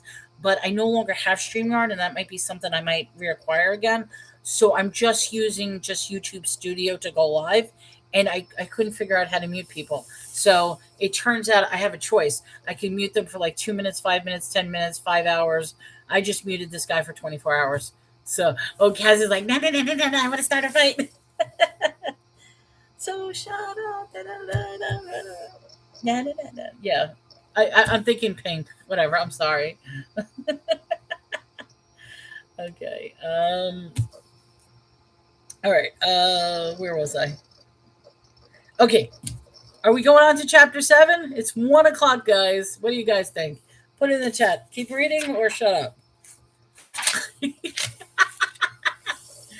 Okay. You know what it is? That's in my head now. Wait. No. So shut up. I'm still a rock star.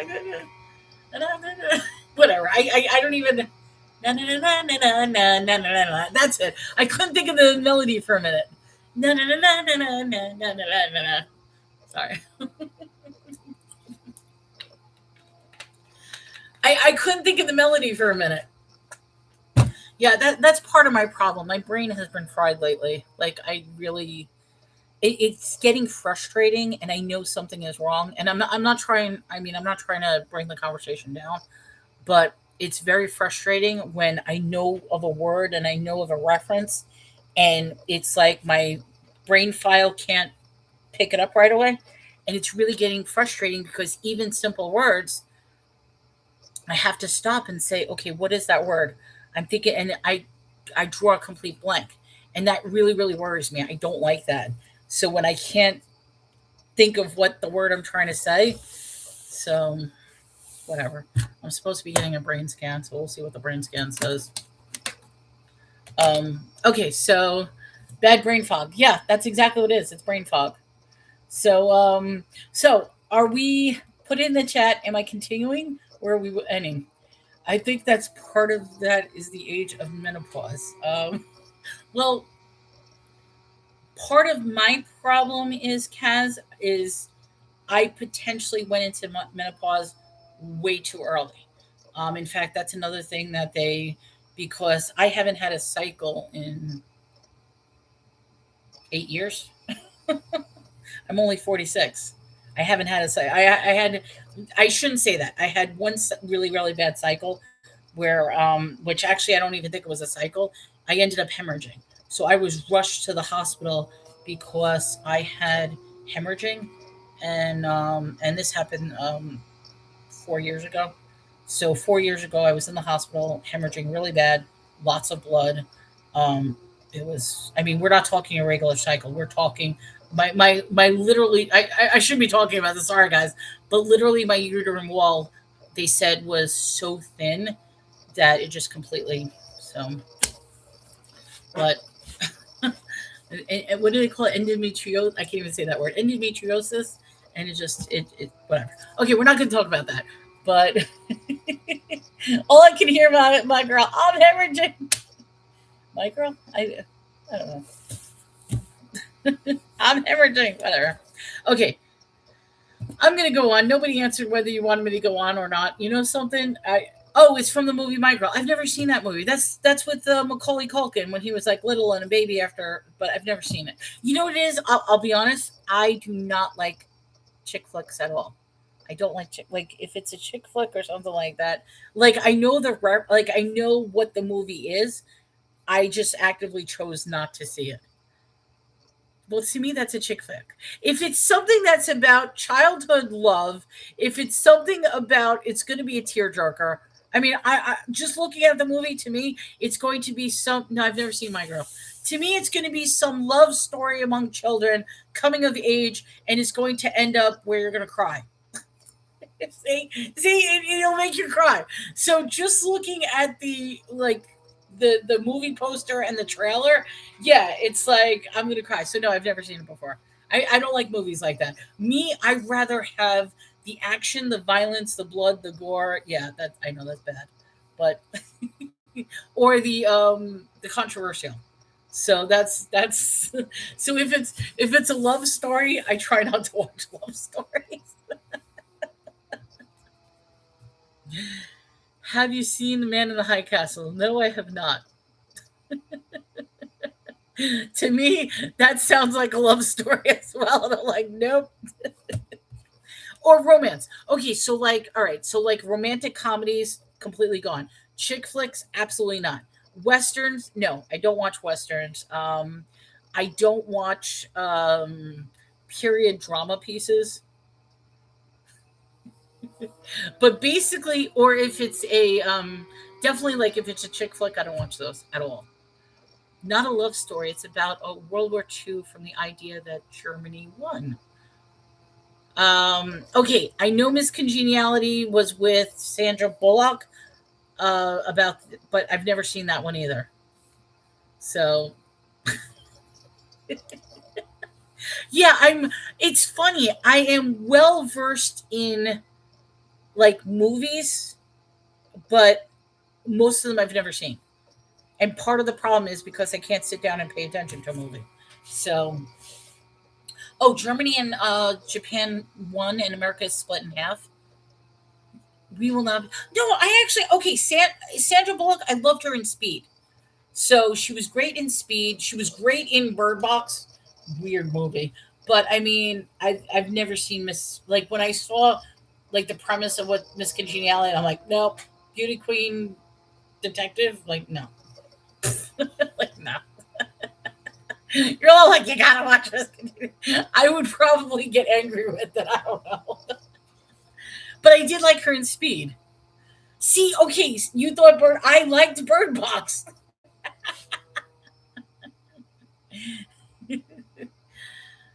So especially she didn't give the children names, so she's just like boy, girl, child. Okay. Yeah, it's a comedy. Wait, oh, I will tell you this. Pumpkin. I think her name was Pumpkin. Pumpkin invited me to her live, and what ended up happening is it's 11 o'clock at night. Usually by then I'm asleep, but she said every Thursday they do a movie night, so they start at 9 p.m. And like I said, it's hard for me at night because I'm usually all over the place and doing stuff. And I was wondering, I'm like, I should do a movie night.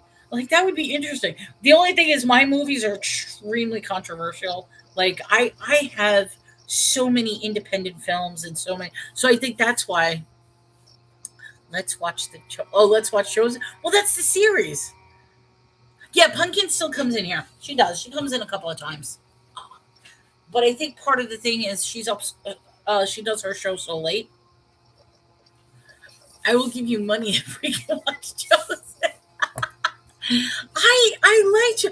The only thing is I don't know how it's going to affect copyright or anything like that. I mean, I got to look into it because I think what they do is she goes to a different website, gives a link, and they're all watching that website at the same time and talking here. So that show, I started watching it. Like I said, it's very, very hard for me to sit down and watch a show. It really is. I mean, I have to really be into what it is.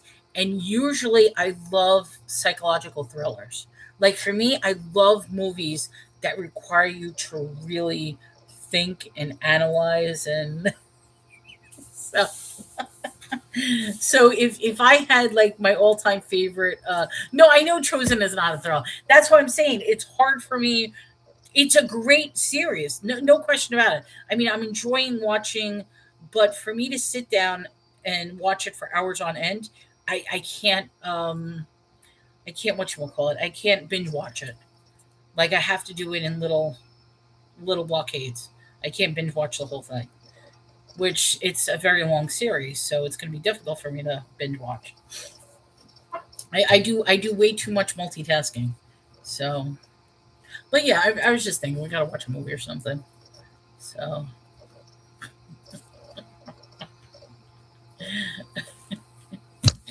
I think, see, I would be the type. I mean, I know I mentioned this movie, but it is a very very interesting movie. But it's so disturbing, and that is with Hugh Grant, Heretic. Very very disturbing movie. I mean, literally, it's you mix Silence of the Lambs with Mormon religion. That's the best way to describe it. It's Silence of the Lambs with the Mormon religion. So, you still haven't watched that. It's like I said. It's if you like really intense, gory. Girl, my spirit can watch that. I don't know if you should right now. I know we should, but that is an actual. It was a good movie. I will tell you this: Chris couldn't watch it.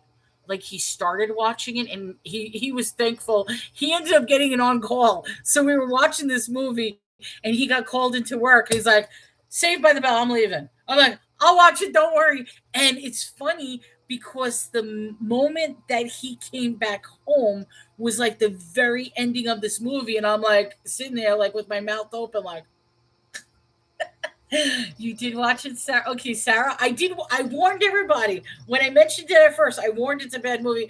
I am just curious. Like, what do you rate that movie? Because Sarah's like, I wish I didn't say it. It was bad. It was bad. It was not a normal movie. Bear probably wants to go outside. My big bear. The problem with the dogs is if I let them out, they realize how. Oh, you watched it before my warning. Oh, okay. If I let the dogs out, they come running back in because it's so cold. They don't like it outside, but yet they want to go out, but then they run back in. And the little one, I've got a little Yorkie, will make the most noise just to try to get the other dogs for me to let the other dogs out, and then she's not going out at all. So they're barking right now, but that's all right. He'll shut up. Bear, come on, shut up. All right. Okay. Yeah, it was a bad movie. I'm sorry. So you watched it before the warning. I warn everybody, if you guys like serious murder, psychological thrillers, serial killer sort of things, but it has a religious spin to it, then definitely watch Heretic. So, all right, chapter 7 will go on. Let's go on. Let's go on. I mean, I don't know how long this show is going to be. At some point, I'm like, I probably will pass out and go to sleep or whatever. But let's see. All right, so chapter 7. I'm just going to go on board not with the filing crowd. That's fine. You don't have to. That's fine. All right, chapter 7. But the children of Israel committed a trespass in the cursed thing. They made a mistake. Let's see what it is. For Achan, the son of Carmi, and the son of Dabi, the son of Zeri, of the tribe of Judah, took of the accursed thing, and the anger of the Lord was kindled against the children of Israel. Okay, so they took an accursed thing. What was it that they took? I'm curious. I don't know, but let's see. Joshua sent the men from Jericho to Ai, which is beside Bethaven, on the east side of Bethel, and spoke unto them, saying, Go up and view the country. And the men went up and viewed. I'm guessing that's pronounced Ai. They kept stuff for themselves. Yeah, that's what I'm wondering. What did they keep, if it even said? And they returned to Joshua and said unto him, Let not all the people go up, but let about 2,000 or 3,000 men go up and smite Ai, and make not all the people to labor there, for they are but a few. So there went up a tither of the people, about 3,000 men, and they fled before the men of Ai. The men of Ai smote them, about 36 men, for they chased them from the gate even unto Shebarim, and smote them in the going down, whereof the hearts of the people melted and became water. Okay, I want to say that is symbolic, but the hearts of the people melted and became as water. So is that the line that he killed them, like maybe severing the heart, so the blood is gushing out like water? Is that God said destroy everything and put the valuables in the treasury, and this guy pocketed some stuff.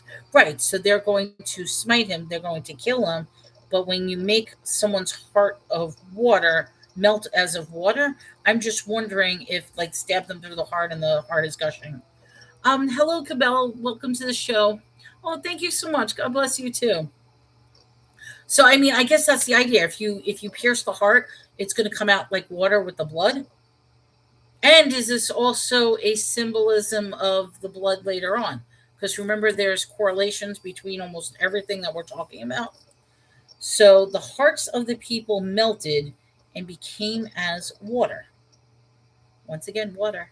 We're not dealing with fire now, we're dealing with water, which makes me theorize that maybe the Lord is back to God. Or, well, let's see. We're talking water now, not fire. Joshua rented his clothes and fell onto the earth upon his face before the ark of the Lord until the eventide. And the elders of Israel put dust upon their hands. And Joshua said, Alas, O Lord, wherefore hast thou all brought his people over to Jordan to deliver us unto the hand of the Amorites to destroy us? Would God be had he been content and dwell in the other side of Jordan? Okay, so my first question is, what is the symbolism of them putting dust upon their hands? Like, why would they put dust upon their hands? Or is that the symbolism of them bowing down? Because we're saying Joshua rent his clothes. So I'm going to say ruined his clothes, fell to the earth upon his face before the ark of the Lord of the eventide. And the elders put dust upon their heads. So why are they putting... I said hands. I meant heads. I'm sorry. What's the symbolism behind putting dust on your heads? I don't know why I said hands. So that I'm curious about. So what is the symbolism for putting dust on heads in the Bible? Let's see what it has to say. Okay. It's a significant gesture associated. Okay. Wisdom with warning. With mourning, repentance, or deep distress. It's mentioned several times throughout the scriptures, serving as a physical expression of inner turmoil or contradiction.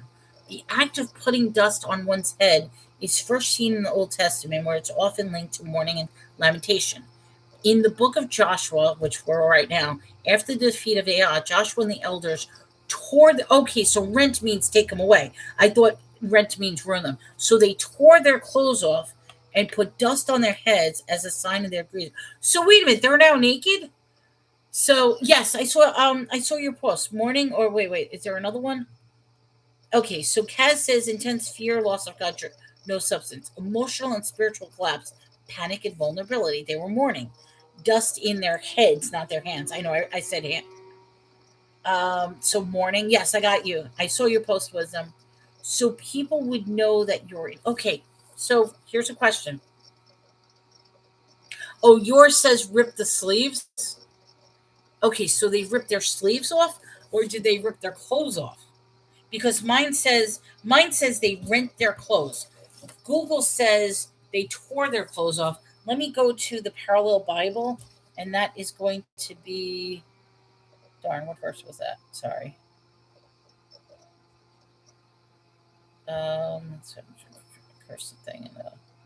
I forgot what they went up to tie to the people, and the men smote them before 36. Blah blah blah blah blah. Okay, verse 6. So it's chapter 7, verse 6. Sorry, just ripped. Not okay. So they just tore their clothing, not completely off. Let me just say what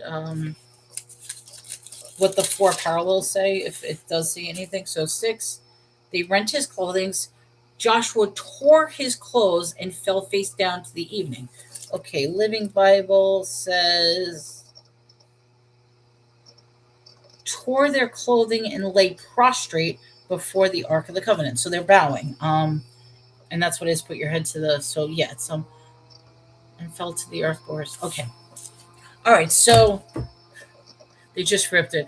I don't know why I'm getting this image. Please forgive me, of like a wrestler where they're like, and I'm wondering if that's the thing. So they tore the fabric, be like, I'm so sorry. Get down. They're like prostrate. They're kneeling down, and they're taking the dust of the earth to put on to show their mourning, reverence, their distress. So is that like the idea that I'm getting? Like, I could be wrong. I don't know. But I think that's what they're doing. So they're in mourning for the mistakes of the person who stole of the accursed things. So they're mourning because of the trespass, because somebody stole stuff that they weren't supposed to. They were supposed to destroy everything and only keep the brass, the gold, the silver, and that stuff. But instead, people were actually taking stuff, and that's why they were in the state of mourning. Okay. Okay, so wait. Their hearts became as water. Okay, so they tore they rent his clothes, fell to the earth upon the face in the ark of the Lord until the evening time, and the elders of Israel put dust upon their heads. Here's another question. And I think I'm probably way off, but is this a foreshadowing with putting dust upon your head, a foreshadowing of the act of Ash Wednesday? If that makes sense. Like, is that coincides where you take Ash Wednesday? I don't know. I'm just wondering, because like I said, there's so many like things that are said in the Old Testament somehow comes out in the New Testament as well. And I'm just thinking of the Catholic view of Ash Wednesday where you're putting ashes on your head, or that's a completely different symbolism. I don't know. That's okay. And Josh said, Alas, O Lord God, wherefore hast thou brought all these people over to Jordan to deliver us unto the hands of the Amorites to destroy us? Would to God we had been content and dwelt on the other side of Ash Wednesday is the beginning of Lent. When you feast, it's an intense time of atonement. But that's what I'm saying. Is this like with them putting, would that be a correlation, or it's just completely something different? But yes, that's what Ash Wednesday is. Like, I almost want to.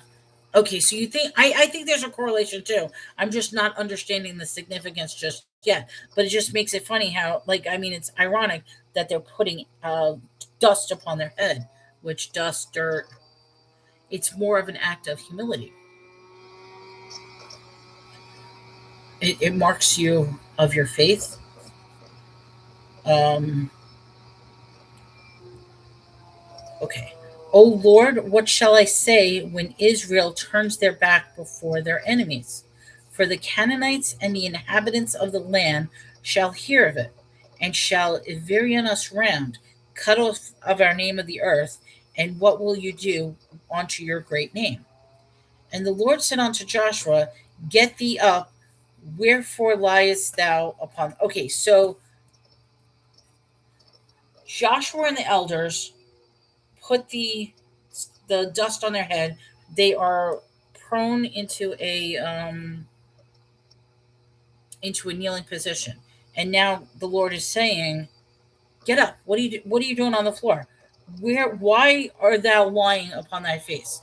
Because technically Joshua and the elders didn't make the mistake. It was the other people that did the transgression. So I wanted to say, is Joshua and the elders trying to um, ask forgiveness on behalf of the people who, like, that's why they're upset. That's why they're mourning, because they know that evil is going to befall on the children of Israel because they didn't listen. Okay, in fact, they used to go out and completely party and commit all kinds of sin a day before Ash Wednesday. Oh, keep going. Okay, am I on the right track? I'll keep going. Wednesday, because the next day they were going to atone for them anyway. All right, I'm going to keep going. I might be on the right track. I don't know. But the Lord is saying, wherefore lies upon thy face? Okay, so Israel had sinned. They have also transgressed my covenant, which I commanded them. For they have not even taken the accursed thing, for have also stolen and disassembled also, and they have put it even among their own stuff.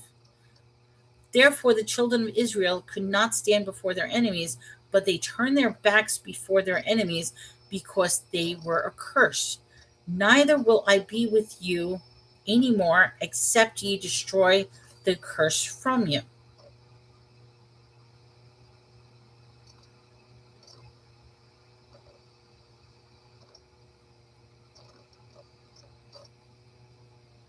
Because they were cursed. Okay, so wait a minute. Is this the point that the Lord breaks away from the children of Israel? Because what one of my questions was is that the Lord is still among them. Okay, so no, it's not, because I was going to say the Lord still walks among them and is with them. But now he's saying, because they were a curse, neither will I be with you anymore. So he's saying, I'm not going to be with you anymore, except ye destroyed the accursed from. So he's not going to be with you anymore unless you destroy the accursed people among you. Is that what he's saying? So he's saying, like, if you, the day before Ash Wednesday is also Mardi Gras, yes. But that's what I'm asking is, God is the Lord is giving an ultimatum. It's like, either destroy the cursed people among you from the children of Israel, or I'm going to walk away and never be. Is that what this is happening? So he's saying, up, sanctify, an ultimatum. Okay, yes. Up, sanctify the people, and say, sanctify yourselves against tomorrow. For thus saith the Lord God of Israel, there is an accursed thing in the midst of thee. O Israel, thou cannot stand before thy enemies until you can take away the accursed thing among you. What is the accursed thing? I'm curious. Is, like, does it say what the accursed thing is? Like, I almost wonder, no, what is it? Well, but he doesn't leave them until much later. Well, I mean, he never leaves. He just went silent. Okay, keep reading. Okay, keep reading. I'm going to keep reading. Okay.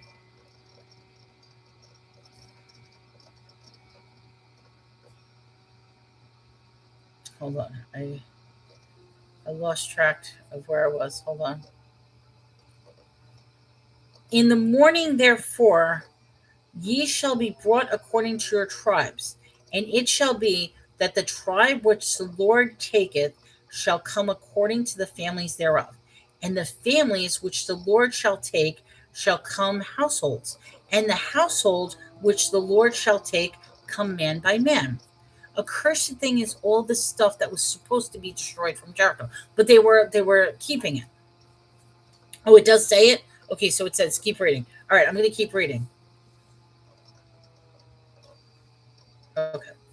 And it shall be that he that is taken with the accursed thing shall be burnt with fire, he and all that he had, because he had transgressed the covenant of the Lord, and because he had wrought folly on Israel. Okay, so now here's where fire comes in.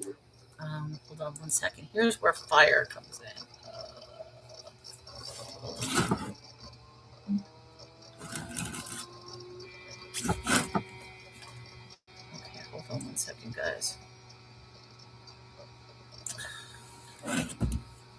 sorry.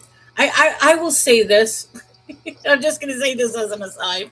I deal with Marketplace all the time, and I get so aggravated with people because of Marketplace. I really do. You'd be surprised the type of messages I get in regards to my stuff. But let me keep going. Okay, so the cursed things are all the stuff that was supposed to be destroyed from Jericho. But they kept stuff. And now he's saying, until you find who did this, you will never defeat your. Okay, so interesting question. So he's leaving it up to them to find the culprit. Shouldn't the Lord already know who the culprit is? Like, is that part of the test where they have to find out who it is? And or it's a test to see if that person would confess? I'll keep reading. I'm going to keep reading. Spoiler alert. One person did, but the whole family got destroyed. Okay, so God knows. All right, let me keep going, because that's another thing, and that's why I said is God has a tendency not to punish only the person, but punish everyone. So the Lord does, but they have to be called out in front of everyone to show God's power. Okay, so let me keep going. I'm like, what happens? So Joshua rose up early in the morning and brought Israel by their tribes, and the tribe of Judah was taken. And he brought the family of Judah, and he took the family of the Zeratis, and he brought the family of the Zeratis man by man, and Zabdi was taken. I hope I'm pronouncing these right. I'm probably completely just doing it. Angels like until Jesus. It's showing that the absolute severity of going against God, it's not always just who will suffer. Sometimes sin spreads. All right. And he brought his household man by man, Achan, the son of Carmi, the son of Zabdi, the son of Zeron, and the tribe of Judah was taken. And Joshua said unto Achan, my son, give, I pray thee, glory to Lord God of Israel, and make confession unto him. Tell me now what that thou hast done. Hide it not from me. Okay, so this is where confession's coming in. And Achan answered Joshua and said, indeed, I have sinned against the Lord of Israel, and thus have I done. Okay, so yes, I sinned. This is what I did. So at least he's telling the truth. It's showing, okay, sometimes since, okay, I read that already. When I saw among the spoils of godly Babylonish garment and 200 shekels of silver and a wedge of gold of 50 shekels weight, then I coveted them and took them. And behold, they are hid in the earth in the midst of my tent, and the silver under it. Okay, so he took the silver, the gold, the shekels, and a garb, a Babylonian garment. That so the Lord didn't get all his gold and silver, a robe. Okay, so yeah, a Babylonian robe. So he hid it under his tent. Yours says robe. It proves generational curses. Just because you get saved, you still have to destroy a generational pattern. Okay, so it's a robe. All right, so mine just says Babylonian garb, which is the same thing. Babylonish garment, which Babylon was destroyed. So that makes it even interesting. So he took a garb from, right? Babylon was, no, wait, what? That's Tower of Babel. Never mind. Babylon wasn't destroyed. Never mind. It's a Babylonish garment, and 200 shekels of silver, wedge of gold, 50 shekels in weight. And I coveted them, took them, and behold, they are hid in the earth in the midst of my tent, and the silver under it. So Joshua sent messengers, and they ran unto the tent, and behold, it was hid in his tent, and the silver underneath it. They took them out of the midst of the tent, and brought them unto Joshua and unto the children of Israel, and laid them out before the Lord. And Joshua and all of Israel with him took Achan the son of Zerah, and the silver, and the garment, and the wedge of gold, and his sons, and his daughters, and his oxen, and his asses. He's taken everything. And sheep, and his tent, and all that he had, and brought him to the valley of Achor. And Joshua said, why hast thou troubled us? The Lord shall trouble thee this day.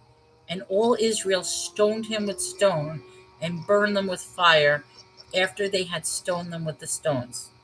And they raised over him a great heap of stones unto this day. So the Lord turned his fierceness of his anger. Wherefore the name of that place was called the Valley of Achor unto this day.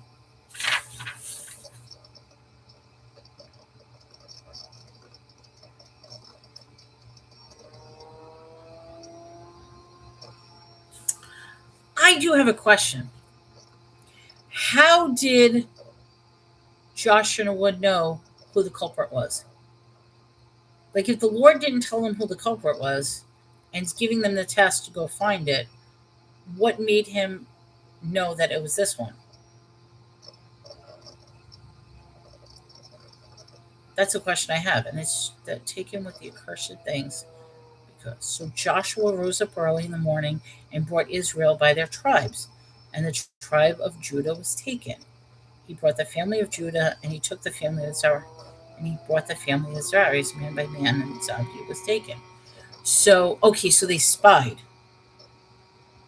Brought the household man by man, and Achan, the son of Carmi, the son of the tribe, was taken. So it was only. So basically, it was Achan and his family. It wasn't the entire tribe of Judah that was taken, right? Oh, they cast lots of Uman and Thummim thing. Oh, and they cast lots, and the Uman and Thummim thing. Yeah, the Uman and Thummim was that garb, the protective breastplate. I had to look that up. The thing, yeah, it was the thing that the priest wears, that protective. Why did you follow me? I don't know. If you follow me, I usually follow people back. It chooses yes or no for things. Usually, I will say this: if somebody follows me, I usually go around and follow back. If not, then my finger probably slipped like it always does, and I just follow random people for no stupid reason because I can't figure out how to use TikTok. I mean, I invite people out of the blue. We had two guys that didn't even speak English come into the chat, and I couldn't get rid of them. So he brought the tribes up. The priests say yes or no. And then they brought up the families, and the thing said yes or no till they found the guy. Okay. All right. So it was like a truth sage test or something, like a truth test. I don't know.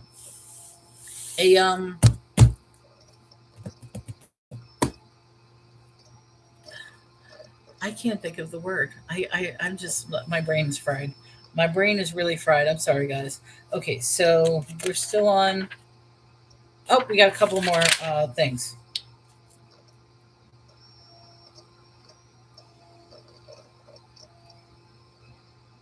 Okay, so Joshua and all the Israel with him took Achan, the son of Zerah. Okay, we read this right. Am I finished? Yeah, I finished this. I did finish this. Okay, that would be a Lord question. Throw the lots, and they would land on yes or no. And God controlled the lots. So that's how he would answer.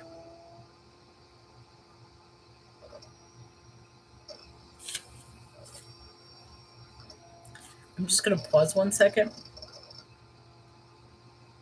And forgive me for this, Kaz. Wouldn't that be similar to how other people question their gods through stuff? Like, it's like Ouija boards, tarot cards, ruins, tea leaves, scrying. I don't even know what you call those things. The rods. Okay, I get that, but giving something other than God the power. No, I know that. I'm just saying, I just find it interesting that that's the mode of how God wants to answer yes or no, has to do with, right. You have, oh, okay, so you have to remember false gods imitates God. Okay, so that's what they're doing. So God has this.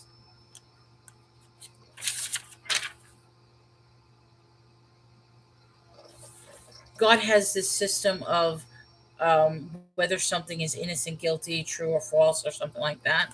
And that's what he was doing with the elders. And then it would be like, yes, no, yes, no, yes, no. Okay.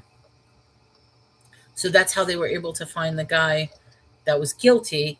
And then when they confirmed it by actually finding the stuff hidden underneath, the Magi not whoever would consult their omens, but God is the only one with the authority to do that. The Magi. Okay. Magi, magician, sorcerer. I mean, it could be any name. Okay. All right. So I didn't look at how. Okay, we have a while to go. All right. Actually, it's not that bad. Joshua has 24 chapters, but these chapters are actually kind of short. Um, just because you can get answers from those things doesn't mean they're correct or safe.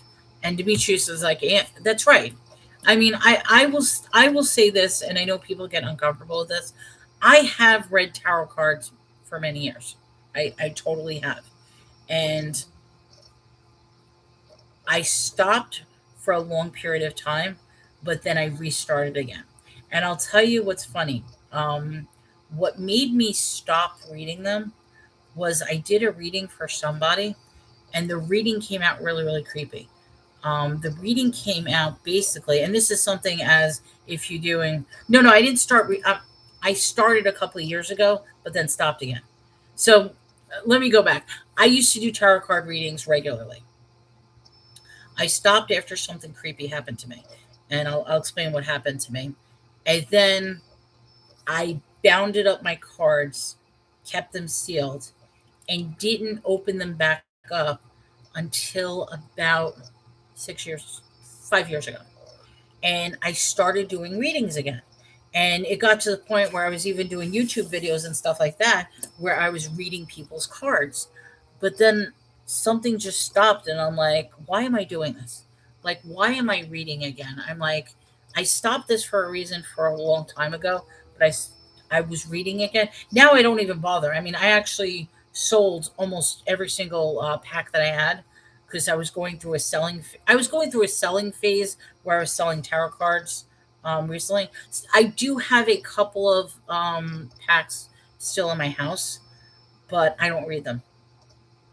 I was in the process of selling them. So, but with this particular thing, I still have those cards in my house because they are sealed, and I'm going to respectfully beg you to get rid of. I probably should.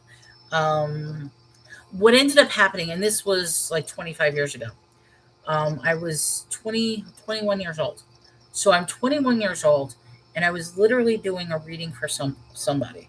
And when I did the reading, the very thing that you're never supposed to tell somebody is you're never supposed to tell them negative things.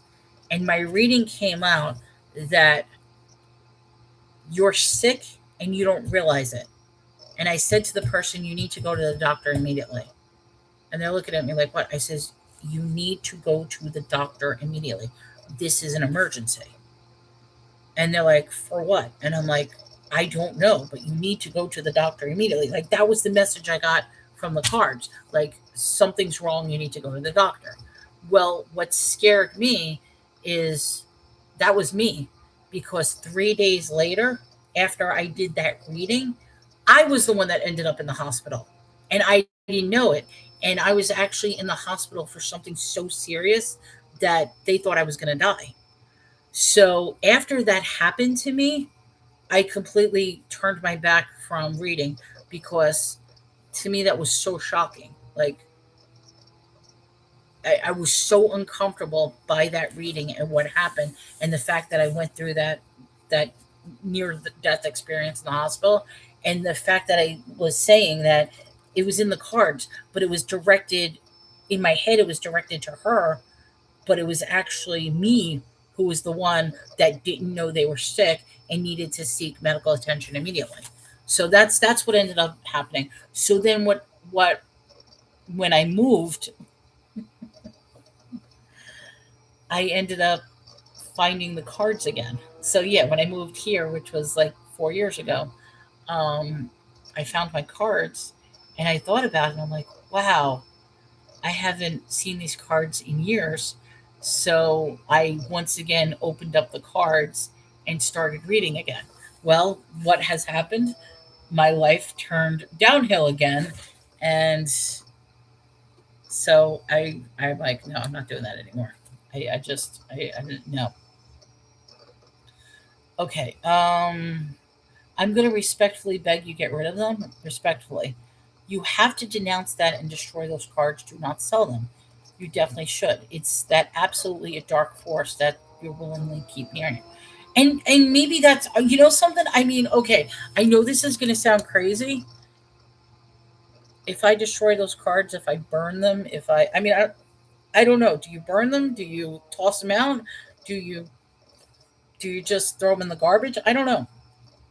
But those particular cards I still have, and it's making me wonder now that you guys are talking, is that why like my health and everything is deteriorating? Because that's what happened. I mean, like my life turned upside down. I got into an extreme depression. I went into the medical crisis and everything like that with, like I said, with the hemorrhaging and stuff like that. And things have changed so much over the past 5 years, and things are getting worse and worse. Is it going to be simple as like a simple cure is just destroying the very thing that I've been bound? Because, like I said, these cards. This was 20. I was 21, so we're talking 25 years ago. So I've had these cards sealed for over 25 years until I was stupid enough to open them up about 5 years ago and start doing readings. And for the past 5 years, my health has been deteriorating. And but that's why I don't read them anymore. But then what? Throw them in the trash, burn them? I mean, yeah, you invited a spirit of infirmity into your life. More than that. I wonder if that's why it could very well be. There's an attachment. Talk to Sarah about her deliverance guy. Seal doesn't cut it when they need to go. They need their authority taking from them. So it makes me wonder: do I just burn them? I mean, okay. This was you have to come out in agreement with an evil associate. And see, that's the thing. I didn't see it as an evil. I mean, the first time I saw it as an evil association, when I had those cards, I ended up going to the hospital. That's when I had my gallbladder disease. I went to the hospital. My gallbladder was about to burst. I'm in the hospital. They did the ERCP where they put the camera down to view what's going on. Well, when they put the camera down, they punctured my pancreas. So now I have a burst gallbladder and a punctured pancreas, and I'm literally dying. And I'm only 21 years old, and I was in the hospital for like far too long, but I obviously survived. And then now I move out here, find those cards, and I'm like, hey, let me start reading again. And um, I think my comments are getting filtered. What did you say, Angel?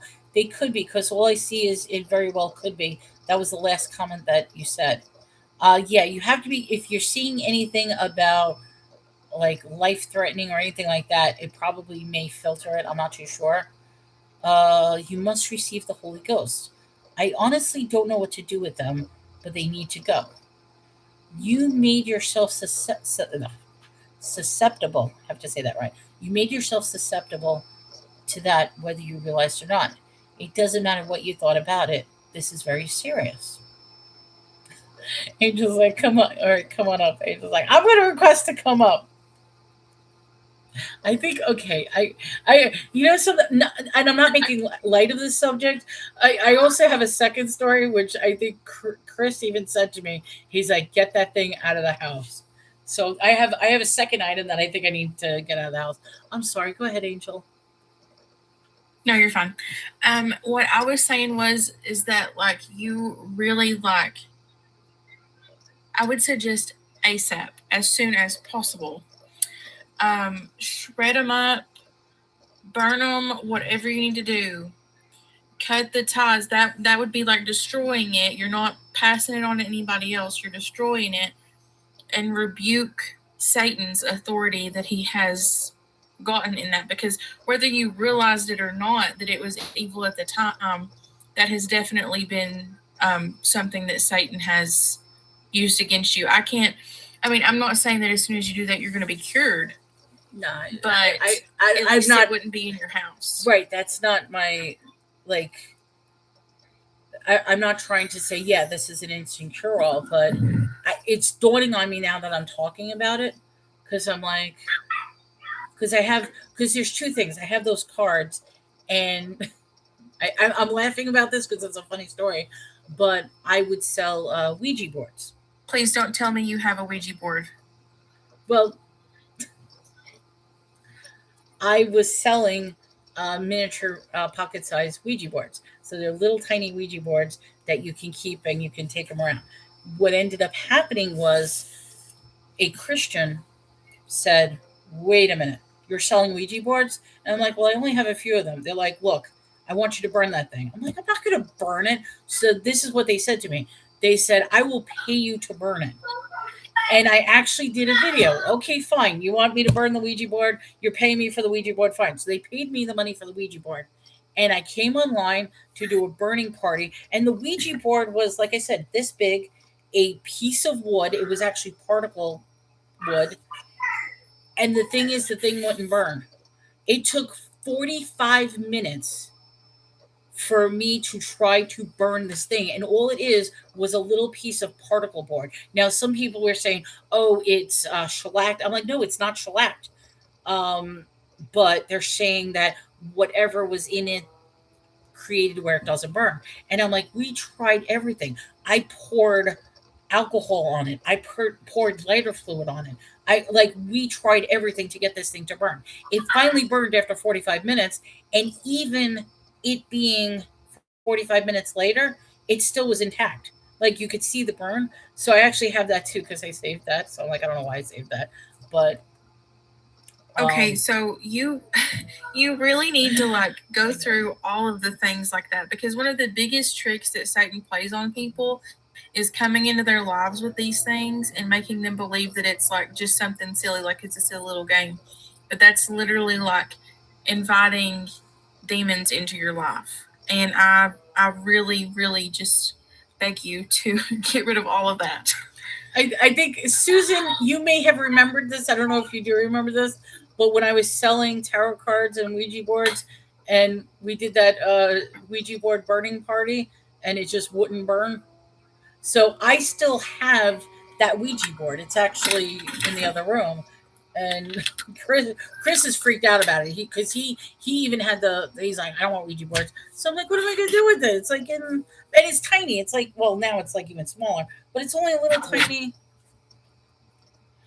Okay, how we have said before that the Bible says that we wrestle not against flesh and blood, but powers and principalities of the air, however it says it. That's literally part of the whole thing with that. Is all of that stuff is very, very real, and it invites those things into your life. And I mean, even as a Christian, I've seen a scary movie or something like that before, and I automatically feel the oppression, and I have to rebuke it out of my life. I mean, I've destroyed scary movies and everything because it invites those things into your life. And it's almost like by having that in your house, you're giving Satan and his demons permission to torment. Just to jump on what Kaz says, it says she doesn't know that part because she won't read Ephesians. Well, we're not there yet. However, I will say this. We've already read a couple of times already about magicians, divinity, astrology, and how he's so against it. So there is already references up to this point where. Mm-hmm.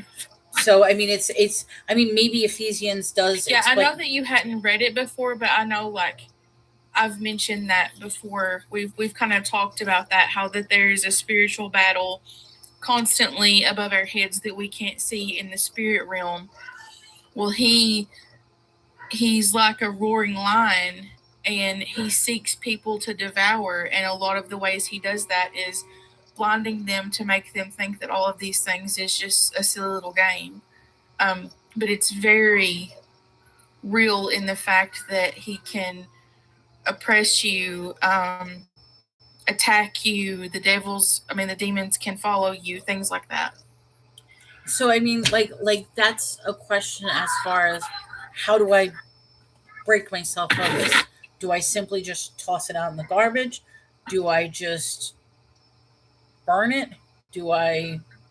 Well, the number one way to completely get away from the devil is whenever God calls you to salvation, is that you respond and believe and turn from your sins. Outside of doing that, though, you can still destroy them, but Jesus is the real way to escape all of that. Let me go back for a little bit because a couple of. All right, so they now have a legal right to your spirit. I'm talking about where it says we fight against the spirit world. I know that you don't want to go ahead and reading and receiving, but now knowing this is your salvation, that is the start, is now. Yes, you first must receive Jesus. You give your life to God and then let him handle it. So I mean, like I said, the way I feel, I have no attachment. I don't mind taking the cards right now. I mean, they're literally in my desk over there, and the Ouija board is actually in the bedroom. I have no problem taking them and tossing them out, burning them. I mean, to me, it doesn't matter. There is no connection. The only connection to them is the memory of what has happened with those items. So Whether you feel the connection to them or not, Satan still has a connection to you, whether you feel that.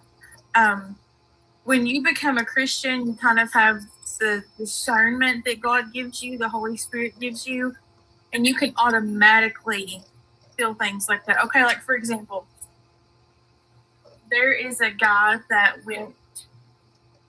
Hold on, I'm echoing really bad. Am I echoing? no. I mean, I don't hear echoing. Does anybody hear echoing from her? I mean, if anything, I hear some background noise, but How about now? no, you're fine. Okay, I'm still echoing. Hold on, let me kick me off and then bring me back up because Okay. it's repeating and I can hear Oh, myself. okay, that's fine. Okay. You become covered in the blood of Jesus, and now you belong to Him. Do it with a purpose. There's a connection, spirituality, but Satan will stay in you. I wonder if this is why you have such a disconnect and fusion. And everybody's yes, a little bit. I mean, okay, I'll be honest, and this is not meant to but I can tell you stories. And I know Suzanne, she wait, hold on. No, I'm sorry. I'm sorry. I thought you were different, Susan. I have another friend named Susan. And for some reason I thought it was you until I just looked at that. So my apologies. But I have another friend. So you probably have no idea what I'm talking about with the whole tarot card thing. But I have another friend named Susan. And she was with me through, like I said, with the Ouija board, with the tarot cards. And she also knows some of the backstories. Because, I mean, I hate to say this. I mean, I'm not trying to, like, scare people. But I do have stories throughout my life of different times of evilness. And that's one of the reasons, I mean, why, and I know I really don't talk about this. I mean, I talk about it sometimes, but it's like, that's one of the reasons why I definitely want to push that life behind me. Yeah, and I want to repeat what Kaz said. We are definitely not trying to like bully you into something. Oh no. Or attack you for this. I mean, it's just like she said. It is a legit concern. I don't honestly. I don't feel like you guys are bullying or attacking. If anything, I mean, I don't know if you understand my emotions right now, but my emotions right now is like creating possibly a connection to something that just didn't dawn on me. Like the fact that, like I said, they're literally right here in my desk. I mean, I could easily take them and toss them out, and I don't care. The Ouija board is in the bedroom. I put it on. I have like a shelf display, I have it on because I thought it was funny to have this stupid thing on the shelf. I don't know why, but it's making me wonder. It's like, why do I keep it? Like, what is the purpose of it? But then, what's like bothering me? Not and like I said, you guys are not attacking me. What's bothering me personally is I'm thinking back to all the crazy stories. I mean, I have a story where I literally had a group of friends that to me, and like this really made me um I can't even talk. It made me question reality because every time I saw these people, it was a group of three of them. It was a husband, a wife, and a third that was part of a poly type relationship. And the problem is, every time I saw three of them, I actually saw four of them. And every time I was around them, there was always a fourth, but there never actually was. Like the fourth was not real. And then if I start telling the story about each and every one of their characteristics, you guys are going to be like, what the hell were they your friends for? I just shouldn't say that. But why were they your friends? Because the guy identified himself as the Lord of Death. The one girl referred to herself as the Queen of Spiders. And then the third one, she didn't refer to herself as anything, but she actually broke free of the three of them. She was the wife. She's like, I can't take this anymore. And she ended up leaving them, which was a good thing. But even with me, I couldn't be around them. And every time I was around them, I was completely uncomfortable. So I actually had another friend who happened to be a high priestess. And she would say to me, and this is interesting, and I'm not trying to scare everybody, and there's lots of messages, I'll get to the messages in a minute, but she said, your protection against them will be water. So what I would do is every time, because we would frequently have dinner gatherings and meetings because they were part of a social group. So every time I was with them, I would line up glasses of water like this, like literally line up. Yeah, I know, I'm a water drinker, guy. I would line up glasses of water like this as a barrier between me and them. And that was the only thing that made me feel easy, which I know that sounds crazy, but so it's just, Well, it's, that's how Satan works. He would love nothing more than for you to be completely blinded to everything the rest of your life and never accept Jesus into your life. Like that is his main goal. He wants to take as many people with him as he can, and that's how he blinds people. I mean, it's sad, but like I said, you listen to the Holy Spirit whenever he calls you. That's when you go. I'm just really suggesting that you do away with all those things in your home. And I know you say you don't have an attachment to it, and I mean that's wonderful. I don't. But that's what I want to say. It's the memory is the attachment, not the physicality of it. Like I said, like right now, I mean, I would have no issue. Like there wouldn't be any emotional ties if you guys said, okay, just take it and throw it in the fire. I would have like, okay, I don't care. Like there's no attachment to it. But now, and I know this is where the scary part is it's now making me second guess and question all these things that led up to this. Let me get to some of the because I know you guys have a lot to say. All right, so wisdom saying, but you burn them without Jesus, they will have the authority to come back and bring stronger evil. 7 times. Yes, you have to fill the emptiness with God, or they come back and bring friends. It's the attachment you have to denounce. What if you start with getting rid of them, and we'll go from there?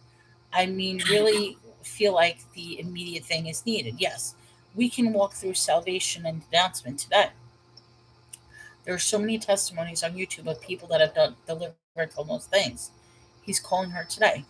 I really think that's the first step, the immediate right now step. It's a tug of war going on in the spiritual realm. Hey guys, what are you talking about? Zelda, we're talking about me and my attachment to evil things that I have to. And I mean, I'm not joking. I'm not trying to, I'm not trying to joke, but it's making me realize, and it's kind of scary. By the way, we've been on for 5 hours. I just want to make that point. I mean, not that I'm complaining, but wow, what a show today. It is very scary. I mean, This- it is I super will- scary. I will say this could be a product also. I mean, I'm not trying to make lighthearted of it, but like even this morning, I told you I am on no sleep. I haven't slept at all. I slept 1 hour last night, so I haven't slept in over like what would that be? Would that be like over 24 hours, 48 hours? I don't know. The last time I slept, like I woke up, would have been 4 a.m. Not this night, but 4 a.m. the night before. So that was the last time I slept. So obviously there's so much weighing on me and so much like that's how it is. Okay, so evil things attachment to her. Yeah, she said something about having the tarot cards, and I was like, hold up, so let's visit this. Just clap, your team is winning. Hey Scott, welcome to the show. Been a long time. You came at an interesting point. In fact, no, Scott doesn't. Well, anyway, so I do have stories of that, and like here's the thing. I probably shouldn't. You know, if I admit these things, I shouldn't admit. Maybe I do need to admit these things, but I don't want to admit these things because I'm not trying to be. But I have ADHD, and one of the things that my doctor assessed me with, and it's kind of scary, not schizophrenia, but schizoaffective disorder, which is like one step down from schizophrenia. And the belief is because one of my problems, and this has to do with my thinking process. And I've said this many times. I says, just imagine that the whole world before you is nothing but bubbles, and within each bubble is some sort of concept idea, and that's why I have the ADHD, because I jump from one bubble to another, and sometimes it's very hard to focus on what it is I'm focusing on, which is why my mind will jump from one to another. So basically they're saying I'm one step below schizophrenic. And I'm like, but then when I start telling stories about, okay, yeah, sometimes I see things that are not there. Sometimes I hear voices that are not there. And it's like, it makes me confused. It's like, but I'm not a disturbed individual. I'm not a sick individual as far as that way. I can determine, you know what I mean? I mean, I know schizophrenics, and it's like, but I don't see myself like that. But yet I feel like, is society seeing me like that? Is that why say thank God? No, I seriously. think it's definitely something to do with what we've been talking about for sure. Possibly. I don't know. Seriously, clap your hands in Jesus' name and thank God. Thanking God is a weapon you need to use. Or wait, I'm confused. Wisdom. Did something get taken out? Because I see an R. I don't know what that means. Clap your hands. I'm definitely going crazy. Start clapping my hands. So now I'll be honest. I'm at a complete loss right now. He wants to break some things off of me today. I'm at a loss at what to do.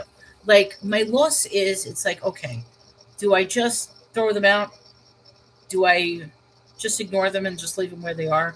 Do I continue with reading? Do I tell you more story? Like I don't want to see stories as if they're fake, but I'm saying like more instances of my life, because that's what's bringing me what's making me uneasy, because I think Kaz was the one that said we're not bullying you. I know you're not bullying me, but it's now me opening myself up to memories of the past, which I pretty much box up, because that's another thing I do. I deal with bubbles, and I deal with boxes. And one of the things that I say, and I even said this to Chris, I said, if there is something you want to talk about, I will grab that box off the shelf, open it up, and we could have that discussion.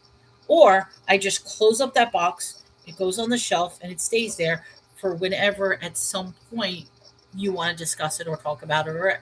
And I'm like, and I'm totally fine with that. If we leave the box closed on the shelf, I will leave it up there for the rest of my life, and it means absolutely nothing. Or we can take. Now, the funny thing is, okay, my doctor says to me, why do you have boxes?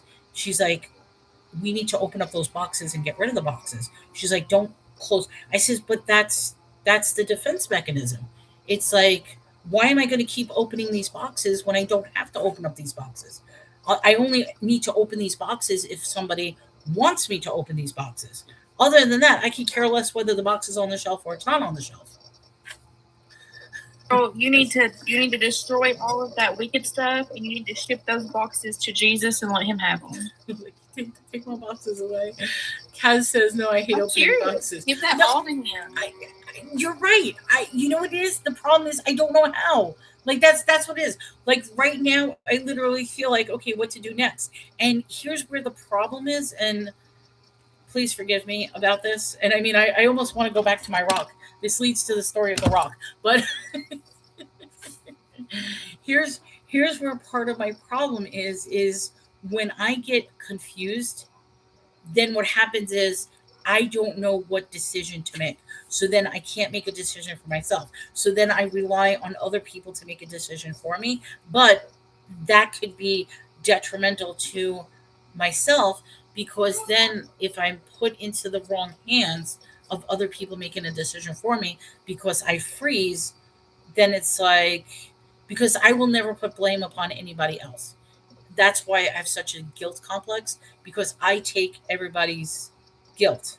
I take everybody's um I do. I take everybody's pain, I take everybody's suffering, I take everybody's guilt to the point that I'm frozen and it's like, okay, what do I do now?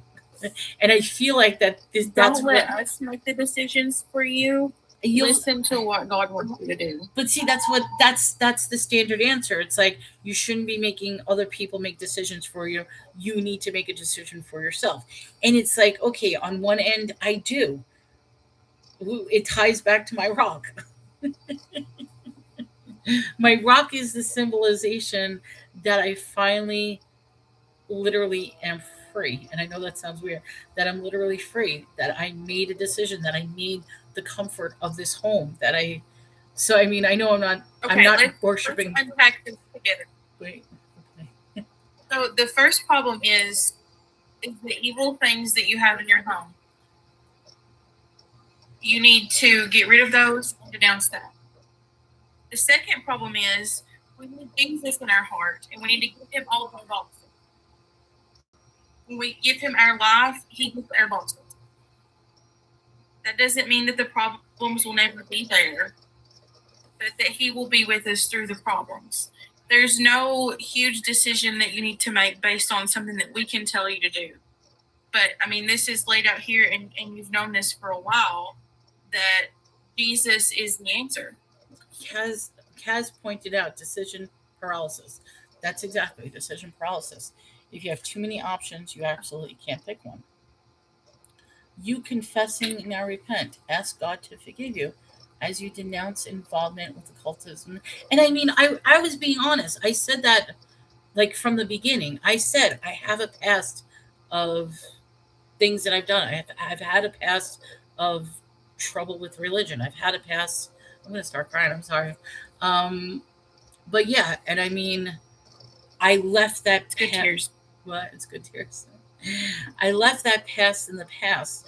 But then, like I said, what ended up happening is when I had to pick up my life and moved, when that breakaway from where I got thrown out, where I lost my thrift store, I lost my life, I lost the man I was with for so many years, even though it was a toxic relationship. So my life literally was destroyed. And the funny thing is, with all this bad stuff happening, I find my tarot cards. So I start doing tarot card readings again. And I would do readings and stuff online. But then I ended up I'm like, why am I doing this? It was boring. I had no interest. There was no, I mean, there was passion when I was doing, but it was like a false passion. So it's like, why am I doing this? And I just stopped. And once again, I just locked them up and put them and left them there. So I love this because now the seed of planted and your eyes are open. We're siblings in Christ Jesus and are to help one another.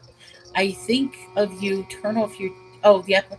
You think that's what it is? It's the echo in YouTube? All right, you know something? Guess what, guys? I'm going to say bye to YouTube. I'm going to talk to these people because you know something? I've been on for 5 hours and I only had like 3 people in. So I'm going to say bye-bye to YouTube. Hold on 1 second. I can figure out how to shut the end stream. There we go. They don't need to hear this.